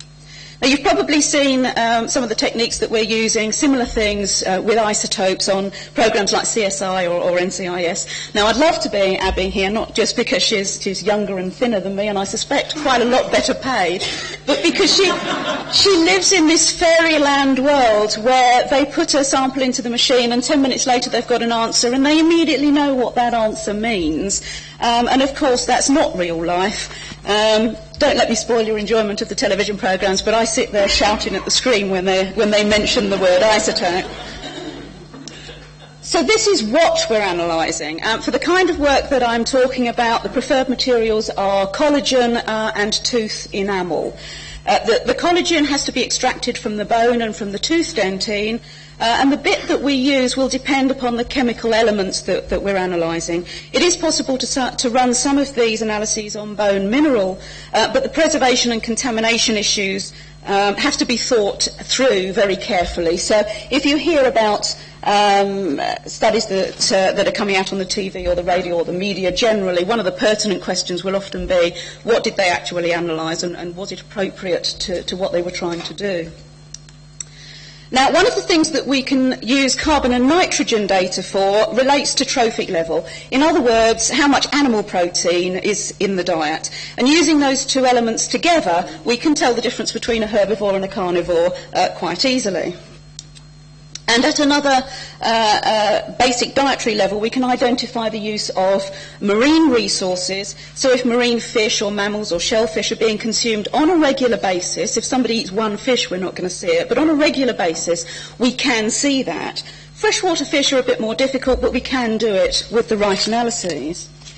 One of the interesting things in British prehistory is that later prehistoric people avoided the use of marine foods, even when they were living right on the coast.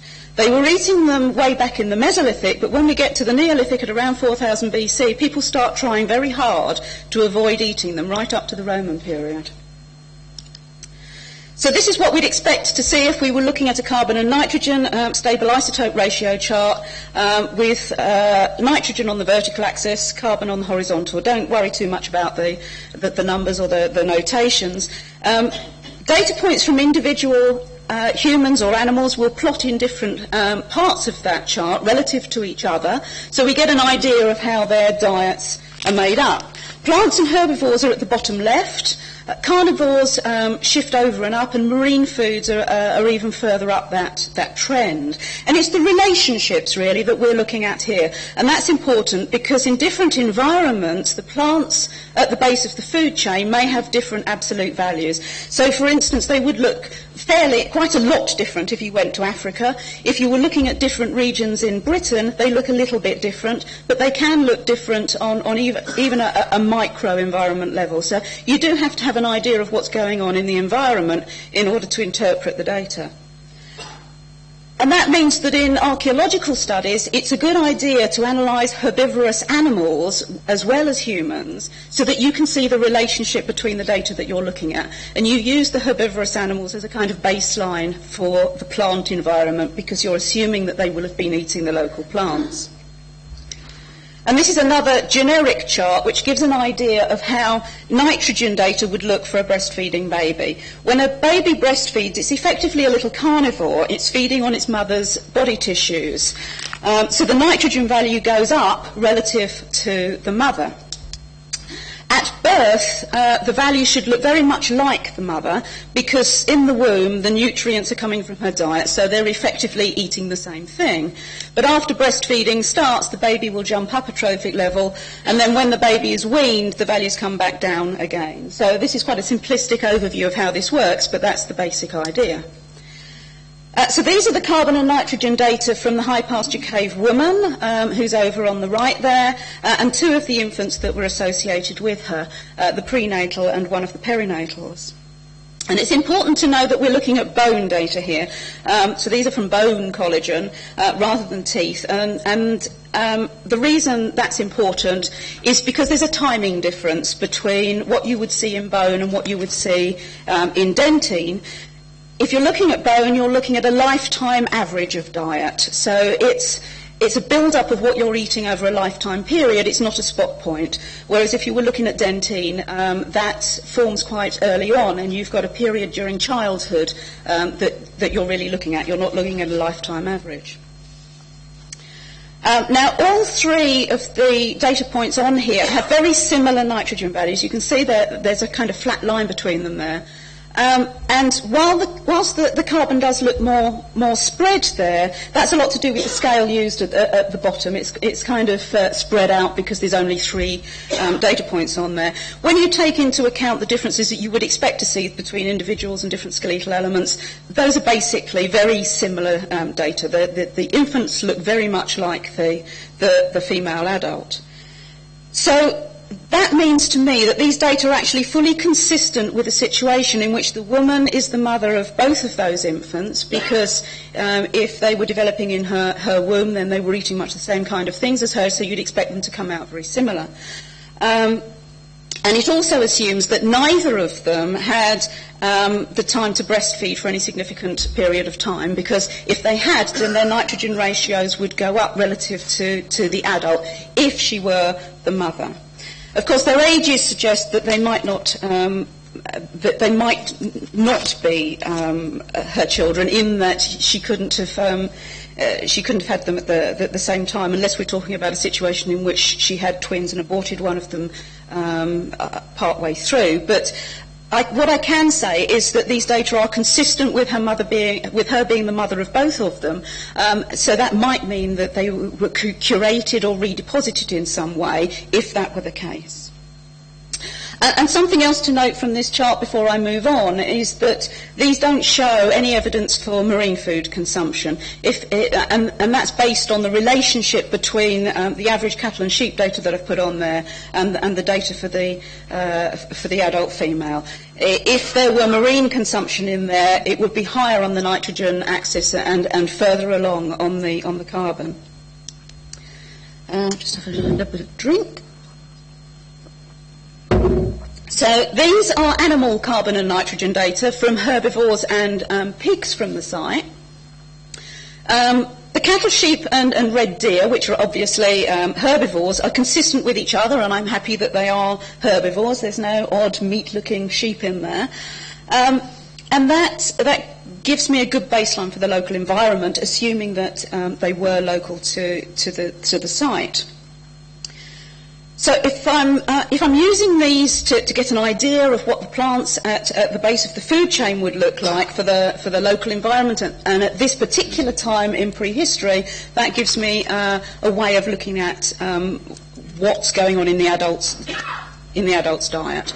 And I can say that the woman was eating quite a lot of animal protein in her diet, and that she wasn't consuming marine protein based on looking at these animals. And that, as I said, would look different if we were in a different region. Now, the pigs on here do look quite interesting on their own. I've got two separate groups on there, with 6 animals from the pig-rich deposits in the bone passage, and 4 animals which are from surface deposits. And you can see that actually they look quite different there. The cave deposit has higher nitrogen values and is shifted along on the carbon scale relative to the surface deposit. And I think that what we're looking at here is a difference in the way that the pigs were treated or fed by the human population. Both pig groups have higher nitrogen values than the herbivores, which you'd expect because pigs are omnivorous animals and they will be eating some level of animal protein if they can get it. But the special deposit from the bone passage has even higher nitrogen values than the other group. And that would seem to indicate a group which were fed more animal protein, or it could mean that they were being fed marine protein. Now, there are fish bone at the site. We don't know whether other people might have been eating those, but certainly the woman I've analysed wasn't, not on a regular basis. So what might they have been doing with those fish? They might have gone into the pig diet, and we know that that's happening in the Hebrides. There are pigs there that are clearly being fed marine diet. If that's what's happening here, they're getting a little bit, but it's not a huge amount. But it's a possibility, knowing that there are marine fish at the site. So I'd say that the data were consistent with the surface deposit being perhaps left to their own devices, and looking after themselves, whereas the other group were possibly being looked after by humans who were perhaps feeding them, perhaps even their own human food waste, or perhaps adding some fish in there. Now, if you move on to the strontium data, these are often most useful for considering mobility questions. In very basic terms, and this is quite simplistic, but it gives you the idea of how it works, the strontium data that we get from the tooth enamel should match up to the local environment if that's where somebody was getting their food from. And this gives us this is a simplified geology map that gives us geology zones that would give us different strontium isotope ratios. So if we found somebody in the blue zone, for instance, and when we analysed them they came out with a value that was, say, equivalent to the red zone, then there would be a suggestion that they might have moved in to the region from somewhere else. But of course, they could have moved in from, if they came out with a blue value, then they might have come in from another blue area. So it's not an exclusive technique. You can't say that somebody definitely did or didn't move. You can only say the data are consistent with a particular scenario. So as I say, that's a very basic idea of how it works, but there are a lot of other factors to take into account, and so I am simplifying everything so that you don't really fall asleep on me if I can help it.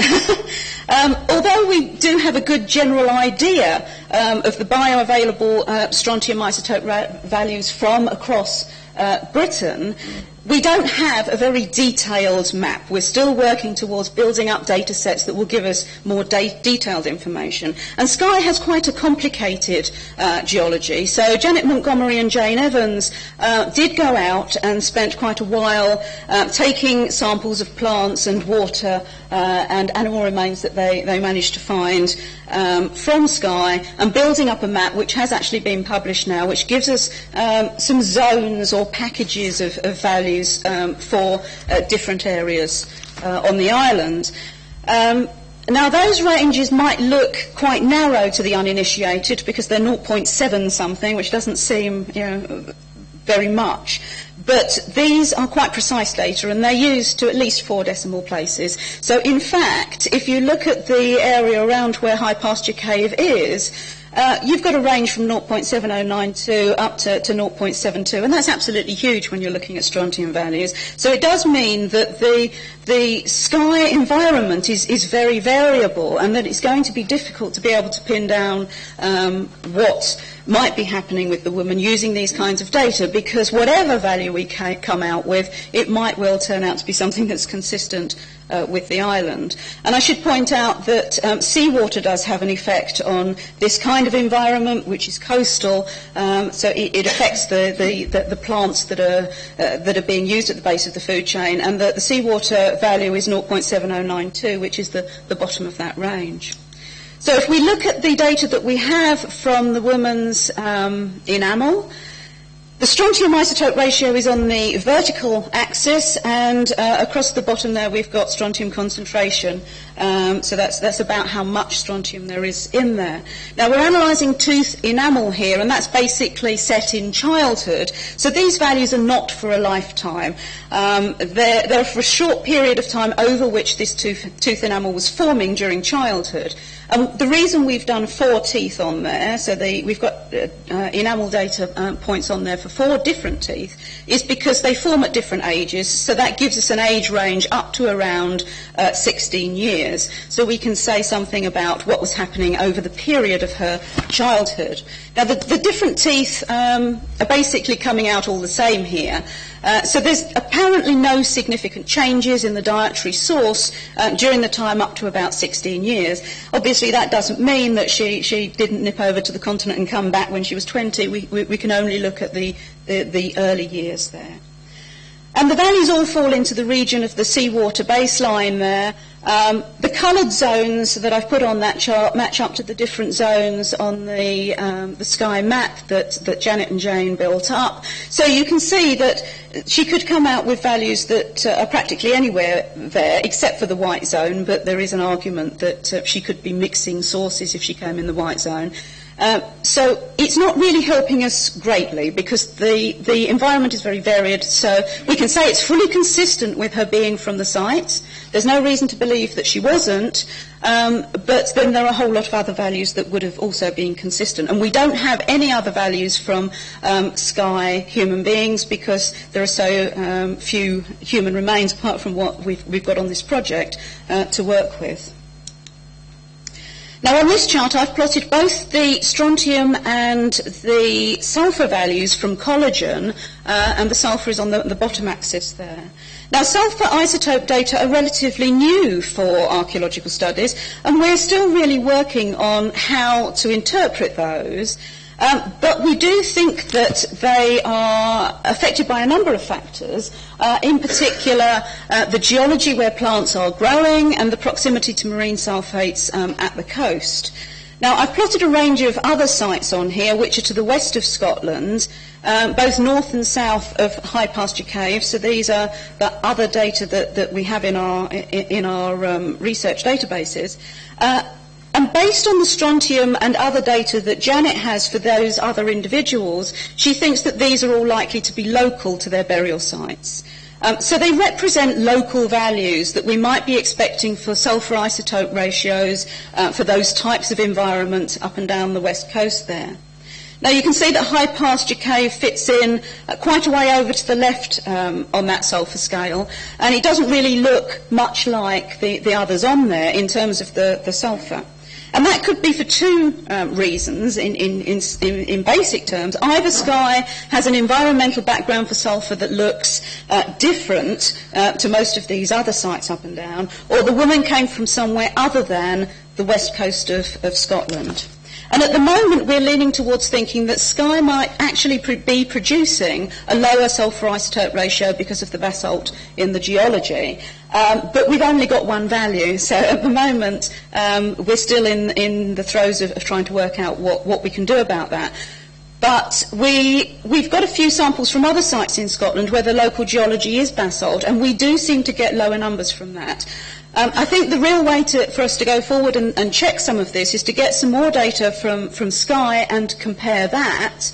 And I have got some sample of collagen left from the animals that I've done the carbon and nitrogen on, but it hasn't been run for sulfur yet. So I'm planning to do that and see whether they come out with low numbers too.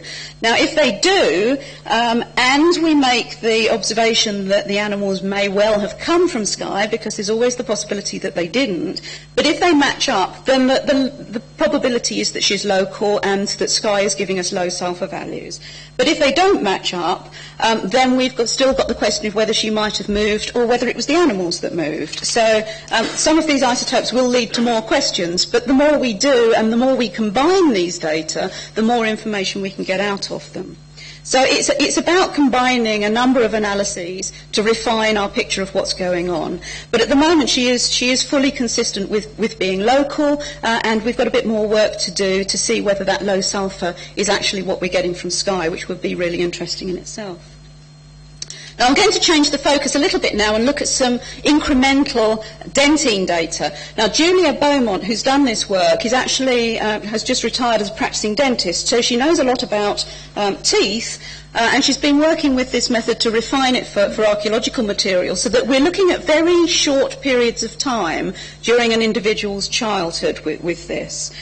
For High Pasture Cave, the data are interesting because they seem to indicate that the tooth that we originally thought was a retained deciduous tooth, in other words, a baby tooth that hadn't been shed, was probably actually a permanent extra tooth. I'm not very good at saying supernumerary, I have to say it quite slowly, but that obviously is the technical word for it. So it's an extra tooth that other people wouldn't have had.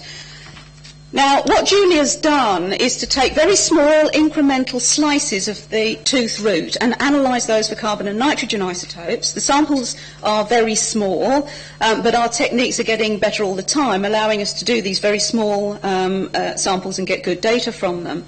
Now, because the formation of the tooth root can be quite precisely tied down to childhood development, we can age the particular slice that we're analysing quite well, and the bottom axis shows the woman's age when the incremental slice was formed. So this is quite different in terms of timing than the standard bulk bone samples that we were looking at the beginning. Those covered a lifetime average, and this is looking at very short periods during childhood. Now, on this chart, we've got the nitrogen values from the increments on that vertical axis, and obviously the age across the bottom. And the red symbols on here are from the first molar, and we know that is the first molar, so we're happy that we've got the time slice right for that. We know where it should fit on the bottom scale. And the black symbol on there is from the deciduous tooth, plotted as if it were a baby tooth. And in theory, if the increments have been allocated to the right period of time during childhood, then the two lines should match up, but you can see they're a bit out there. And that's exactly the same data replotted as if it were a permanent tooth. And by changing the identification, what we've effectively done is changed our idea of when exactly the increments formed, which changed where we plot it on the bottom axis. And you can see that if we do that, if we plot it as a permanent tooth, then they match up like a dream. I mean, those kind of data really quite unusual to come out that well. So it plots exactly where we would expect it to. And if we do exactly the same thing, only with carbon, that's carbon on the vertical axis this time, and this is plotted as if it were the baby tooth, and this one treats it as if it were a permanent tooth. And again, the match is wonderful for the second one. So at the moment, what we think is that this is actually a permanent tooth rather than the deciduous tooth that we originally thought it was. Now, you might think that isn't particularly interesting in itself. It's amazing if you're involved in doing this kind of new work to see it matching up, but re-identifying a tooth, perhaps not important. Well, it is important for this kind of work because it's very important for us to understand the timing of the formation of the tissue that we're looking at. So if we're doing a strontium analysis on the tooth enamel, we need to know what tooth that is in order to decide when it formed and at what period of time we're saying this person moved or didn't move. So this kind of work is actually very important for that. And the other reason these charts are quite important is because by looking at these very small periods of time, we can see whether somebody changed their diet, for instance, by putting marine foods into it for a short period of time that we wouldn't necessarily see in the bulk averages over a lifetime.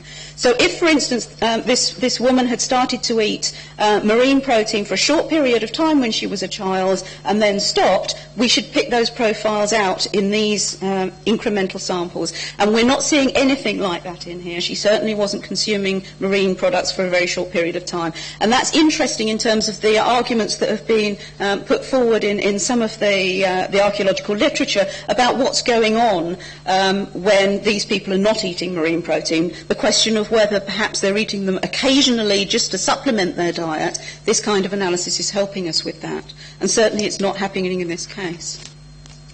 So to finish up, I think that this woman is quite consistent with being the mother of both of those infants. I'm not saying that she definitely was, but certainly the data are consistent with that situation. Wherever she came from, whether she was born and lived on Skye or whether she came in from somewhere else, she probably stayed put during her childhood until she was at least 16. Most of the data that we have are consistent with the possibility that she was born and lived on Skye, but that is quite a complicated problem. The geology and environment on Skye is very variable, and to some extent, many of the data that we've got could fall into quite a large range and still be consistent with the location. The sulphur data that we've got are probably the most interesting in terms of pinning that down, and we think that if we do some more work on that, we may be showing that the basalt is affecting those sulphur data and that we can pin that down a bit more. And we think that the tooth, which was previously identified as a retained deciduous canine, is actually a permanent extra tooth. And if she was local, she certainly had a high input of animal protein in her diet, and probably the pigs were a constituent of that. Certainly she wasn't consuming marine protein, which is normal for people at this time in Britain, even when they lived close to the coast. And finally, we do seem to have this difference in the diet between the groups of pigs, between what's going on in the bone passage and what's happening elsewhere on the site. And again, that seems to be perfectly consistent with other things that we're seeing coming out of the studies at this site, where there's something very special going on in that area, and it's quite unusual. And I think that's me done.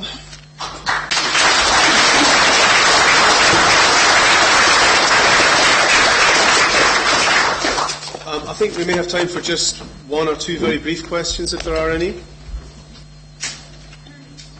Yeah. The graphs that you used to identify what sort of tomb it was, the main feature that you used was the step. Is that in itself significant? Sorry, the main feature. The main feature that. When you matched up the two graphs by slide. Oh, going the wrong way. Okay, so this step here. Yeah. Well, that could be the difference between that's the nitrogen. That's the nitrogen data there, and the difference between the step you're talking about, that step between 6 and 7 years, or between 4 and 5. It could be. The difference overall there is between 11 and 12 mil per mil, which 1 per mil isn't extraordinarily high for ordinary changes in the diet. It might, for instance, mean that there was a period where she was eating less animal protein during the month. She might have had a more vegetarian diet during that month. But probably, over time, 1 per mil isn't an awful lot to be looking at for normal changes in diet, depending on what resource she had available to us. Perhaps that step between 6 and 7 might be interesting, because there is always a possibility that a sudden step like that might mean that she moved from one place to another, had a different nitrogen baseline. But it isn't really possible to gain too much out of that kind of level of change. It's not big enough. I could show you some data that we've got from Sumborough, which will be coming out in Antiquity quite soon, where we can actually see very big changes in these incremental profiles that would suggest that people were trying very hard to avoid marine proteins, but occasionally they were in such a situation that there was so little else available to them because of the local conditions that they were having to eat it. And you see much bigger changes during that. This is really not very much, and it shows up more because of the fact that it is quite flat and it's kind of spread out because of the scale. Thanks very much. I think we're going to have to press on. So any other questions on the isotope work we'll keep for the general discussion at the end. We're moving on now to a series of papers that are going to deal with the very rich collection of objects in High Pasture Cave and Fiscavig. So the first of those papers is Dr. Anne McSwain from Historic Scotland, who's going to be talking about the pottery.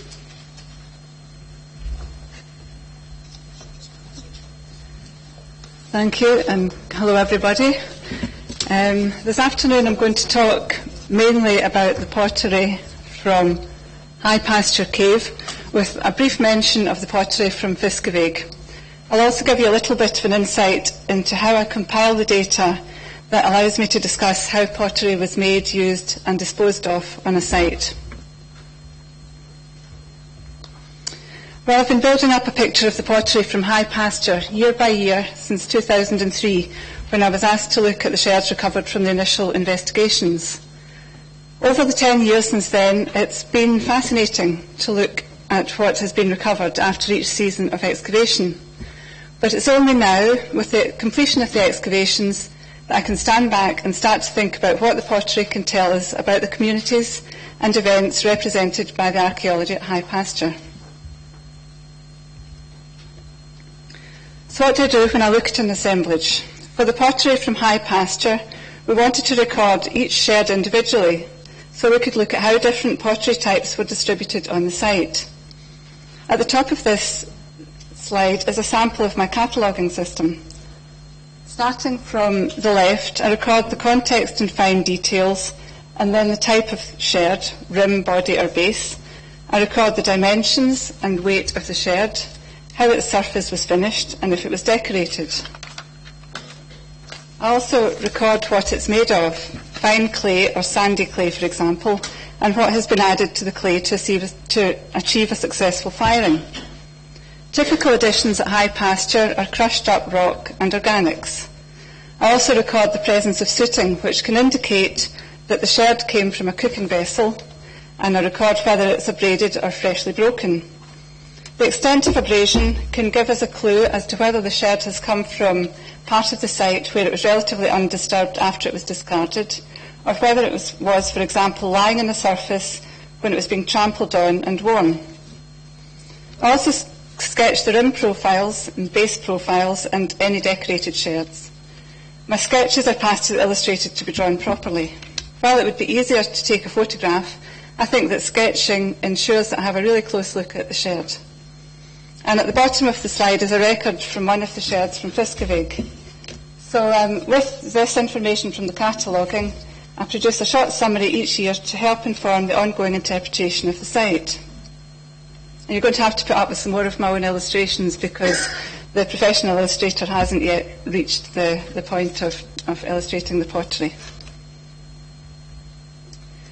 So the recording process that I've described is very time-consuming, and inevitably, usually late at night, I sometimes ask myself whether it's worthwhile recording at this level of detail. But fortunately, I always convince myself that it is, and this is why. First of all, pottery is a common find from excavations. As the environmental conditions in many sites are not favourable for the preservation of organic artefacts such as leather and wood, pottery is often one of the most common finds and an important indicator of the date and use of a site. Secondly, the manufacture of pottery doesn't require special materials. Most areas have clays suitable for potting, and it doesn't require specialist equipment either. And thirdly, while not wishing to take away from the challenges of making even a simple vessel and getting it through the firing process, it's likely that the skills necessary for hand-building a pot would have been available to most communities. And I have tried to fire a pot using clay from a site on Orkney and fire it in a bonfire, and it was, I suppose, reasonably presentable. With a bit more practice, it would have been fine. So that's someone completely unskilled just going and digging up some clay, and so that's why it's really a good indicator of what's available to lots of communities. Finally, and importantly, handmade pottery can be relatively easily adapted by potters to take in changes in fashions for shape and decoration. So the pottery on a site indicates some of the choices being made by a community. A potter could choose, for example, to copy the pottery of a neighbouring community, or to be wildly creative and come up with something really different. Perhaps surprisingly, as we will see, most communities chose shapes and decoration which were used over a wide area and over long periods. So back to high pasture. The stage I've got to now is that I'm now combining my information into summaries for each context on the site. And this is one of the summaries. So the little band along the top is one of the summaries for a context. And that tells us that in context 2.44, one of the final stages of activity in the bone passage, we have 13 sherds from 2 vessels, one with a plain rim and no decoration, and organics and rock were being used as the tempering material. These summaries provide a fingerprint for the contexts, and I can use them to look, for example, for similar groups of sherds across the site. And here, for example, we have some contexts from different parts of the site which have been assigned to the same phase by Stephen, and we can see from these 4 context summaries that the pottery is supporting this interpretation. So we have over here very similar fabrics being used across the site at this phase, and similar rim forms as well.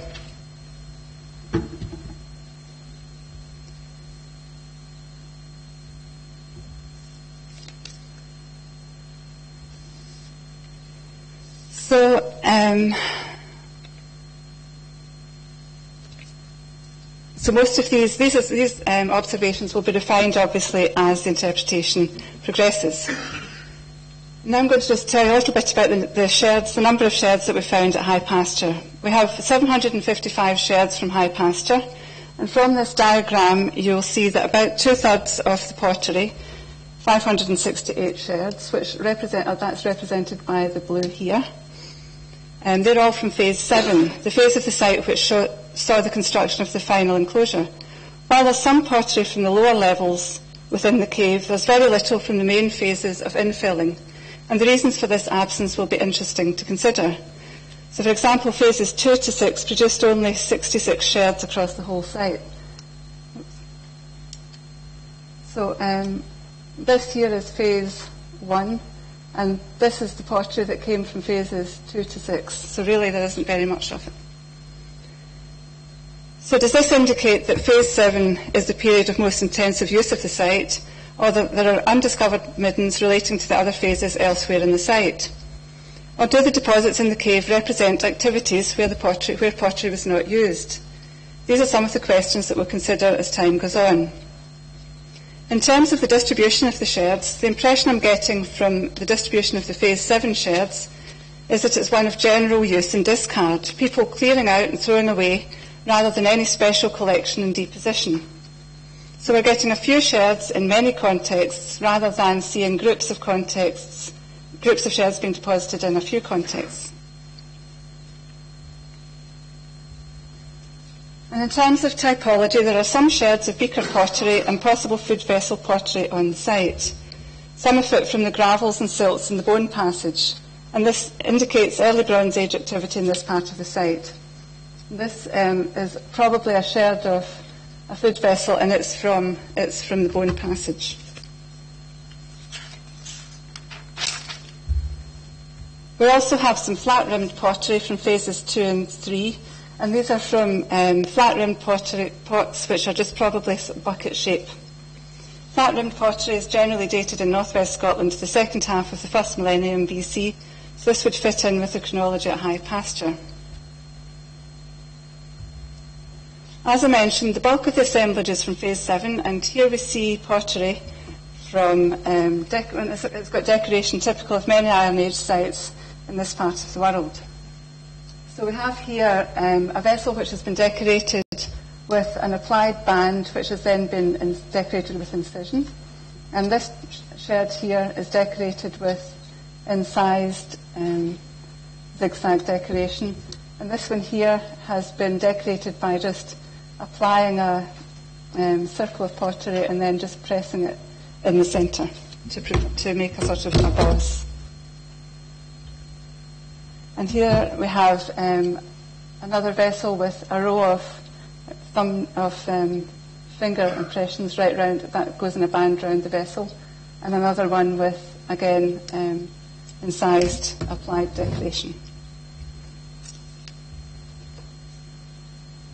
And it's this is the pottery, some of the pottery from Fiskevig, and you can see from that it's quite similar in many ways to some of the vessels from High Pasture in terms of the shape of the vessels.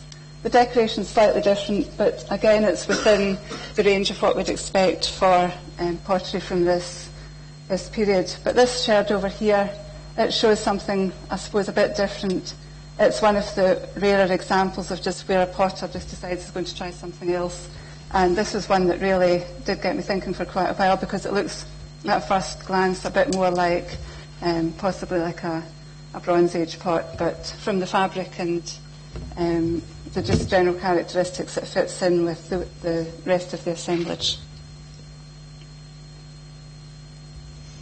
The detailed dating of High Pasture and Fiskevig have provided an ideal opportunity to look again at the Iron Age sites of Skye and see if we can establish a sequence for the island. And here's some of the pottery from Duna Neilhard, and this is a broch site near Dunvegan, and it was excavated by Countess de la Tour in the early 20th century. So it's really, it's not well contexted. There's quite a lot of pottery from there and from the other site that she excavated at Dunbeck. And as you can see, there are quite a lot of similarities between this pottery and the pottery from High Pasture. So by using the well-dated sequence at High Pasture, we hope to be able to provide a bit more understanding of the assemblages from these sites as well. One of the best sequences of pottery from Skye is from Dunartrek, which was excavated by Dr. Mackay in the 1960s. And it's going to be an important assemblage in looking at the High Pasture Cave as well. And we'll be using that to see how much range there is in dating across the island. And that's just some more of the pottery from Dunartrek. And they have got a lot more, they've got a lot larger sherds, and this will be important. A lot of the sherds from High Pasture are really quite small, so looking at somewhere like Dunartrek is important to get a better idea of the range of pottery styles and types. And at the later end of the sequence in Skye, we have pots like this one. This was excavated at the Broadford Health Centre site quite recently, again by Stephen, and you can see that the shape of the pottery is slightly different. The length of the neck of the pots have lengthened, and really from when it gets to this is about sort of 200 AD, and the range of decoration that they're using is it's more limited. Really, they're using more applied bands and not so much incised decoration. So to finish up, the pottery from High Pasture is really important both for the interpretation of the site, but also for the opportunities that we have, because of the excellent series of dates for High Pasture, to begin to look at the pottery from the other Skye sites and whether we can take another step towards constructing a sequence for the Iron Age pottery from Skye. Thank you.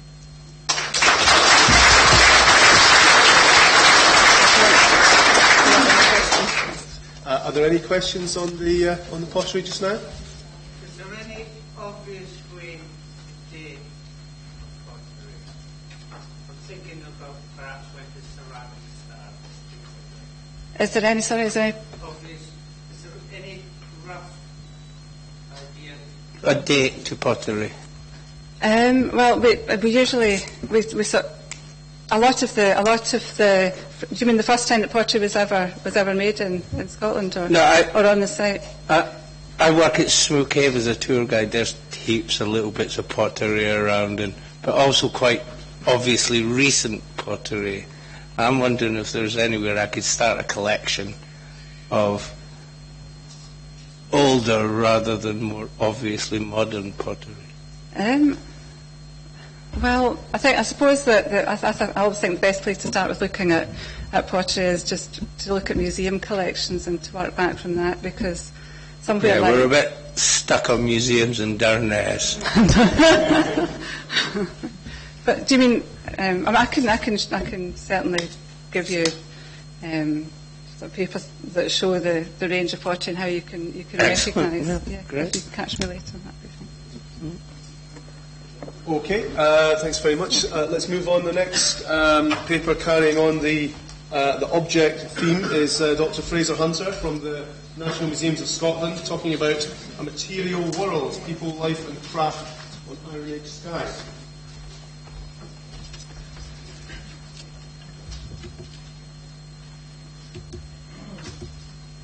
Well, thank you, Ian, and thank you to the organisers for the chance to speak to the conference today. I've been lucky to get the chance to work on some of the amazing range of finds coming out of these two sites. What I'd like to do today is to give you a sense of the story coming out of these artefacts. What can we tell from the rich range of material coming from Fiskevig High Pasture Cave? I'll be drawing here not only on my own work, but the work of a number of colleagues, particularly Gemma Cruikshanks, Don McLaren, Julia Gerken and Fiona McGibbon, who are all working on aspects of the non-ceramic assemblages. And what we hope to be able to give you is something of the richness and variety that the material culture can add to our picture, but also to pick up a couple of the themes that we've looked at already today, particularly this idea of deposition, and also to look at the question of craft workers. Who's doing this work and why, and what might it mean? It is a wonderfully rich assemblage, and there's a whole diversity of material to look at here. One of the dominant finds is stone. Although we're in the Iron Age, stone is one of those raw materials that is everywhere. At Fiskevig, you pick it off the beach. At High Pasture Cave, which I'll talk about to begin with, there's plentiful sources. There's a beach a mile away, lots of other raw material around about. Stone is everywhere. And because of that, it's very widely and very readily used. And you get literally hundreds of these kinds of things, beach cobbles, used for a wide variety of purposes. Now, hidden in this particular cache of stones, you have tools used for polishing leather, tools used for grinding grain, tools used for breaking up clay for potting, tools perhaps used for shaping quern stones. There's an enormous variety of things you can do with stones, and it's only by the detailed study of the wear patterns we begin to tease that out. To give you an example, this looks like an ordinary beach cobble until your eye catches the lines running across it.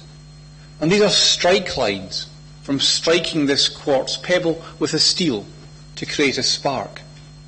So here you have one of the ways in which they're making fire on the site. And given the pyromaniac tendencies with all the burnt bone things we're hearing about earlier, this is a key part of life and comfort on the site, if you like. So the stone can tell us a lot about these kind of things, from these simple, ordinary tools through to things that take a lot more working. And there's a lot of quern stones, grinding stones, coming off High Pasture Cave. Both the saddle querns, such as Carrie showed us earlier, but also these later style of rotary querns, much like a more recent hand mill, and you see on the right Alan Braby's drawing of one of these things in use. So, at least some of the material, some of the grain being brought to the site, we can presume, I think, is being processed on site for the people to be consuming. Most of the raw materials, most of the stones are local. They're gathering them off the beach, they're gathering from the nearby fields. But they're also drawing on a wider range of material. So, for example, steatite is being used, soapstone essentially, a very easily carved soft stone, which is coming from Glenelg. Still quite close by, but it shows something of the networks of contacts they have here. And soapstone is used for weights and twirls, like the one on the left, but it's also used as a type of jewellery. And the fragment on the right is part of a beautifully polished bangle, about 1 inch high, which has been polished to this beautiful, almost black, shiny, deep polish to it. So this is material that's worth going some distance for, because you're going to get some really nice quality results out of it. So if stone is the dominant thing we find, the next is worked bone. And worked bone is like the plastic of prehistory. You can use it for virtually anything.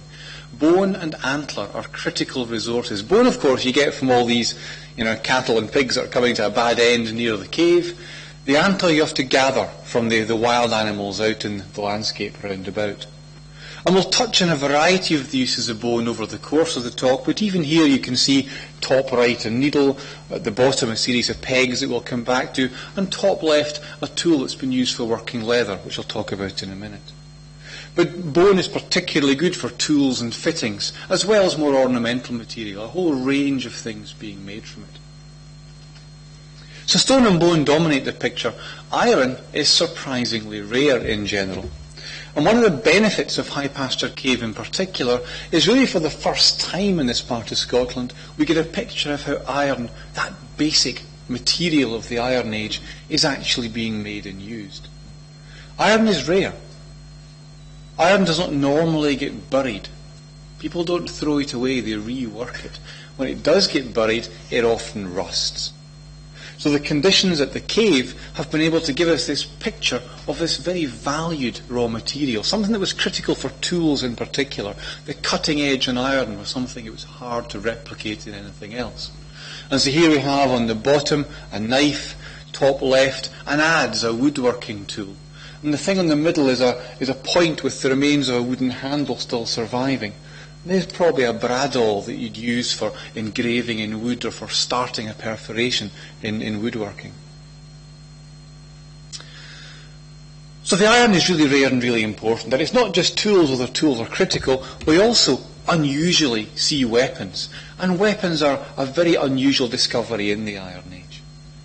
Now, it's not because they were all tree-hugging pacifists. Far from it, as some of the gruesome slides Ian showed us earlier can tell. But weaponry, because it was valuable, didn't often get buried. So here we're seeing, in the particular conditions of the cave, something of the more militaristic, the more warlike elements of life in the Iron Age. And we see a couple of daggers at the bottom of the slide here, small personal weapons. There's a real preference for daggers, it seems, in the area over swords. Swords are very rare. And at the top, a spearhead. Now, Stephen showed us a picture of the spearhead earlier, and that emphasises the size of this thing. You're talking about something a good foot long. This is not just a fairly scary-looking weapon, it's designed to impress and intimidate. It has, if you like, a social value as well as a functional one. It's partly as much about showing off as anything else. And that's confirmed by the fact that it's joined onto the spear, the shaft, by a bronze rivet. You could just use a simple iron rivet, but the bronze gives it that little hint of flashiness, of decoration. And it makes the point that warfare is not just about control and conflict over resources. There's also an element of trying to win prestige, to hold prestige, to show your position in society through these things. And you see that also in other unexpected finds from the site. This is a little bead, but it's a bead made of an unusual material. It's a sperm whale tooth. So it's not the kind of thing you just walk down to the shore and find. It takes effort to get hold of this kind of material. And it's not just a normal bead. The flattening of the surfaces there, and particularly the rectangular hole there, indicate it wasn't strung on a thong. It was fitted over, most likely a piece of iron. And the best parallels come from sword fittings or dagger fittings. If you see the shape of the fitting in the centre of this hilt here, and imagine a wooden or bone handle either side of that, this is part again of the showing off process. Warfare is brutal and messy, but it was also a way in which people could win status and could show off positions in society. And having a flashy weapon, highly decorated, was a part of this. Enough of this unpleasant violence. Let's turn to other aspects of the site. And one of the things we do see repeatedly is personal ornaments, things people would have used to show something of who they were, to show their position in society and so on. A finger ring, as you see top right, a simple spiral of bronze. Or at the bottom, an iron pin. Now, remembering again that iron is a rare material at this time, and it takes some blacksmithing skills to make a fine iron wire and draw it into a curve. So these things that look dark and rusty to us now would originally have been very valuable items. In fact, the iron may well have been valued more than the bronze pin, which you see over here. And this is a half-finished pin. It shows us something of the working techniques on the site.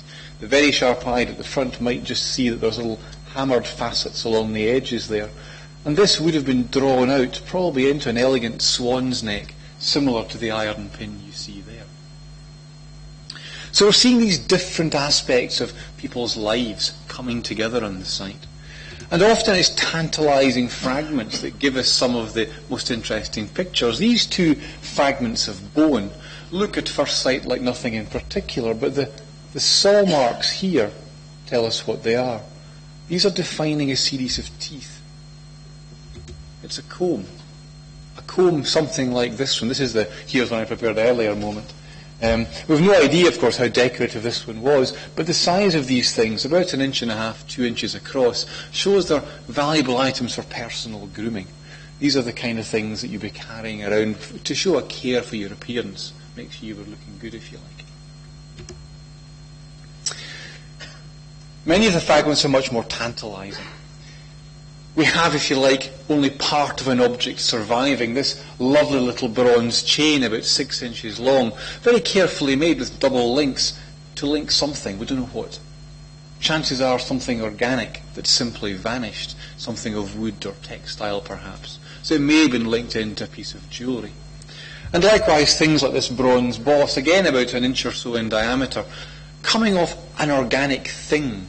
And it reminds us how even in a well-preserved site, so much is lost.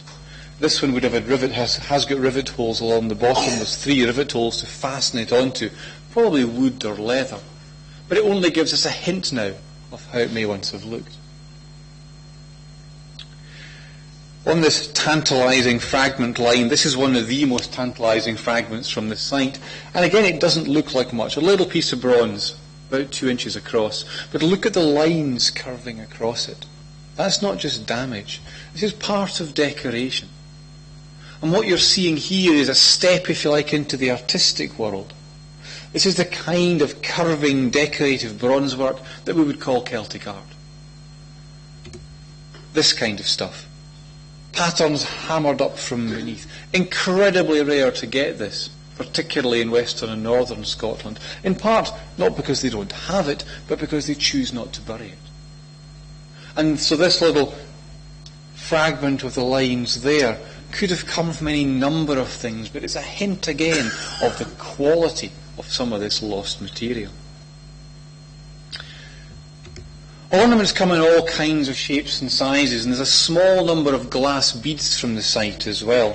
You can see on the one on the left actually how it was made. You'll see those spiral lines curving through it from winding a piece of blue glass round a rod.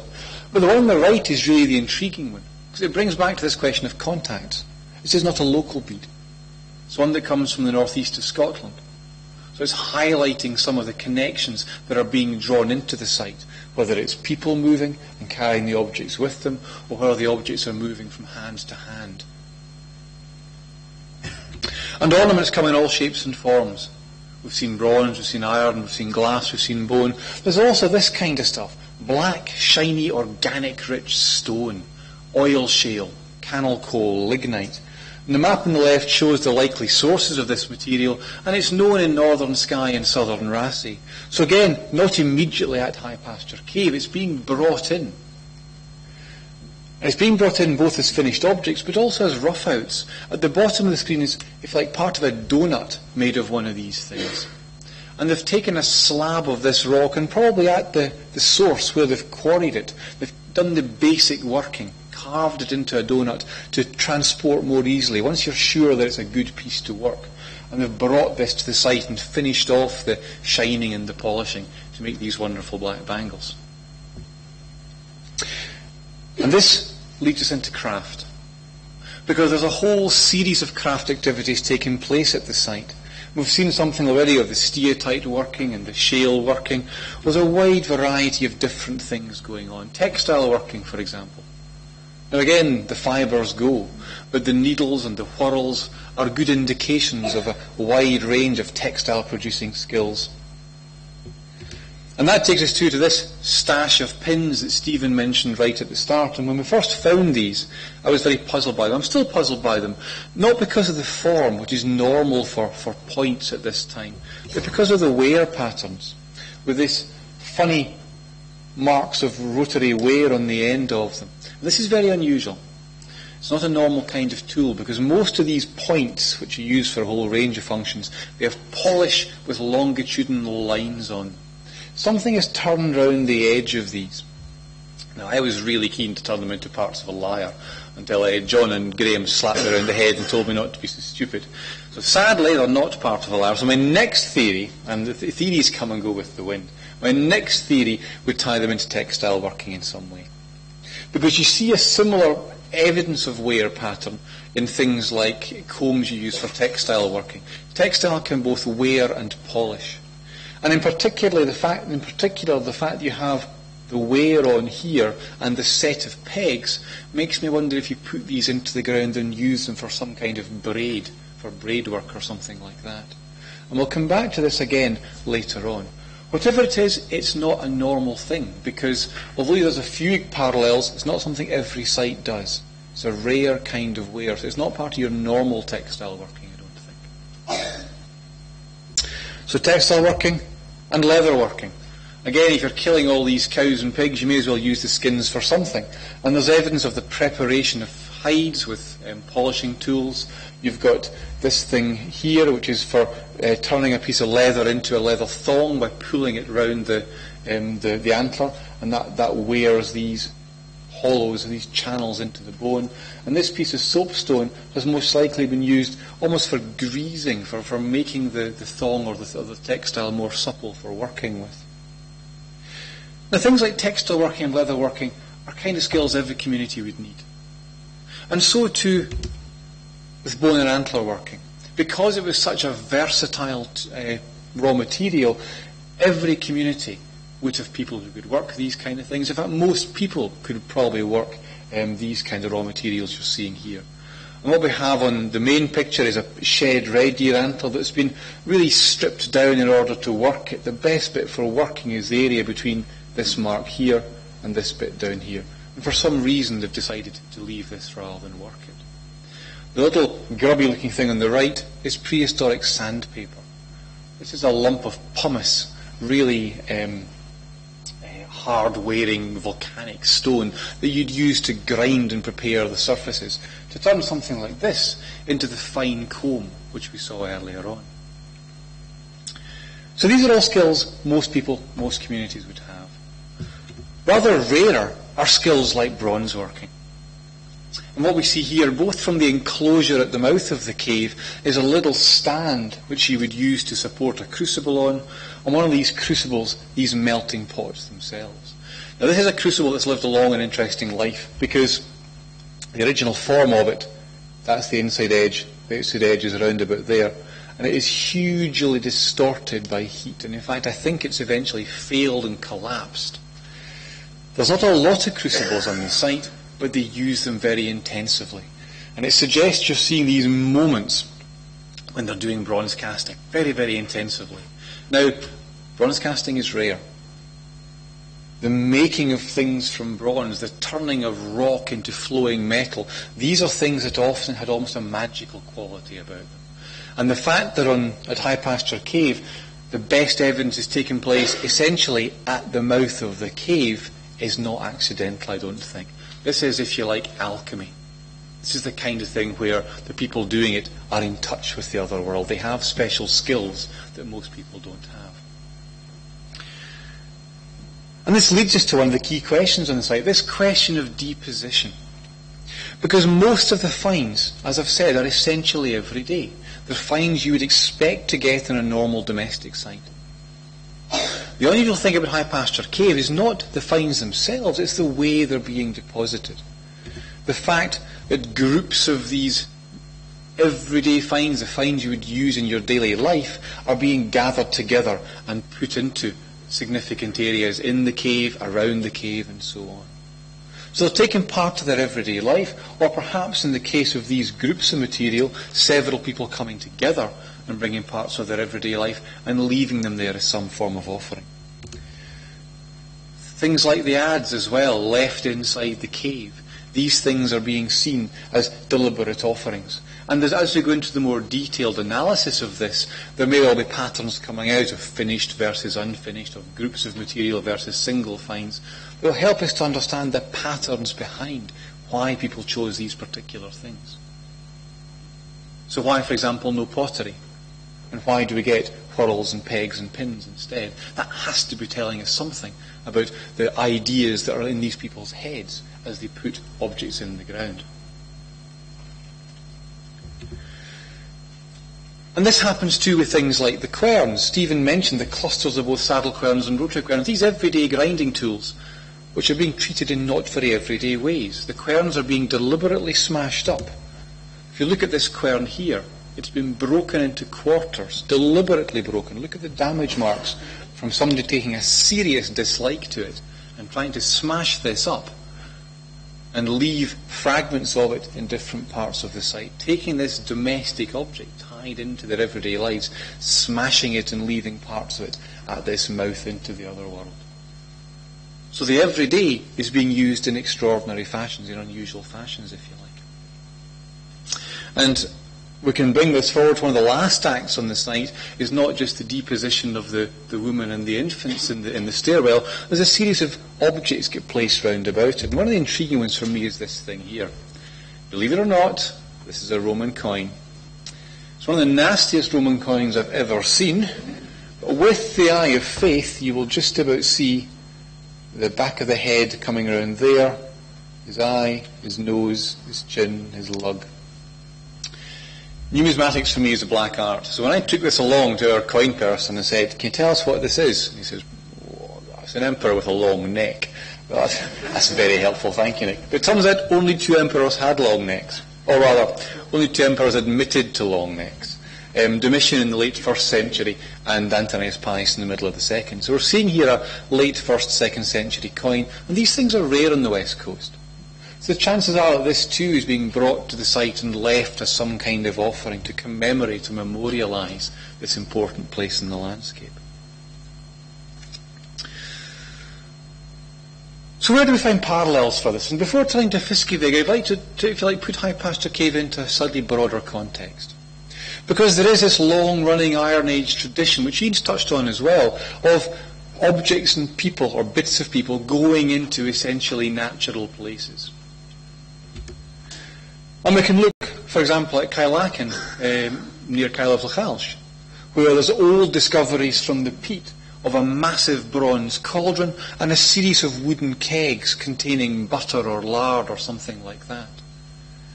Now, the place is a natural one as far as we can tell, but here you see the offerings of what one presumes is quite a large community, given the wealth of this material, being brought and put deliberately in the ground. Likewise, from Talisker, not far from Fiskevig, this wooden bowl coming out of a peat bog, filled, I'm sure, originally with the prototype of the island's finest, no doubt. A good measure of whisky you could get in there. But these vessels, I presume, are not going into the ground empty. They're going in with some contents, with some offerings. There is this idea that there are places out there in the landscape which are beyond your normal habitation zone, where you can go and contact, if you like, parts of the other world. Not just communal things like vessels, things that a whole group might own, but also much more personal offerings. This is a finished version of one of those bangles we saw earlier, highly polished up, put in a peat bog somewhere in Skye. Sadly, we don't know where. A very personal offering here. Or this from Duntulm and Staffin in Skye, a much more ornate piece and a very, obviously, heavily loved and heavily worn piece, a spiral armlet in the form of a snake, the decoration almost now worn off it. This is exotic. This comes from Angus, from Tayside. And it gives us some idea again of the contacts, but also how there are some people who have access to this richer, wealthier material. Now, although it's not a direct parallel, the site I would like to introduce you to for a couple of minutes ties into this beast here. And this is the head, the bronze head of a boar-headed trumpet called a carnix, that comes from Deskford in Banffshire. So we're heading to the other side of the country.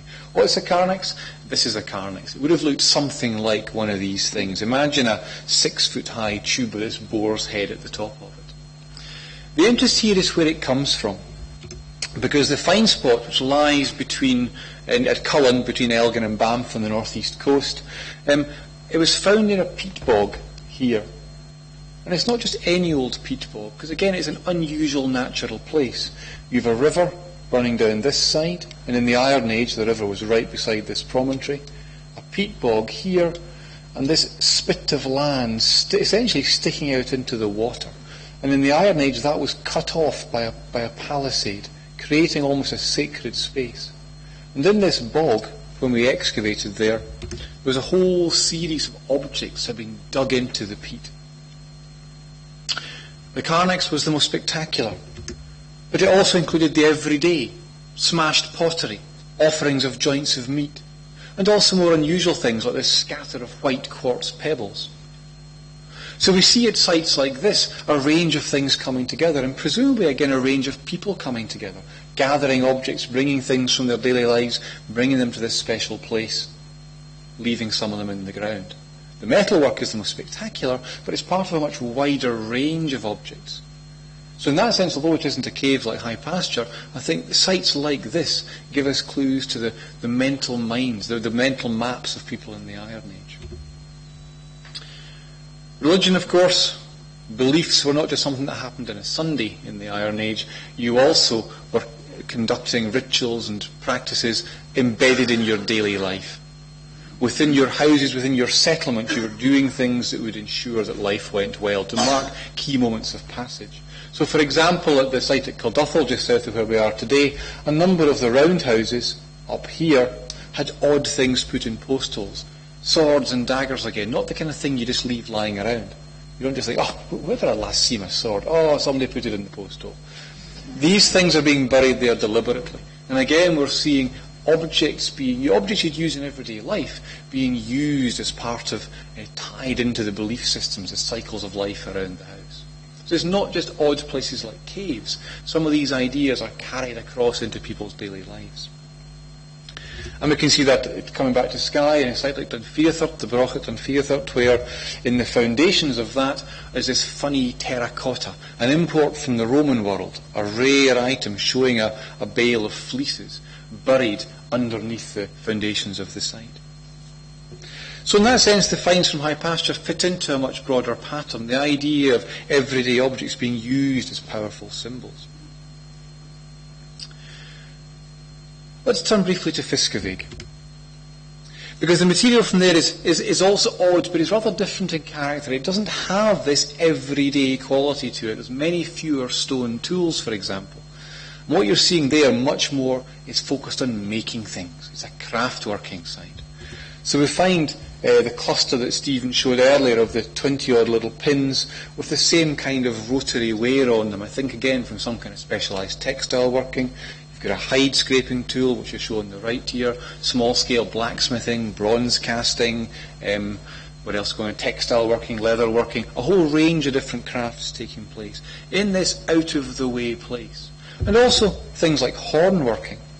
This is a part of a cattle skull where the core of the base of the horn has been sawn off, I presume so that it can be detached for the horn to be sliced off and worked.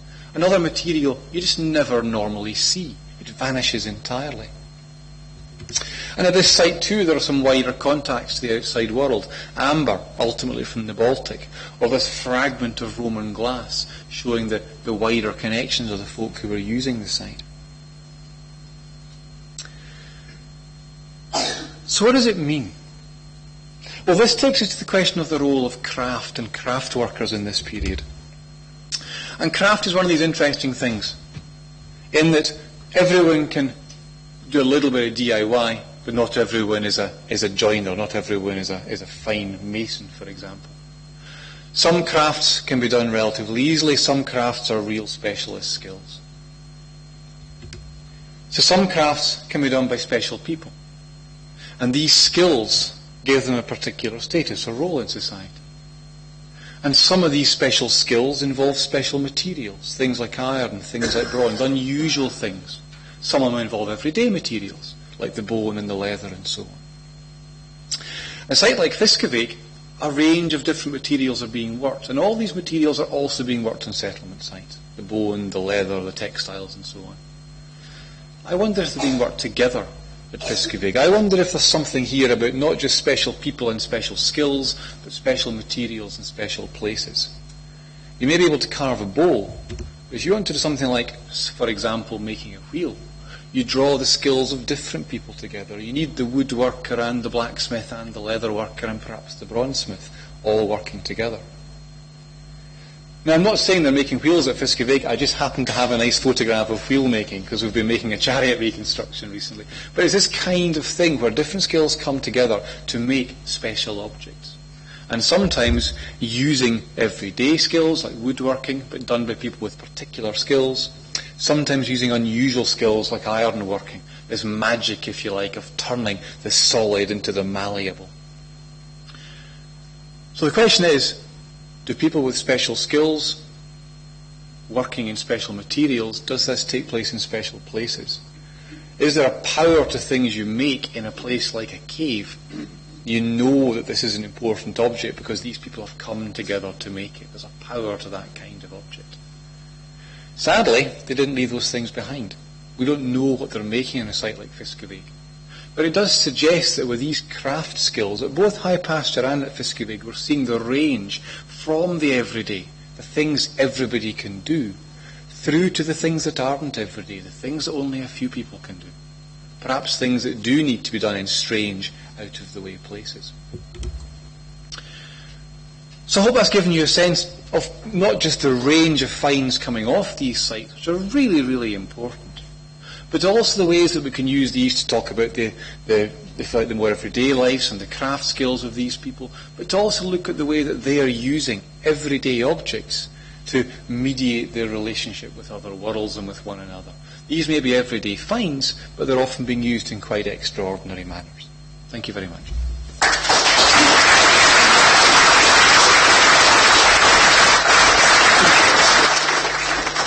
We have time for, I think, a couple of questions, if there are any. Oh, yes. I was wondering whether you think, given the amount of blood and ash and things that appear to be around the site, is this somewhere where people are spinning and weaving, or is it somewhere they're just depositing the tools? That's a really good question, and one of the my answer, I think, would be different with different craft skills. I think something like the antler working, we're seeing a wide range of stages in the process, and it suggests to me they're doing that on the site. Spinning is a really interesting thing, because often this doesn't happen on settlement sites. It happens as you're going around your daily task. And we need to look at the distribution in detail of where these spindle whorls are coming from, because there is this interesting cache of them from within that enclosure. And this includes both unfinished and finished objects, and it includes both broken and complete objects. So that's not, if you like, your normal daily set of whorls you'd have in your pocket. However, there's also a scatter of other whorls round about the site. So I suspect you're seeing both the working of textiles in the immediate area, but the burying of aspects of that at the mouth of the cave itself. Okay, right, I think we're going to have 15 minutes coffee break. Thanks very much, Fraser. Can I ask people to be back here at 4 o'clock on the dot, because we've got a lot to get through in the final session. Thanks.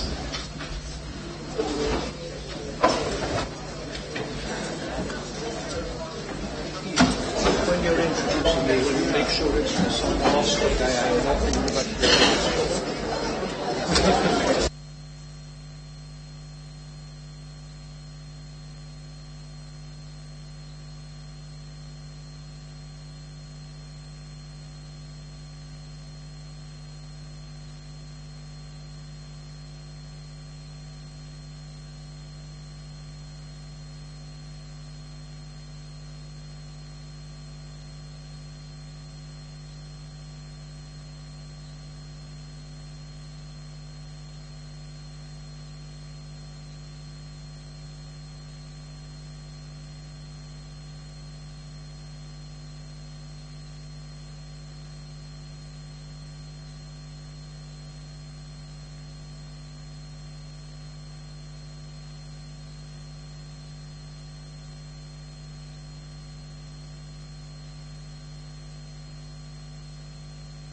Okay, can we have everyone in their seats to get started, please? Just before we start the next session, can I just ask, someone has lost a silver magnetic bracelet, so if anybody sees one or comes across it in the next part of the day, or has done already, if you could just perhaps bring it across to the front, so just if you happen to find it, okay? Right. Okay, the next presentation then is going to be a joint one by Dr. Graham Lawson of the University of Cambridge and Dr. John Purser of Solmorostig, not University of Glasgow as it says in the programme. And they're going to be talking about really the most extraordinary object to be found at High Pasture Cave.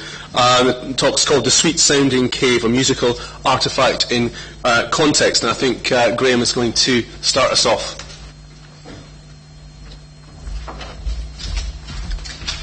Thanks.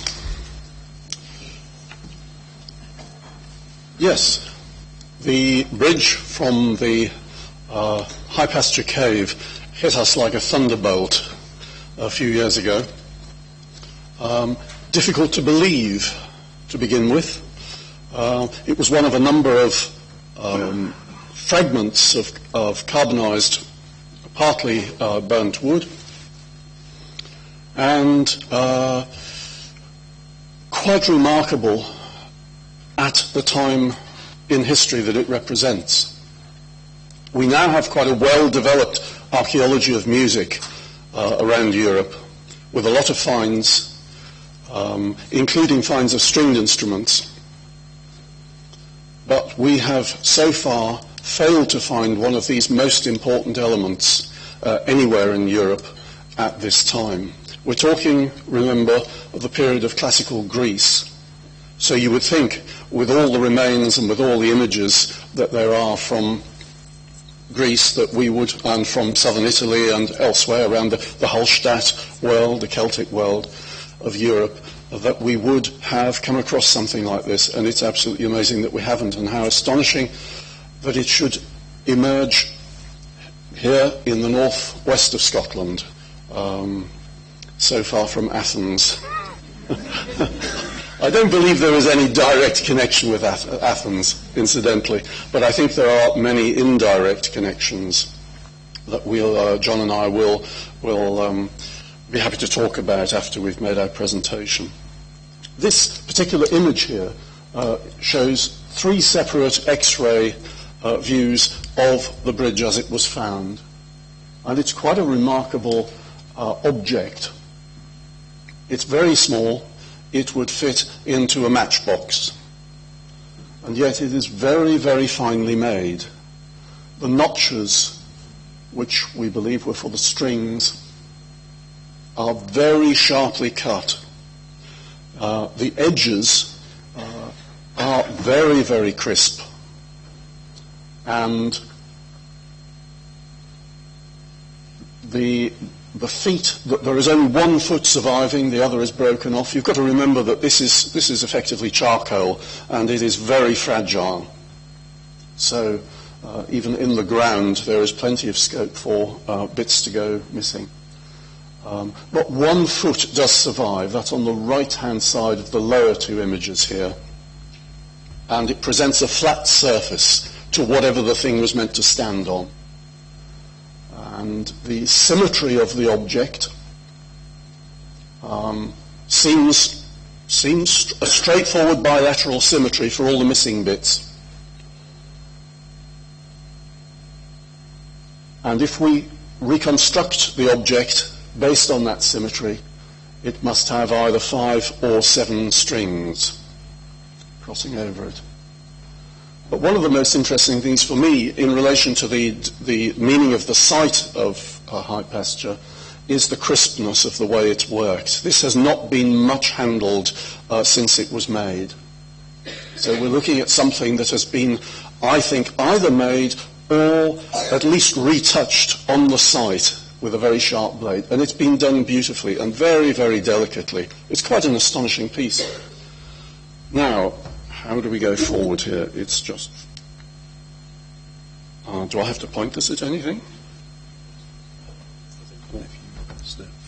Forward key. Okay, we'll stick with the keys. Here's a drawing of it, and it shows the essential characteristics of the object. But what I'd like you to notice here, apart from the hole drilled on the right-hand side, which has already been mentioned, is the strange lean to one side that you can see in the little inset at the bottom right. That's not to scale, of course. So as it stands on a tabletop, the thing leans slightly to one side, and the angle of the string notch is at an even greater angle, and the angle of the top, the very top little platform, which is very tiny indeed, that's even further angled round. And this is rather odd. We have quite a lot of bridges now, and I can show you some of these. Here are two from Scandinavia. The one on the left is made of amber from Gotland, and the one on the right is made of antler from Birka on the mainland of Sweden. And the one on the left has notches for 6 strings, the one on the right has notches for 7 strings. But they both have the same flat feet that the high pasture cave object has. We have another example. Recently, the one on the left is 8th century, by the way. The one on the right is 9th century AD. We're about 1,000 years adrift of high pasture here, but these are nevertheless our earliest examples. Here is one from Trossingen in Baden-Württemberg, where about 10 years ago a complete instrument was found. Again, you can see there are notches there which appear to be for 7 strings. At least there are 7 notches. So 7 strings or less. But it sits again very firmly on a flat surface, and it would fit neatly into a matchbox. These are very small objects, but they're very important. This is the beating heart of the musical instrument in a way. This is the object which converts the vibration of the strings in the notches to the soundboard, which is going to amplify that sound. Without the bridge, the instrument would sound extremely feeble. Extremely feeble. You would hardly hear it at all. Here is the grave at Trossingen, showing a lyre in situ, with the man's upper arm bone showing through the handhole at the top. This is a typical lyre. The lyre is an instrument with a sound box, 2 arms, and a cross piece at the top to which the strings are attached. This one happens to be a copy of an instrument from Berapton in Norfolk in England from about the 6th century. And we've got quite a cluster of these now up the east coast, creeping ever further northwards as archaeology gets its teeth into the issues of these very fragmentary objects. But the Trossingen lyre is not at all fragmentary. It's a wonderful, solid object, preserved because it was completely waterlogged, the site. So all the furniture in the grave and even bits of textile and stuff were preserved. Coming closer to our ancient time of the high pasture, here we have a lyre of similar sort on a really rather provincial sculpture, a rather Celtic kind of Roman sculpture from Trier, near a site near Trier in western Germany. And you can see there the bridge located in the centre of the sound box, in that particular one. You can't rely too much on the details of these images, but that's a pretty good example. It's one of the best that we have of a Roman period instrument. The Greeks had a different kind of lyre. This is much the same in principle, except that the body of this particular instrument is made out of a tortoise shell. And I brought one of these along, the replica of these, which I can show you. Tortoise shell back. It's a Scottish tortoise, incidentally. I can tell you the story later. And the strings are stretched across a parchment membrane, rather like a banjo, and so made to sound. Again, I'll show you a little of that later.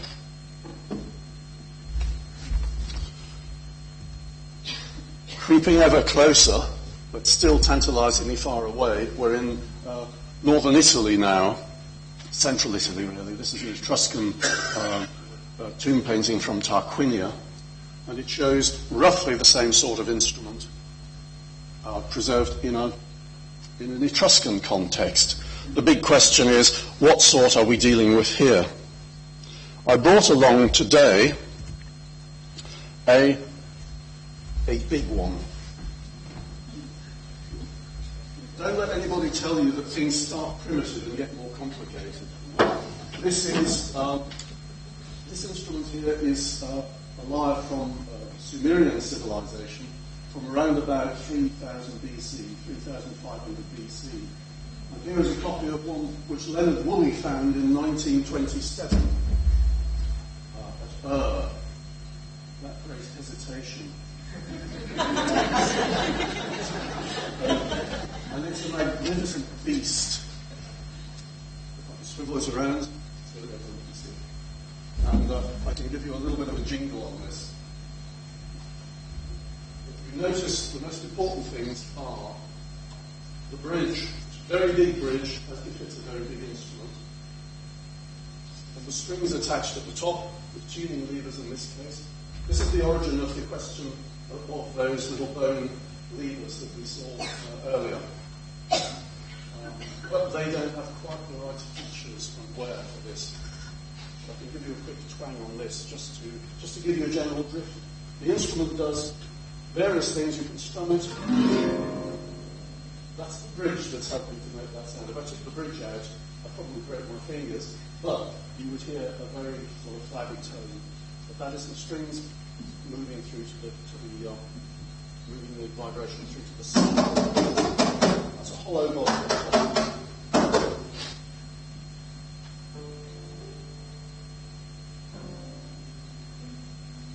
playing harmonics there, not just the open strings.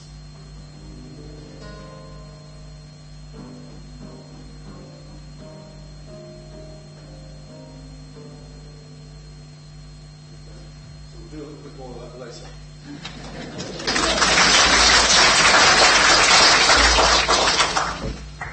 But what you're seeing here is a rather remarkable thing. In addition to a musical instrument being played by a musician, you're seeing a musician in a narrative context. And this question of the narrative implications of the lyre bridge, because this is definitely a bridge from a lyre, it couldn't be from anything else in the ancient world.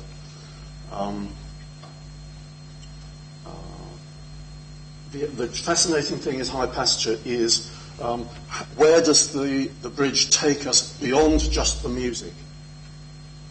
And where it's taking us in the early Middle Ages is into narrative poetry. That is the principal association of the lyre, narrative song. It's what Tacitus is mentioning when he talks about the Celts of northern Germany having only narrative songs as their record of the past. That's in the 1st century. And here is the belly of the Trossingen lyre that I showed you earlier, and here's a wonderful scene. For the first time we've got a picture of something happening. Something is happening here. We can talk later about what's happening, but something is definitely happening. And here on this Egyptian lyre, we've actually got an inscription on the lyre, which is a love song. You can just about make it out there in the bottom centre. And it's that quintessential relationship between the lyre and song that brings us into the whole question of, at high pasture, of tradition and of traditional knowledge and of wisdom. So we're getting quite a long way from a little piece of wood here. But it's there that John is going to take us next with his work on the environment. I'm finished, John. Right. Yeah. I sort of lose steam and you come in. all down the way.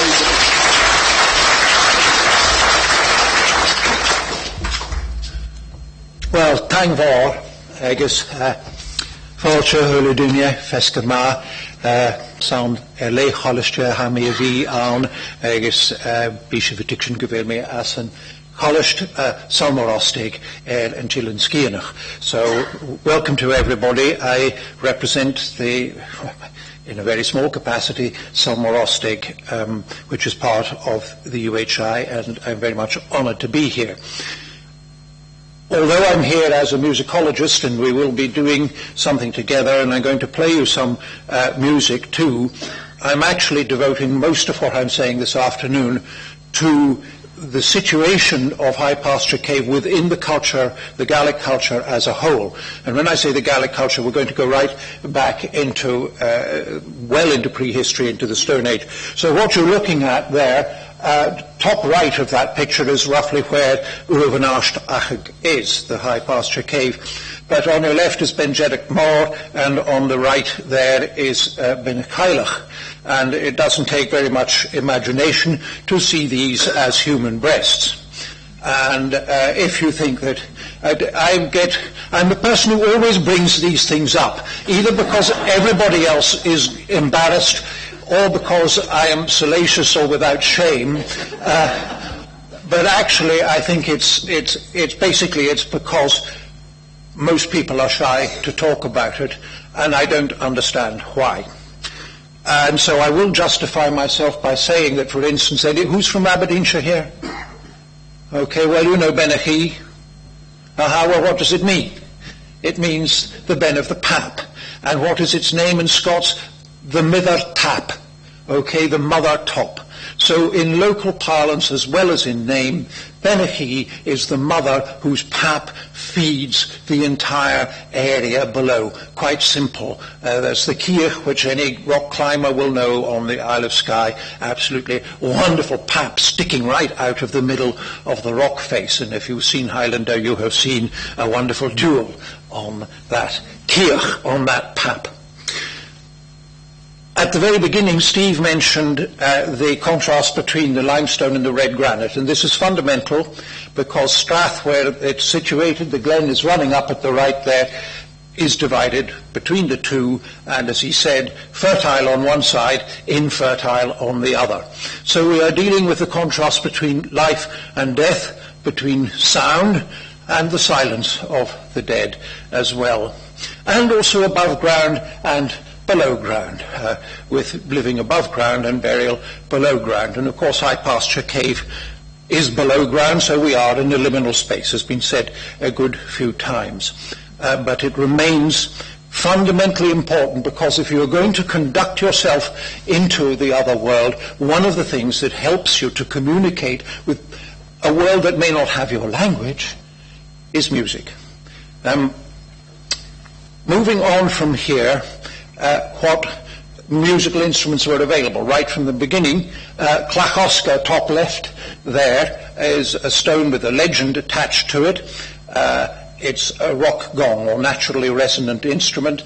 Then next to it is the Arnhill rock gong, which is part of a recumbent stone circle. And then at the bottom is the Tyree rock gong with Stone Age cup marks on it.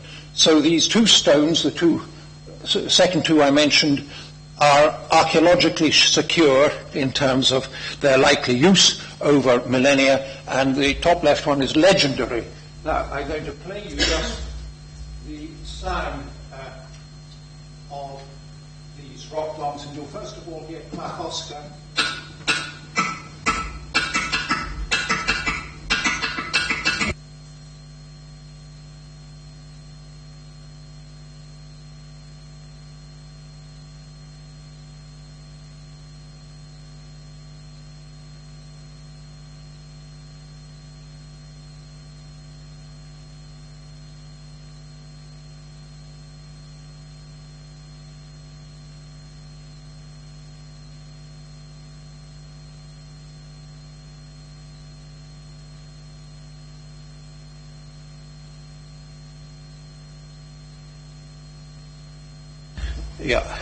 This is a precaution that when we're going to perform are not going to be recorded, and there's a simple reason for that, that people, when these things get out on the internet, misuse them, unfortunately. They use music, they steal your music to accompany something really often very unpleasant. And infinitely worse than anything I'm going to tell you about. I can assure you, a beautiful track was used by a nappy fetishist. What do you do? Well, here is, I don't know, you may want to call this a phallus or not. This is Clach na Hannet, which is, Anat is the Gaelic word for the earliest religious foundation in a site, and Clach na Hannet is the stone of that foundation at Killivrige, because this is in the district of Kilbride. Bridget is a goddess. So when we are looking at, if we go back here, at Benacailach on the right there, if you see it from Broadford, you will see that it has Stone Age pile of rocks on the top, possibly a burial site, and it looks like the actual nipple on the top of the breast. So Benacailach, what does that mean? It means the ben of the old woman. So is this a female deity? Is she benign? Is she not benign? Or is she both? Is it winter and summer? These are just suggestions about the symbolism, but this particular stone locally is known for casting its shadow in the direction of a stone circle, which no longer exists. It did so at midsummer. That's photographs taken in midsummer, so we could tell roughly where the stone circle was, but it was moved, and that is it. 23 orthostats holding up the road between Broadford and Elgol. At the end of the 19th century, the road builders looked at these and they thought, by God, that'll make a bridge easy peasy, and they shifted the lot of them. So absolute tragedy, of course, that we lost this structure, but it is local knowledge that tells you that the stones are actually there. So get team to come along, get the road realigned for a year or two, and put them back where they should be. It was started off with the contrast between the granite and the limestone. Well, here you have the consequence of it, a marble quarry today. So even today, this geological feature is fundamentally economically important. But it was in the past too. It was Stephen Martin who took me to this site, which is where they were mining for copper. How far back, I don't know. But given that there is metalworking going on, then we have evidence, actual evidence of mining in the area, not just the working of metal. And the mention, of course, of the significance of the smith Fraser has been referring to, and of his magical qualities working underground. And this is something very much embedded in the culture of the Gaels, is the magic aspect of the smith. Just to say with respect to Clachosker, which was the ringing rock you saw there, the story was that a witch took it up to the top of the mountain and threw it down at Oscar, who was one of the Fenian heroes. So what you have there, again, is this female figure of immense power, and in this particular instance not benign at all, but Oscar is a match for her in the story. So caves locally and their magical significance, and going into them. This is a cave, the Spar Cave, which is in Strath, on the Strath Peninsula. It's only about 10 miles from, by road from Uavnarst Achag. But it is one of the caves which traditionally the piper goes into and never re-emerges. And this is a very ancient Celtic legend of the Lunacer musician. He goes into the cave at Lunacer, which is August the 1st, which is the harvest time, and he never emerges again. So we have a connection in the tradition with the cave and music. And often music comes from under the ground. It is given by the fairies. But there is also something else about that, and its beauty. This is a stunningly beautiful place. And there we are right in the back of Spar Cave, and you can see that anybody going in there is going to be impressed by just the magical beauty of it. So when we get into Uavnarst Achag, what do we see? Come on. It's fairly obvious what you see. It's a breast with a nipple. It's natural formation. You need to be fairly blind not to notice it. And equally, it seems to me fairly obvious that this could be read symbolically, and as of course can this. So we're dealing essentially with a breast, a penis, and a vulva.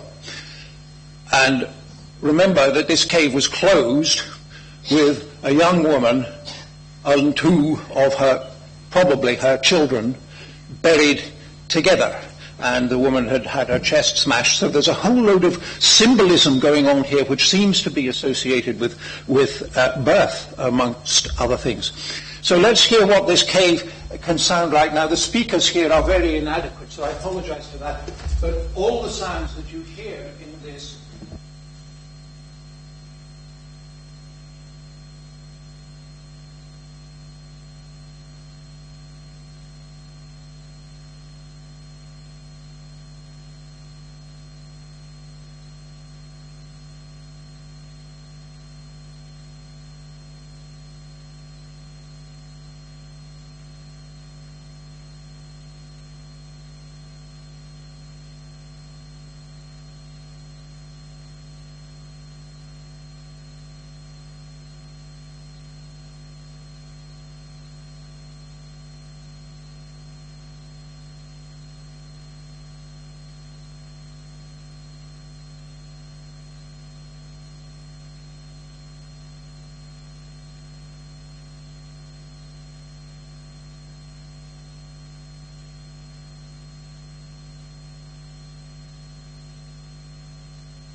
the cave's natural acoustics, and above all take advantage of the water. So some of the sounds you were hearing were made by dropping the bell of the instrument down into the water, so that you had to force the sound through the end of the instrument.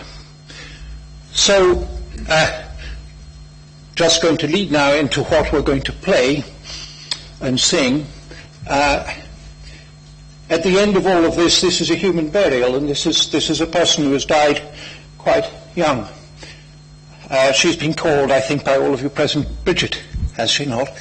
And that's thoroughly appropriate. So I think it would be nice if Graham and I performed a lament for her. And this lament is going to be the Pilililu, which is a pre-Christian lament, possibly based on the call of the redshank, which lives in that liminal space on the shores. Anyway, it's as old as we're going to get, and we'll give it a go.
Do we have any questions? There'll be general discussion at the end, but I think if there was anything specific now for Graham or John.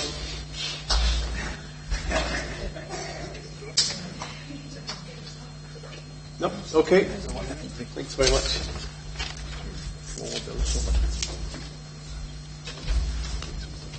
Yes, I know, isn't it, John? Right, the last paper of the afternoon then is Martin Carruthers from UHI in Orkney.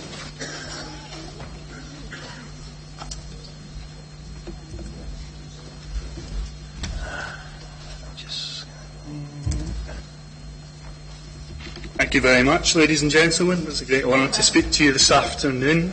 How do you follow an act like that? It makes the hairs on the back of your neck stick up, doesn't it? It's really amazing. Oh well, here we go. I'll try and make up some time.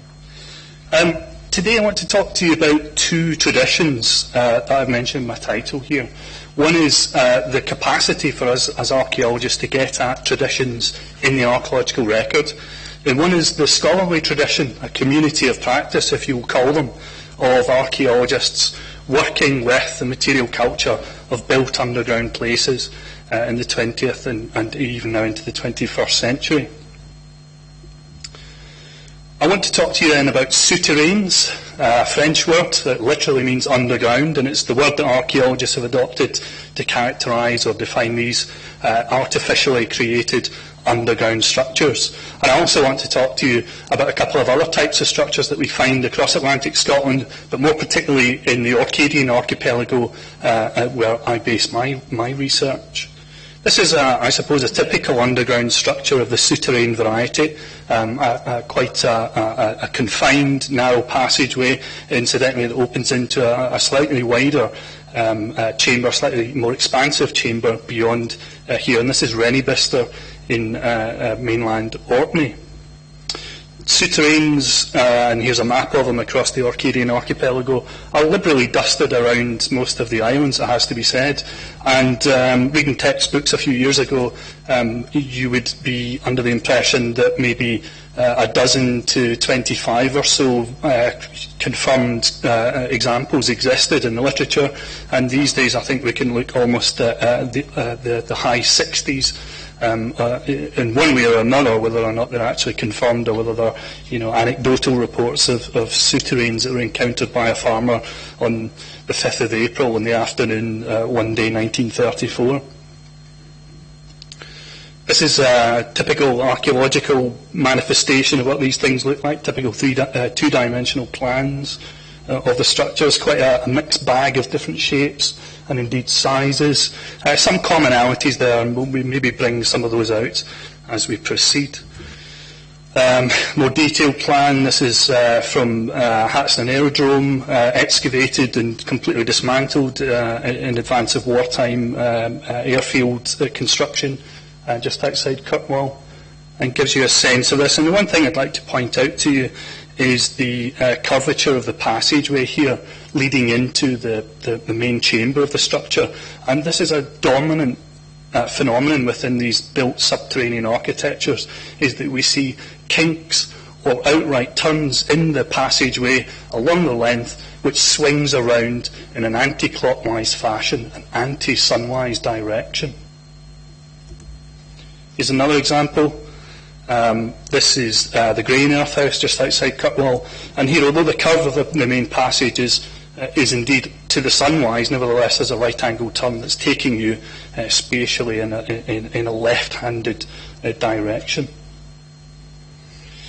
But souterrains are not the only structures to be found as part of the underground Iron Age repertoire. Indeed, these are the so-called wells, and I put it in inverted commas to give you a sense of my scepticism about the truly functioning, pragmatic, well-like identity of these structures.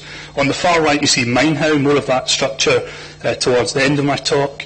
In the centre, the so-called well underneath the Broch of Gurness, a very complex architectural feature indeed, which I don't have time to go into today, but suffice to say is an inordinately complex piece of architecture involving secret and hidden passages and chambers behind the already fairly obscure staircase leading down into the main chamber. and then on the left burying a figure of 8 shaped chamber leading from a set of stairs. So a more vertically orientated inclination in the case of these so-called wells. Another picture of the mine house structure. But really the thing I want to emphasise is that in fact it's a little bit artificial to foist these typological classifications on these subterranean architectures, or at least that's my view of it. We have to classify. It's a natural and normal part of the archaeological process. It's simply that in this particular case I think we lose as much as we gain from this sharp distinction between the souterrain, more horizontally organised subterranean structures on the one hand, and the more vertically inclined versions on the other. And to illustrate that example in human experiential terms, in terms of the qualities of experiences here, one of these structures is identified as a souterrain and one of them is identified as a well. Can you tell the difference? I think not. But here's a traditional plan of a souterrain anyway, and some of the singular details to take on board, I suppose, this long, narrow, confined, claustrophobic passageway, a crawl space, nothing much more than that, which opens up into a space which at best you can just about stand up in the centre of, and often you have these freestanding pillars of masonry which help to hold up the roof, but they also, as we'll see in a moment, potentially define the architectural space within inside these chambers, and they relate particularly perhaps to the kinds of deposits and perhaps the types of activities that were underway inside these structures. 3 main explanations that have been offered traditionally for so-called souterrains, and to a lesser extent wells, the wells of the Orcadian Iron Age. On the one hand, refuge. Well, I'll just say one word about this: death trap. Okay, one word with a hyphen. And the second, much more prolific and much more credible definition is indeed the idea evoked of them as being facilities, silos, if you will, for the storage of produce, agricultural produce, primarily is envisaged. And that's absolutely fine, but as the photograph on the right here illustrates, it doesn't really get to the bottom of why underground. Because there are many strategies for storing food, all sorts of produce, perishable items, above ground, even outdoors like this, where you've got a stook, simple stone platform with a central, but in this photograph, concealed wooden pole, and around which sacks of grain are lent pyramid fashion, and it simply has coil after coil after coil of organic rope lashed around it, and apparently that's good enough to keep produce in good order for quite a good period of time, and away from vermin and the worst of the inclement weather. So storage, I would not rule out, and I would like to in fact include it in the range of possibilities and activities. However, it's often counterpoised to this concept that we've heard a lot about today, ritual. And I would like to make the simple point, and I think it's one that we can probably pretty much credibly believe and take for granted given the volume and the power of the talks we've heard today, is that these are not diametrically opposite features of human life. These go hand in hand, they're complementary in fact. But where I would go further even is that I think it's futile to try to unpick which came first. We're dealing with a chicken and egg here about prehistoric ideology, about indigenous belief systems that Ian's talked about first thing this morning. And I would say it's utterly futile to even try to unpick whether or not what we're looking at is ideology layered over subsistence strategy, or whether we're looking at subsistence strategy that's deeply embedded in ritual and ideological and cosmological beliefs. I'd much rather look at what's going on in relation to these structures and round about them. Excuse me, as my voice fails. What kinds of things do we find in them? Well, pretty ordinary everyday stuff, the kind of stuff that Fraser's talked about, at the kind of more mundane and the prosaic end of the assemblages to some extent, but also, and bizarrely, far less remarked upon than that ordinary, mundane, prosaic material culture, we also find human remains. So here's an example from Boo, an early Iron Age souterrain excavated on the outskirts of Stromness in the late 70s, early 80s. And this individual was found with a number of other individuals, an adult male. Excuse me. He's lying face down, flat out, head tilted to one side, and hands behind the back. I'll say no more. I won't over-interpret that for now, but nevertheless, we do find human remains in association with souterrains. Here's some of the more prosaic material culture, everything from stone tools, the types of coarse stone tools, the cobble tools that we heard about earlier on, to indeed the human remains I've just mentioned. Ceramics, pretty mundane and ubiquitous and prolific across sites, although in this particular case that is an exotic piece from one of my own excavations on South Ronaldsay. It's a steatite tempered four-sided vessel, and therefore has come from Shetland, which we can prove petrologically. But everything up to things like these little naked stones, so-called, in the Orcadian vernacular, supposed anthropomorphic representations. On one instance, and in tone with this afternoon's proceedings, I would suggest the one on the left may be more phallic than in fact representative of the whole corporeal identity. And coprolites, human faeces, are found in the specific preservational qualities that we sometimes find within these subterranean structures. Interestingly, the image on the lower right, I beg your pardon, is a Renibister souterrain with my own little schematic just indicating where the human remains were located. And this makes the point about the architectural distinctions here, because again, reading subsequent textbooks, one would believe that the human mass of bones encountered in the excavations in the 1920s here were completely random and scattered. But if you go back to Hugh Marwick's original excavation report in the 1920s, it's quite clear the structure to the patterning of these human remains. So, adult human skulls around so-called pillar P, infants, lots of them, around one of the other pillars, and then the long bones over on the left-hand side of the chamber. Thank you very much indeed. So much for material culture. We'll come back to it in a moment. Another thing I would say before moving on is in relation to the architectural relationships that we have here. This is a reconstruction drawing of the souterrain at the Howe, another excavation near Stromness undertaken in the 70s and early 80s.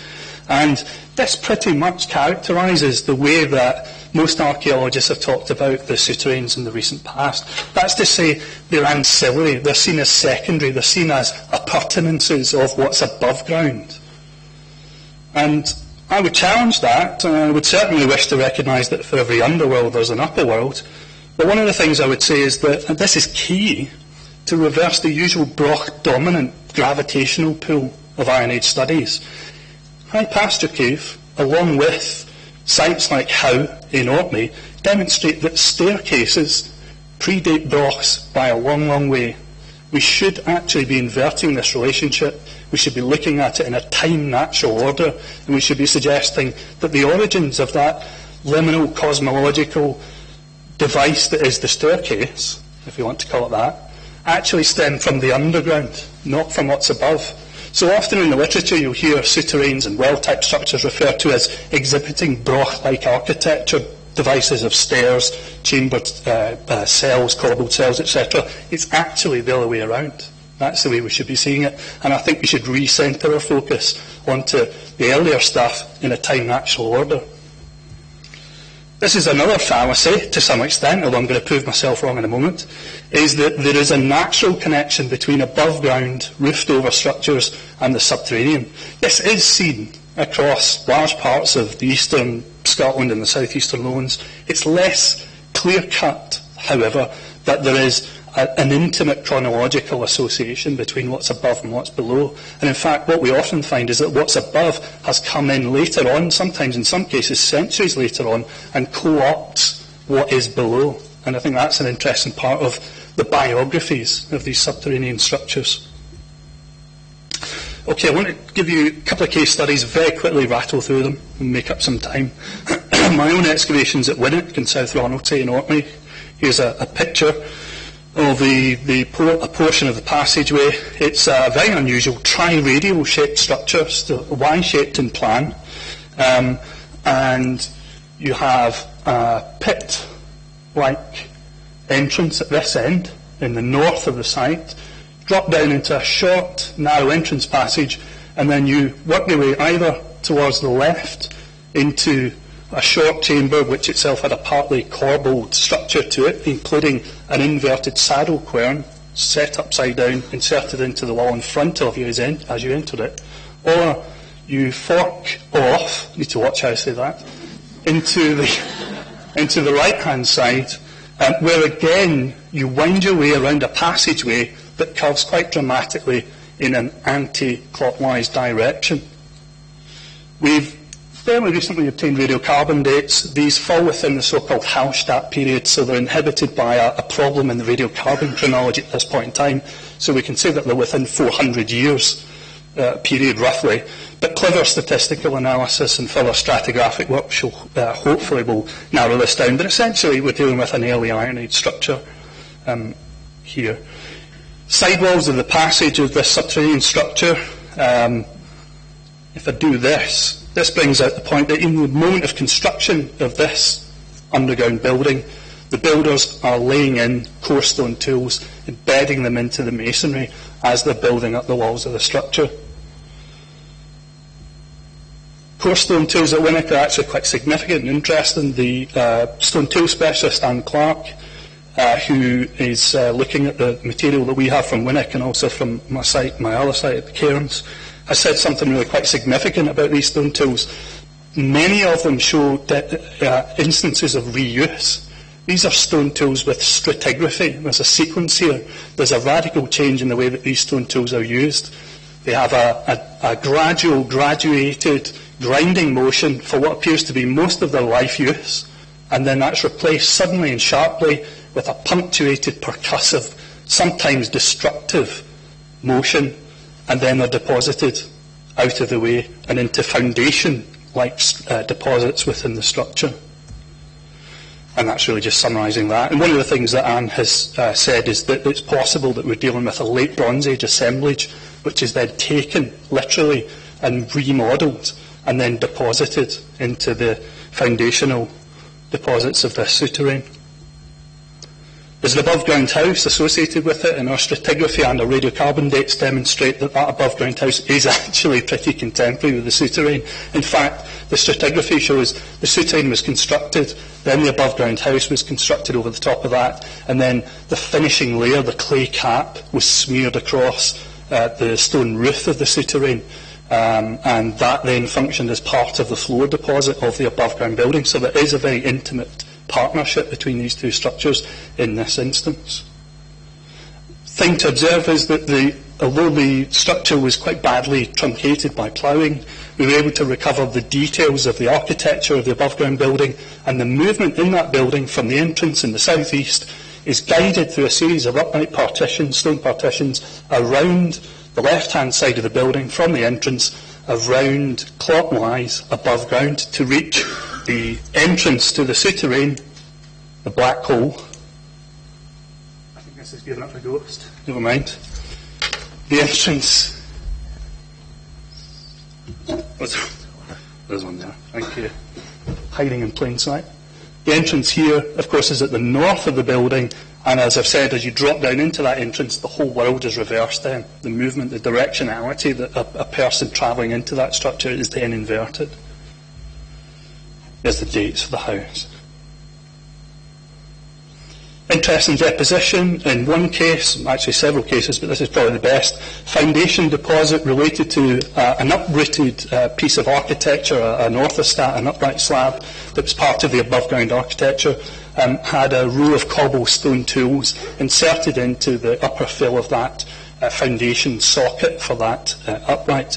And those tools go from almost nowhere, in fact nowhere whatsoever, a cobble without anywhere on it that's been taken from the beach, all the way through a more severe programme, if you will, of worn working surfaces until a point in time where you have one stone tool with a completely broken off end at one end of the scale. And it's almost like they're representing or reflecting the life cycle of an average stone tool. And I can't help wondering if those stone tools, as prosaic and mundane as they are, come to represent also the life cycles of living entities, of animated beings, like the people that use them, for one thing, and possibly also the rest of the natural and agrarian sociology of these communities. Excuse me.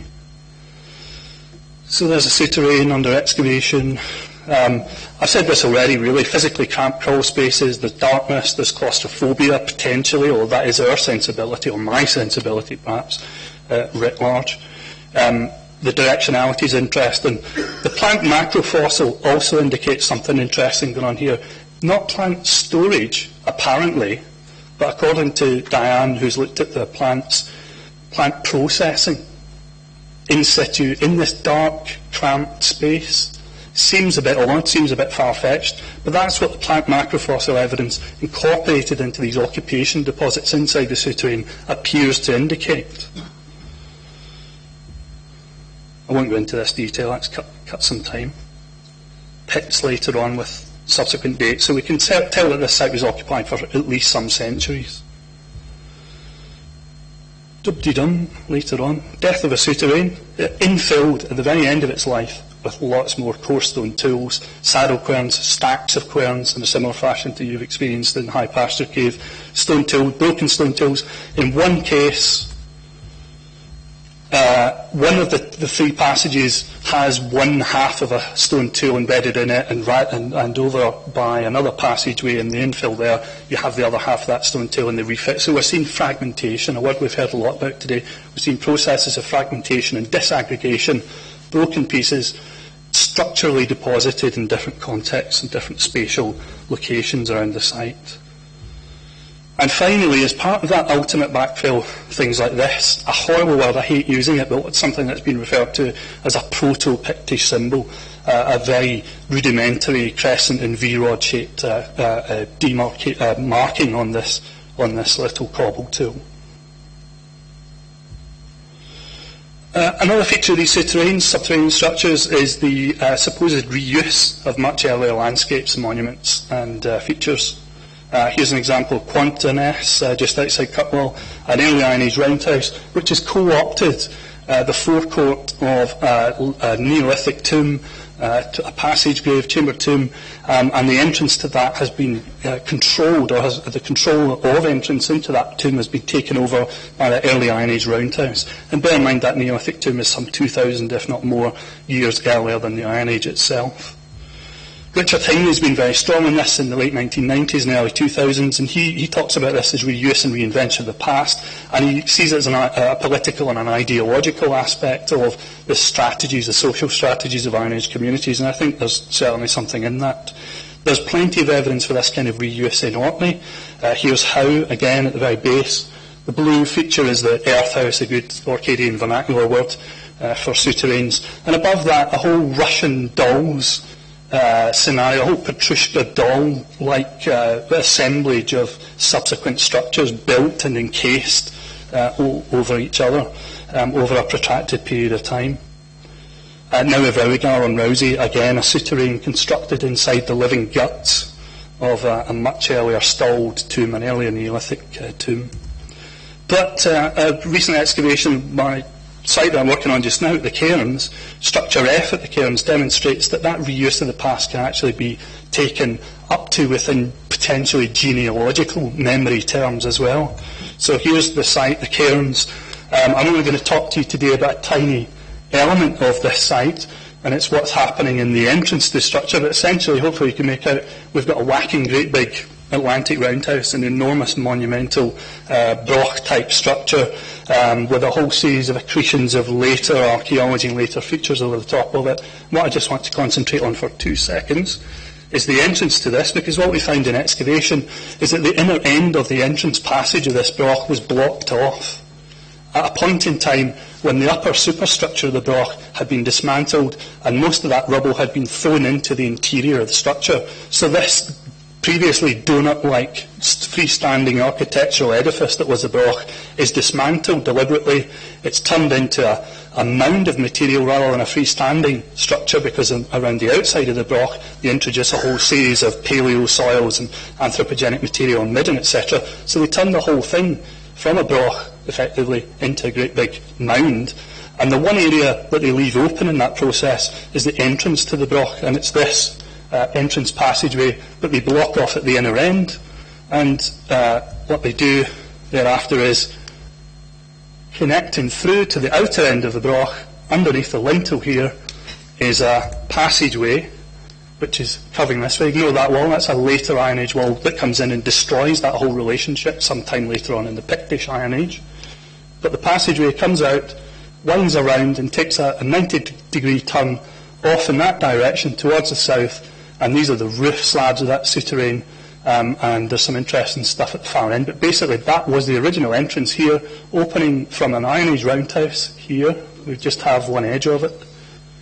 Underground passageway comes around under this lintel, turns 90 degrees through a set of door checks and into the reused Broch entrance passageway, a passageway to the past. But this is a genealogical past. This is some centuries before, before the construction of the souterrain that we're talking about. This is within ancestral memory, perhaps even named individuals who could be commemorated by the connection and the visitation of this Broch by these people in the later Iron Age. A shot inside that entrance passage. We're not finished excavating it yet, so this summer, in fact, 7 weeks' time, we start excavation again on this site. And towards the drop-down entrance of the structure, we've got an interesting feature going on here. So hopefully you can make out just here a rotary quern. And here it is under excavation. And it's a particularly good one, particularly interesting, nice one, because it's been deliberately broken in half. And that's happened immediately before it's gone into the ground.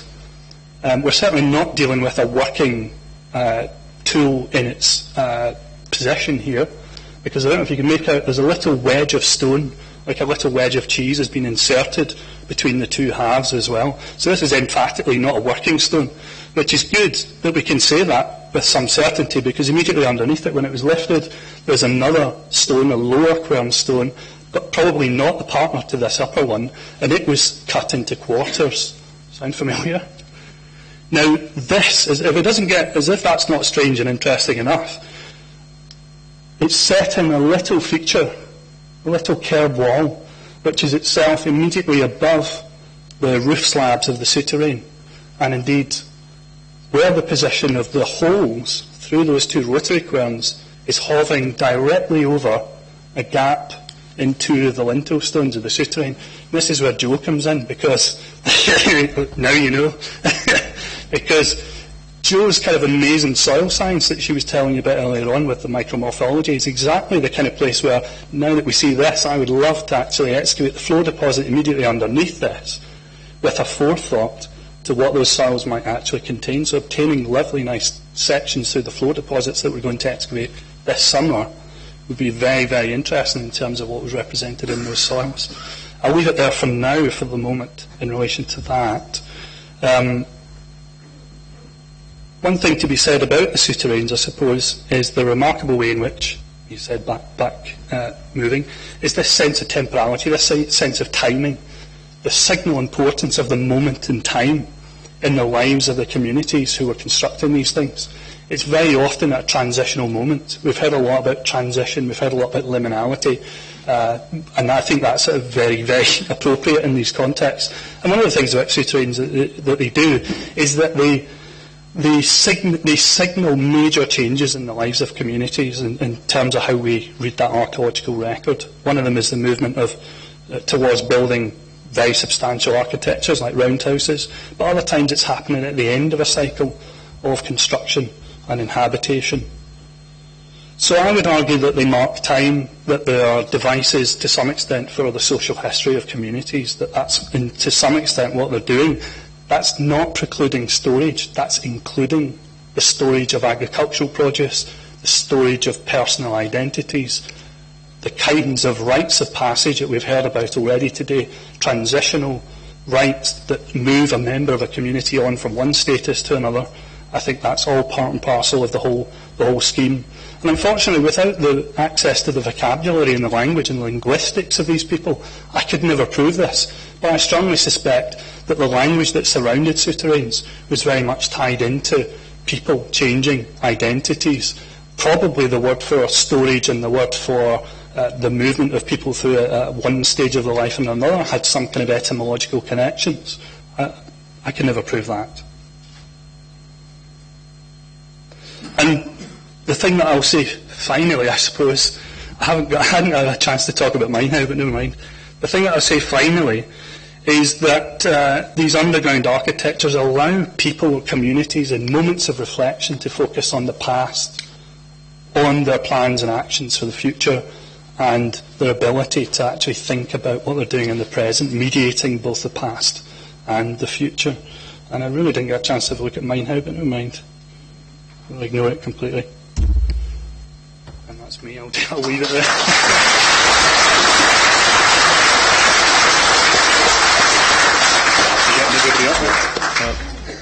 Thanks very much, Martin. Do we have any specific questions for Martin before we move on to the general discussion? Yeah. Observation. I think a lot of things Martin's been saying there is reflected in his other sites, in particular like pasture cave and what have you.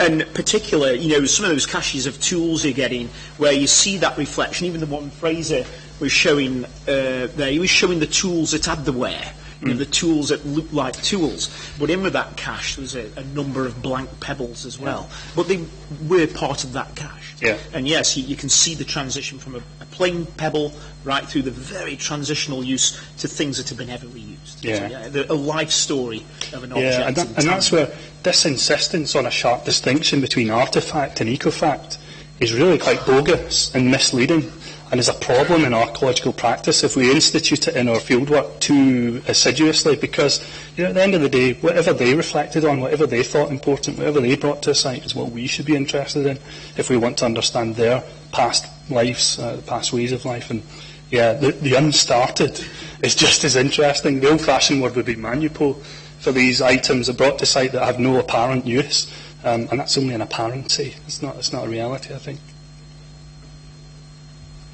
Yeah. I think just what you've been saying, Martin, makes me think about our attitude to recovering that past as well, because we certainly had a similar example at Applecross of curated stones, an arrangement which looked like a tool belt had been laid out, by one of the hearths. And one of those was a natural cobble. The others were work tools. And I think it was an intuitive response to recover that as a cache. But it's very important for us to remember looking at these life cycle observations, I think, in our future work. Yeah, absolutely. And it's so easy to miss this stuff as well, because we know full well, and I'm sorry if this is a shock to anyone, but field archaeology is subjective, and therefore it's really, it's fraught. Or I'm always fraught when I'm in the field. So, oh, God, what are we going to miss now? Okay, I think, thanks very much, Martin. I think, can I ask Rod McCulloch to come up now and take us through a more general discussion?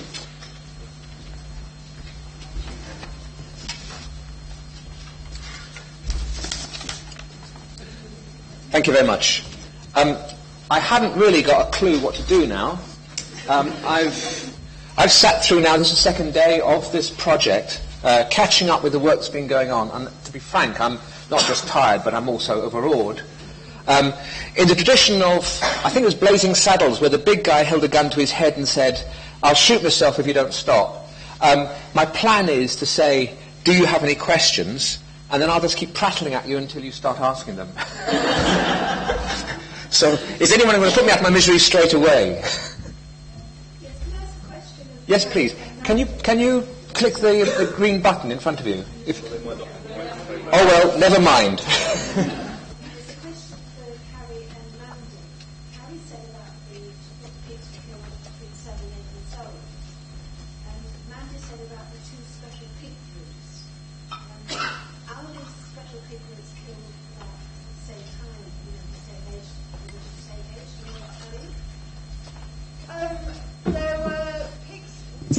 Thank you, Laura. There were pigs within the cave that were mostly about 7 to 8 months old, but there were also some older individuals. I'm not sure, Mandy, which samples you took in the end, whether they were from...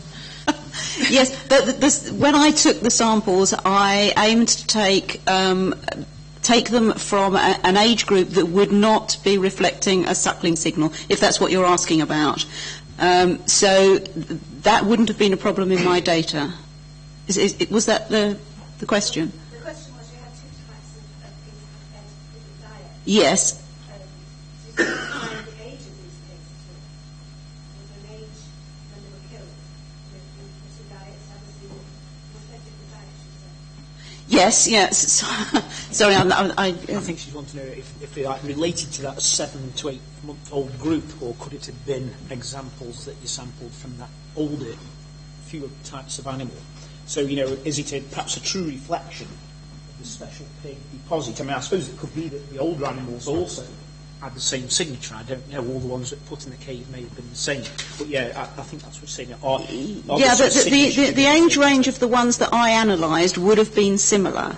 So it would be necessary for me to analyse some of the younger ones if we wanted to see whether there were any more differences in there. But the age range of the ones that I've analysed are similar, so they would have had different diets at those similar ages. Does that make sense? And that they're lifetime diets, not spot points.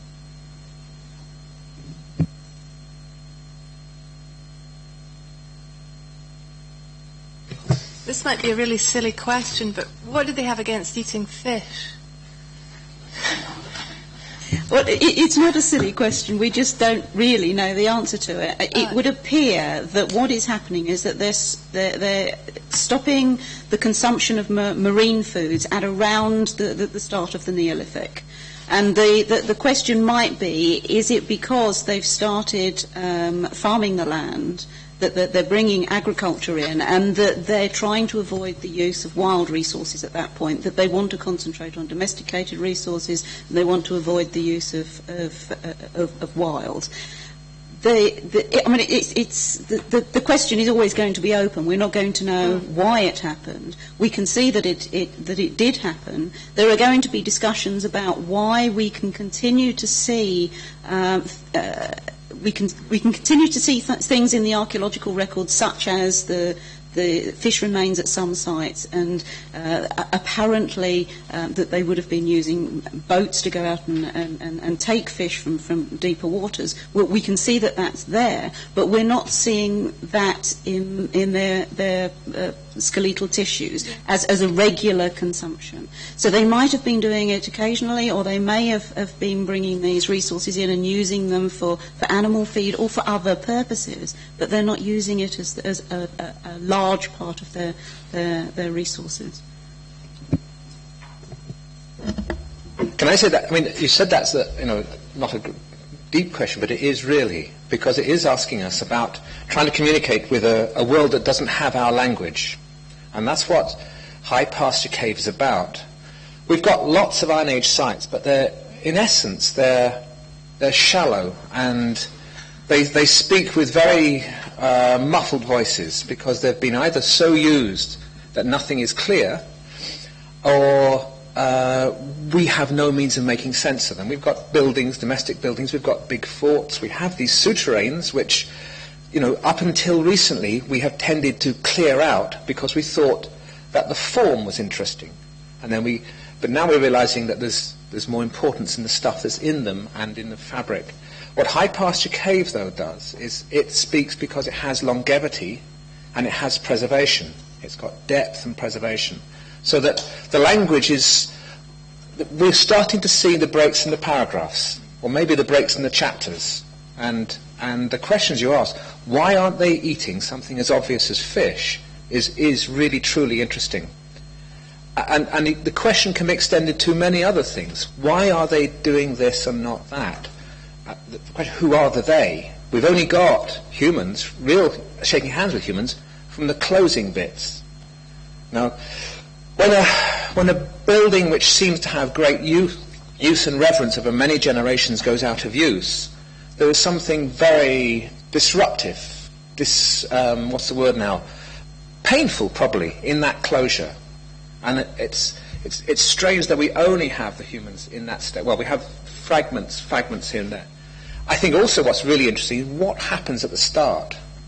Why did High Pasture Cave acquire, apparently, the status it gets towards the end of the Bronze Age? What's happening on the site, or what's happening in the heads of the folk in the area?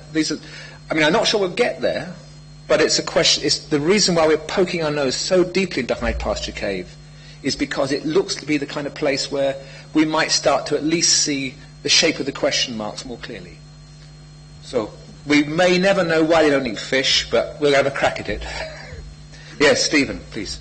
Yeah, just thinking about the fish aspect, obviously something that it wasn't really reflected today. Unfortunately, Ruby Soron-Carrasco, we talked about new data yesterday at the specialist meeting. Obviously, there just wasn't time to fit it in, and she couldn't make it today anyway. But just to give you some idea, they are catching a wide range of fish, some freshwater species, but in particular, herring is the main species, but some very large cod up to 1 metre in length. There's even one vertebra from a skipjack tuna, probably a chance find or catch. But what's interesting is like some of the animal remains that Carrie's looking at from the special pig deposit where you're getting almost all the body representation. The fish are pretty well the same in the cave. You've got the vertebra right through, you've got the various bits of the fish. So, there is that thought, there's no gnawing on these bones, so I can't see the pigs have been having a chomp at these ones in whatever way. So could we actually be seeing, although there's a liquor burning on some of the bones, could we be seeing the deposition of a whole fish purely as an offering in its own right, or are they just filleting the fish off the spinal column, as we often do, and then the old remains were put in the cave again? Because these, especially for herring and things like this, the bones are quite small, although they're quite big herring they're catching, but they are ending up in the side. Outside of the cave, we find very little, comparatively, in the way of fish remains. So there's the odd vertebra here and there. Normally in certain contexts and certain locations, in fills of walls, and that we see reflected with the shellfish remains and little caches and things like this as well. Shellfish aren't a big thing here, but where we do find it, or where we have found it, it's in little groups and caches under paving slabs and things like this. So, the fish at High Pasture Cave is telling a slightly different story, perhaps, which we have to try and interpret.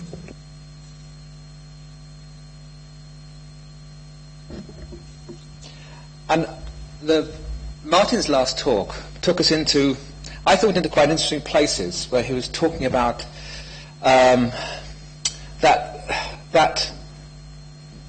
what's the word now? I've forgotten what he's saying, but in detail. What I was thinking of with the question was, do you think yourselves that you live within a ritualistic landscape? Well, if the answer is no, then I'd invite you to go home and look at your house and compare your mantelpiece, if you have one in your living room, compared to your bedroom. And you will probably find that you have ritualized a display, and you segregate what you're prepared to show to your guests compared to what you have in the secrecy of your bedroom. Yes, Martin? I would very much agree with that, Rod. I think it's actually a fallacy, and we delude ourselves into thinking that we live in a secular age or a fully secular age. We still live with a whole series of inheritances and traditions that come from a very long time ago. And in fact, I always think one of the best quotes of all is what Richard Bradley said in his book on ritualisation and the domestic sphere in prehistoric Europe, is that the very fact that we as archaeologists can come along and we can identify these types of things, these classifications, these typologies, these types of recurring material assemblages, is down largely to the existence of ritual. It's ritual that structures and orders our daily lives, as well as the more exceptional moments. And in fact, to that extent, and this is why archaeologists always bang on about ritual and we have such a bad rep for it, is because in actual fact, instead of ritual being something you bolt onto your existence on a Sunday, or when you've got spare time, having got the harvest in and survived, it's actually located at the heart of our lives. It's at the heart of our social lives, and performance is a strong part of that also. So this is why I think there's more to ritual than the way that most archaeologists actually use it, as a catch-all, the dustbin that you tidy up everything into that you can't actually understand. It's far more at the core of human life and human existence and perception than that. I would say we need perhaps to broaden our vocabulary, which I agreeing entirely with what you're saying, Martin, in talking about rights and the extraordinary, ordinary rights of everyday or human life.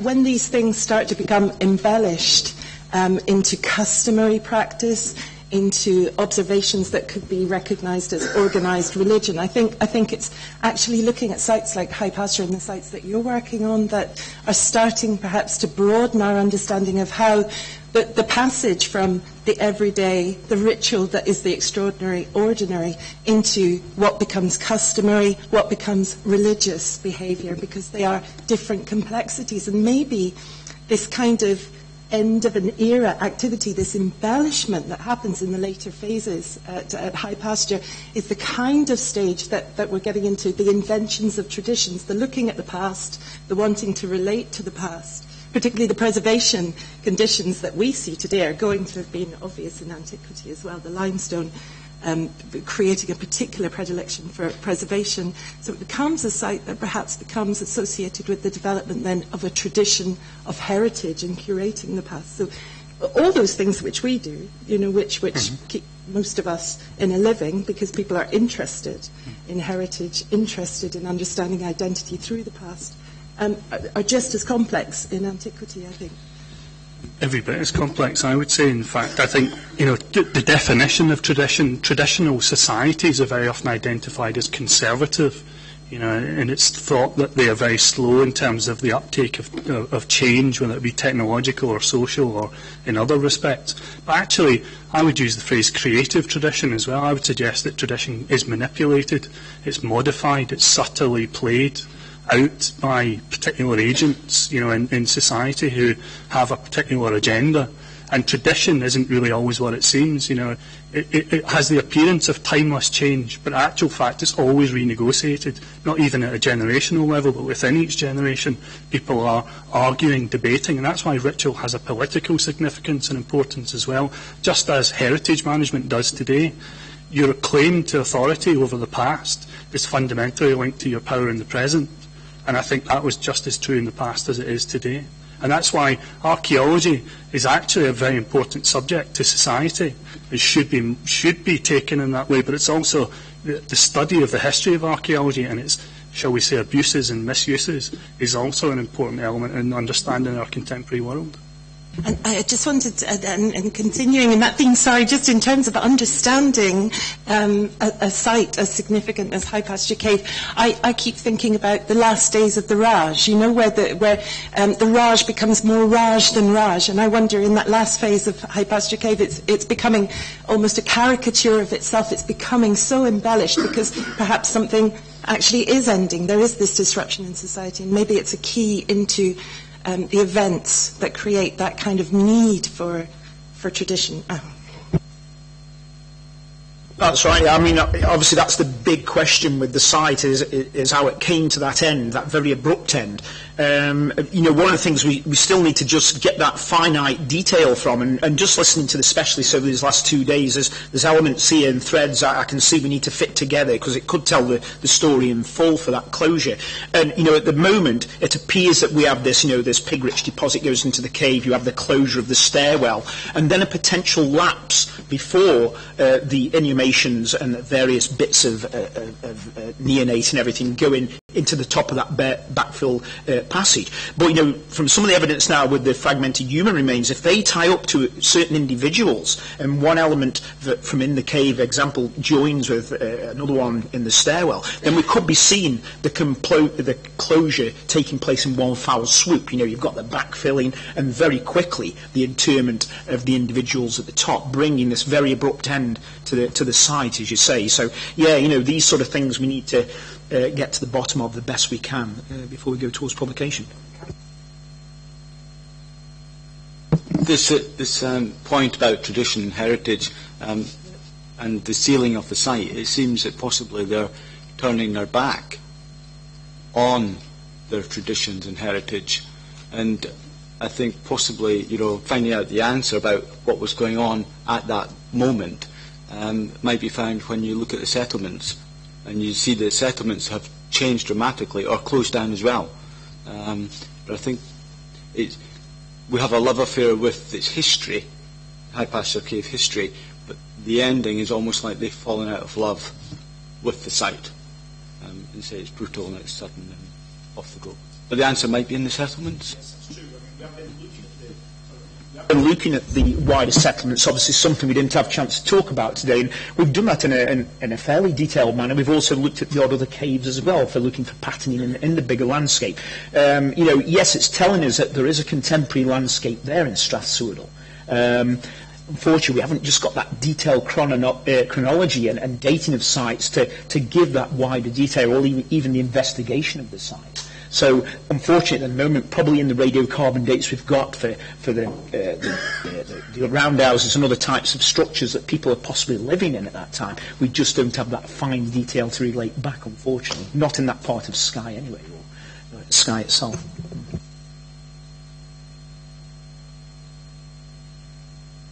Renegotiation of the tradition. One of the most traditional activities in Strath is peat cutting. That's been going on for thousands of years. I'm doing it with one particular type of tool called a keeper lar, which I have seen in museums, and is a 3,000-year-old instrument for actually skinning. Very, very subtly formed. It may look like a crude tool, but when I got a new iron put on it, it was a quarter of an inch out in the angle and it didn't work. But I used to mark out the peats with a spade, the traditional way, with a flochter spade, until I discovered that the young lads who still want to keep doing peat cutting, why? You know, they can get it electric, but some of them want to do peat cutting. What do they do it with? A chainsaw.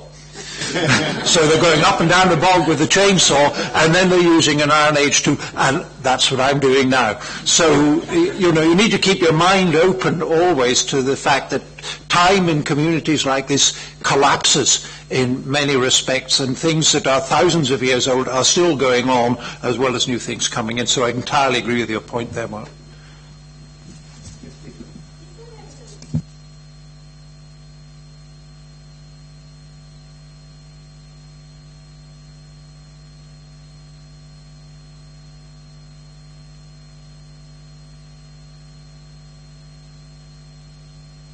I'll just repeat the question. The question was, is there, am I seeing any evidence for Iron Age communities being attracted to places... Sorry? Yes, okay. Sites which have phenomena like echoes, that have sound quality. We'd like to think that there was. It's actually very difficult to establish this. There are many sites that one can enter, like this room, for instance, which seem to have acoustical features. There are acoustical phenomena when you clap your hands, you hear a flutter echo or something like that. But it's actually extremely difficult to prove that these things are being deliberate.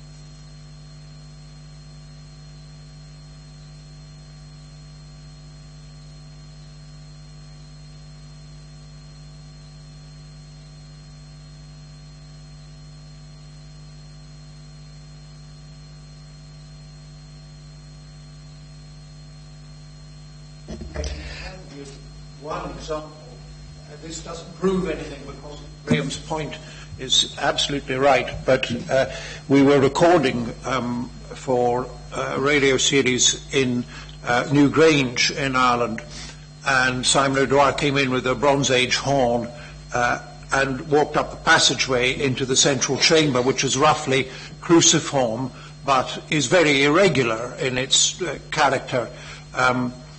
And undoubtedly he got what we call a standing wave. And this was something that, I mean, the four people present were Simon, myself, a tourist guide, and a radio, television, sound engineer. So you had four very different perspectives. One was the performer, one myself as the musicologist, one who was somebody who knew the site intimately, was in and out of it every day for years and years, and one whose business was to listen to things. So it was a very good perspective. The standing wave was so strong that it wasn't so much what you heard, you felt it. It came up through your feet, your guts changed shape as it was, you know, you really felt yourself being moved like a big organ pedal. So that was a phenomenon which was undoubtedly there. But did they use it? We can't say, but it was very manifest. I would say that one of the things that we are looking for around the world in the Iron Age, also in the Bronze Age, the Neolithic, and even in the Middle Ages, is some supporting evidence. So when you go into a site and you find that it has an interesting acoustic, what you hope for is some completely independent means of supporting that idea. And that's one of the great things about High Pasture Cave with the Lyre Bridge. got so many things in high pasture caves that are to do with sound, and they're all kind of supporting each other. There's nothing really clinching it.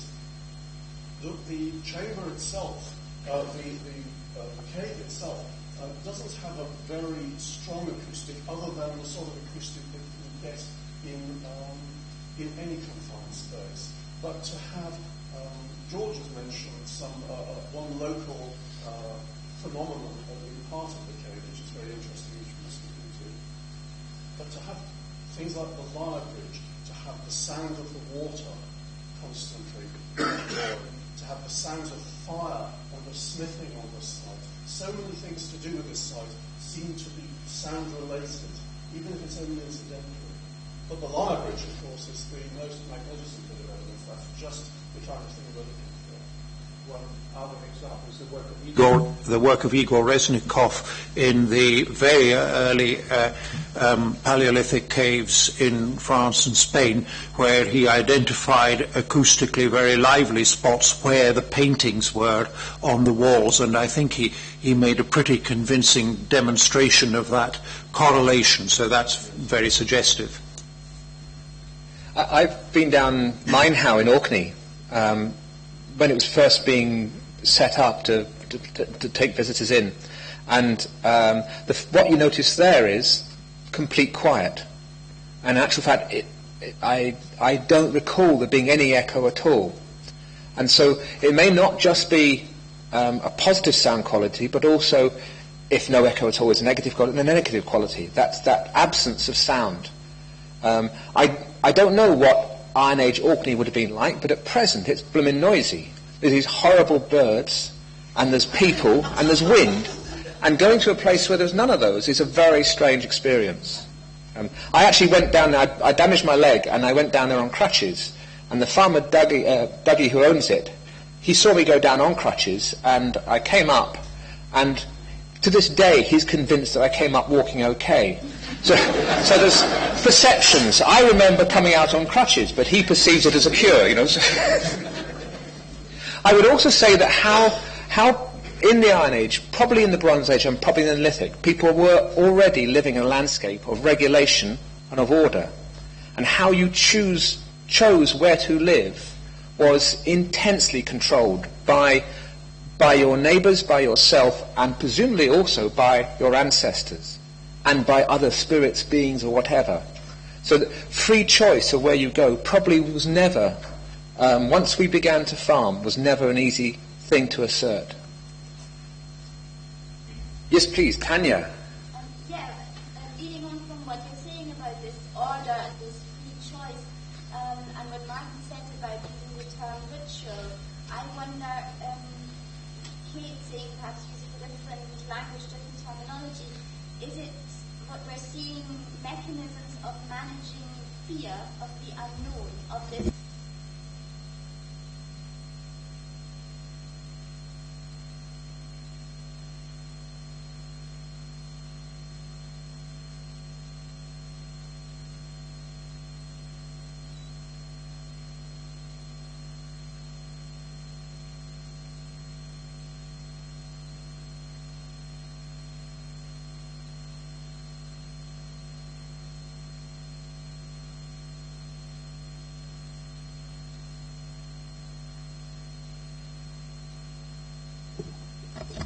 One of the events, I think, which would have been shocking would have been the breaking of a quern. I think the quern would have been like, your relationship with it would have been probably more intense than with your dog. You know, it is your friend. It is your source of that transformative process which gives you from grain to something else, porridge, beer, or whatever. And you're probably having it passed on from generation to generation. When it breaks, you are releasing something. You're probably breaking a debt, a contract rather, with your ancestors. And so to break it, I suspect probably would have been a deeply emotional and deeply frightening thing. And I think the things which they were frightened of, in the same way perhaps as, we have no way of constructing what our grandparents were really frightened of, and when they're in their 20s, say. People's fears are very difficult to track, but I could imagine things like that would break. And I think you're right. They were living in a landscape of some substantial fears, and what we're seeing, perhaps in Hypatia Cave, with its gouts of arterial blood and all that other stuff, is some kind of negotiation through that. Sorry, Martin, I was simply going to say, in the traditional evocation of the rites of passage, which is something I didn't come on to, but I was going to in my talk, first of all, Levi Strauss and then Victor Turner evoked this idea that the way in which people are transformed is through ordeal. It's through deeply traumatic transformation, which breaks them down as a normal member of community, and reforges them into something else thereafter. And it's that ordeal, it's that trial that is so evident in so many rites of passage around the world that forms the basis for a whole new revelatory experience. And it's often thought in those sorts of small-scale face-to-face societies that it's not just the initiates or the neophytes that are experiencing that, it's the whole of the world. It's the whole of the world is renewed. And we see that even in Christian theology today, through baptism, etc., the whole of the world is renewed by that individual going through their rite of passage. And that's a constant renewal and setting up. And I certainly think that fear is hugely evident in these subterranean architectures. Some of the cittadines in Orkney are so chunkily built that you would fear that they're going to fall on your head. And I honestly think that's a deliberate effect. That's a deliberate part of the choreography of the experiences. This is fast architecture in some cases.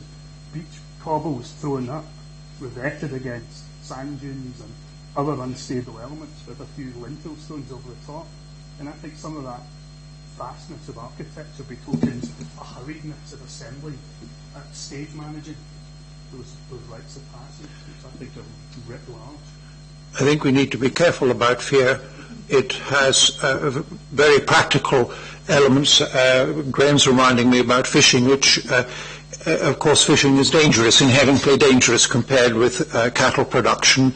My wife and I live quite considerably off the land. We produce our own meat. We also fish. But the windows available to us for fishing are very, very much less than those available for the consumption of meat, milk, butter, whatever. So there's that. Fear is also an essential tool of social control, as opposed to just rites of passage, which are inherently fearful but are part of the, it's the initiation. The same thing if you're going to become a plumber or something in the old days, and or indeed tarring and feathering before you got married, which is perhaps the most frightening thing you can do in your life. But the manipulation of fear is fundamental to Christianity, for instance, and it's very interesting that if you compare the pre-Christian Celtic beliefs insofar as we can establish what they were, the afterlife was not a place to be frightened of, particularly, not until we get Norse influence coming in. It was a place of eternal youth and happiness, and you could interact with it, you could come and go, whereas when Christianity comes, it is fundamentally dependent upon fear in order to keep you in control. And that may very well have been true in the past too. The Druids or whomsoever may very well have used it as a tool. But to think of fear as being a constant factor in society, if I were to take you all and take away the electricity and start you living where we live and walking simply to my neighbour's house without a torch, I can guarantee that 80% of the people here will not do it. They simply will not do it. They're going to be too frightened, whereas our ancestors there would have been running. I'm rather conscious. I've never managed to get a discussion going like this, and I'm very grateful to you, but I'm also conscious of time, and there are now 3 or 4 questions stacking up. We should probably pack in fairly soon, shouldn't we? We can do one more. Who's got some cash? Go on, look. Yeah, go on then. Very brief comment on the fear thing, which follows on from what John said. The above-ground world is actually very, very frightening. It has thunder, it has lightning, it has shifting sandstorms, rock falls, landslides. Below ground can actually be comforting. It's dark, it doesn't change, it's the same as last time, it's safe. So I think we need to be very wary about how we assign fear. However, if you go underground and you experience that safety and comfort and know you're going to come back up into the horror that is above. Yeah, but people still went down air raid shelters in the 40s. Enough now. I hope you've started to see that the work at High Pasture Cave is starting to come together. The next year or so will see Steve and the team engaged in an enormous amount of discussion, comparing, contrasting, dealing with contradictions. We're hoping to see the publication coming out in print or some version of that in 2015. Is that? 16. Yeah. 2015. 2015 is the year of Scottish archaeology, which the Society of Antiquities in Scotland are promoting, and you'll start to find that seeping into your consciousness. It is also the year in which the European Archaeological Association comes to Glasgow in September. It'll be an amazingly big conference, usually about 1,200 delegates from all over Europe, and we're hoping to have productions like High Pasture Cave figuring prominently. I feel I should bring the whole event to a close. I want to thank, first of all, the Council. God bless them. This is a fantastic venue. I was quite scared when I saw it, but I've now got used to it, and I think it's okay. I want to thank Highland Archaeological Service, Andrew Powles, and Kirsty. Kirsty, hello. and Ian.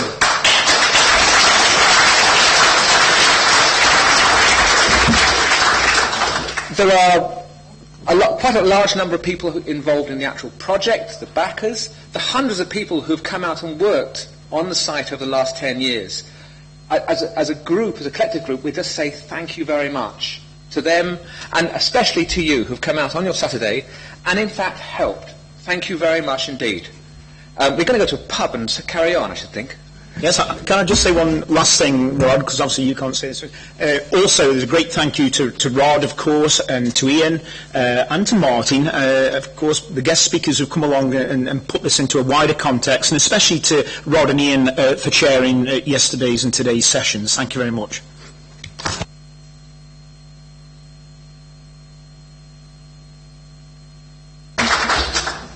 Go forth.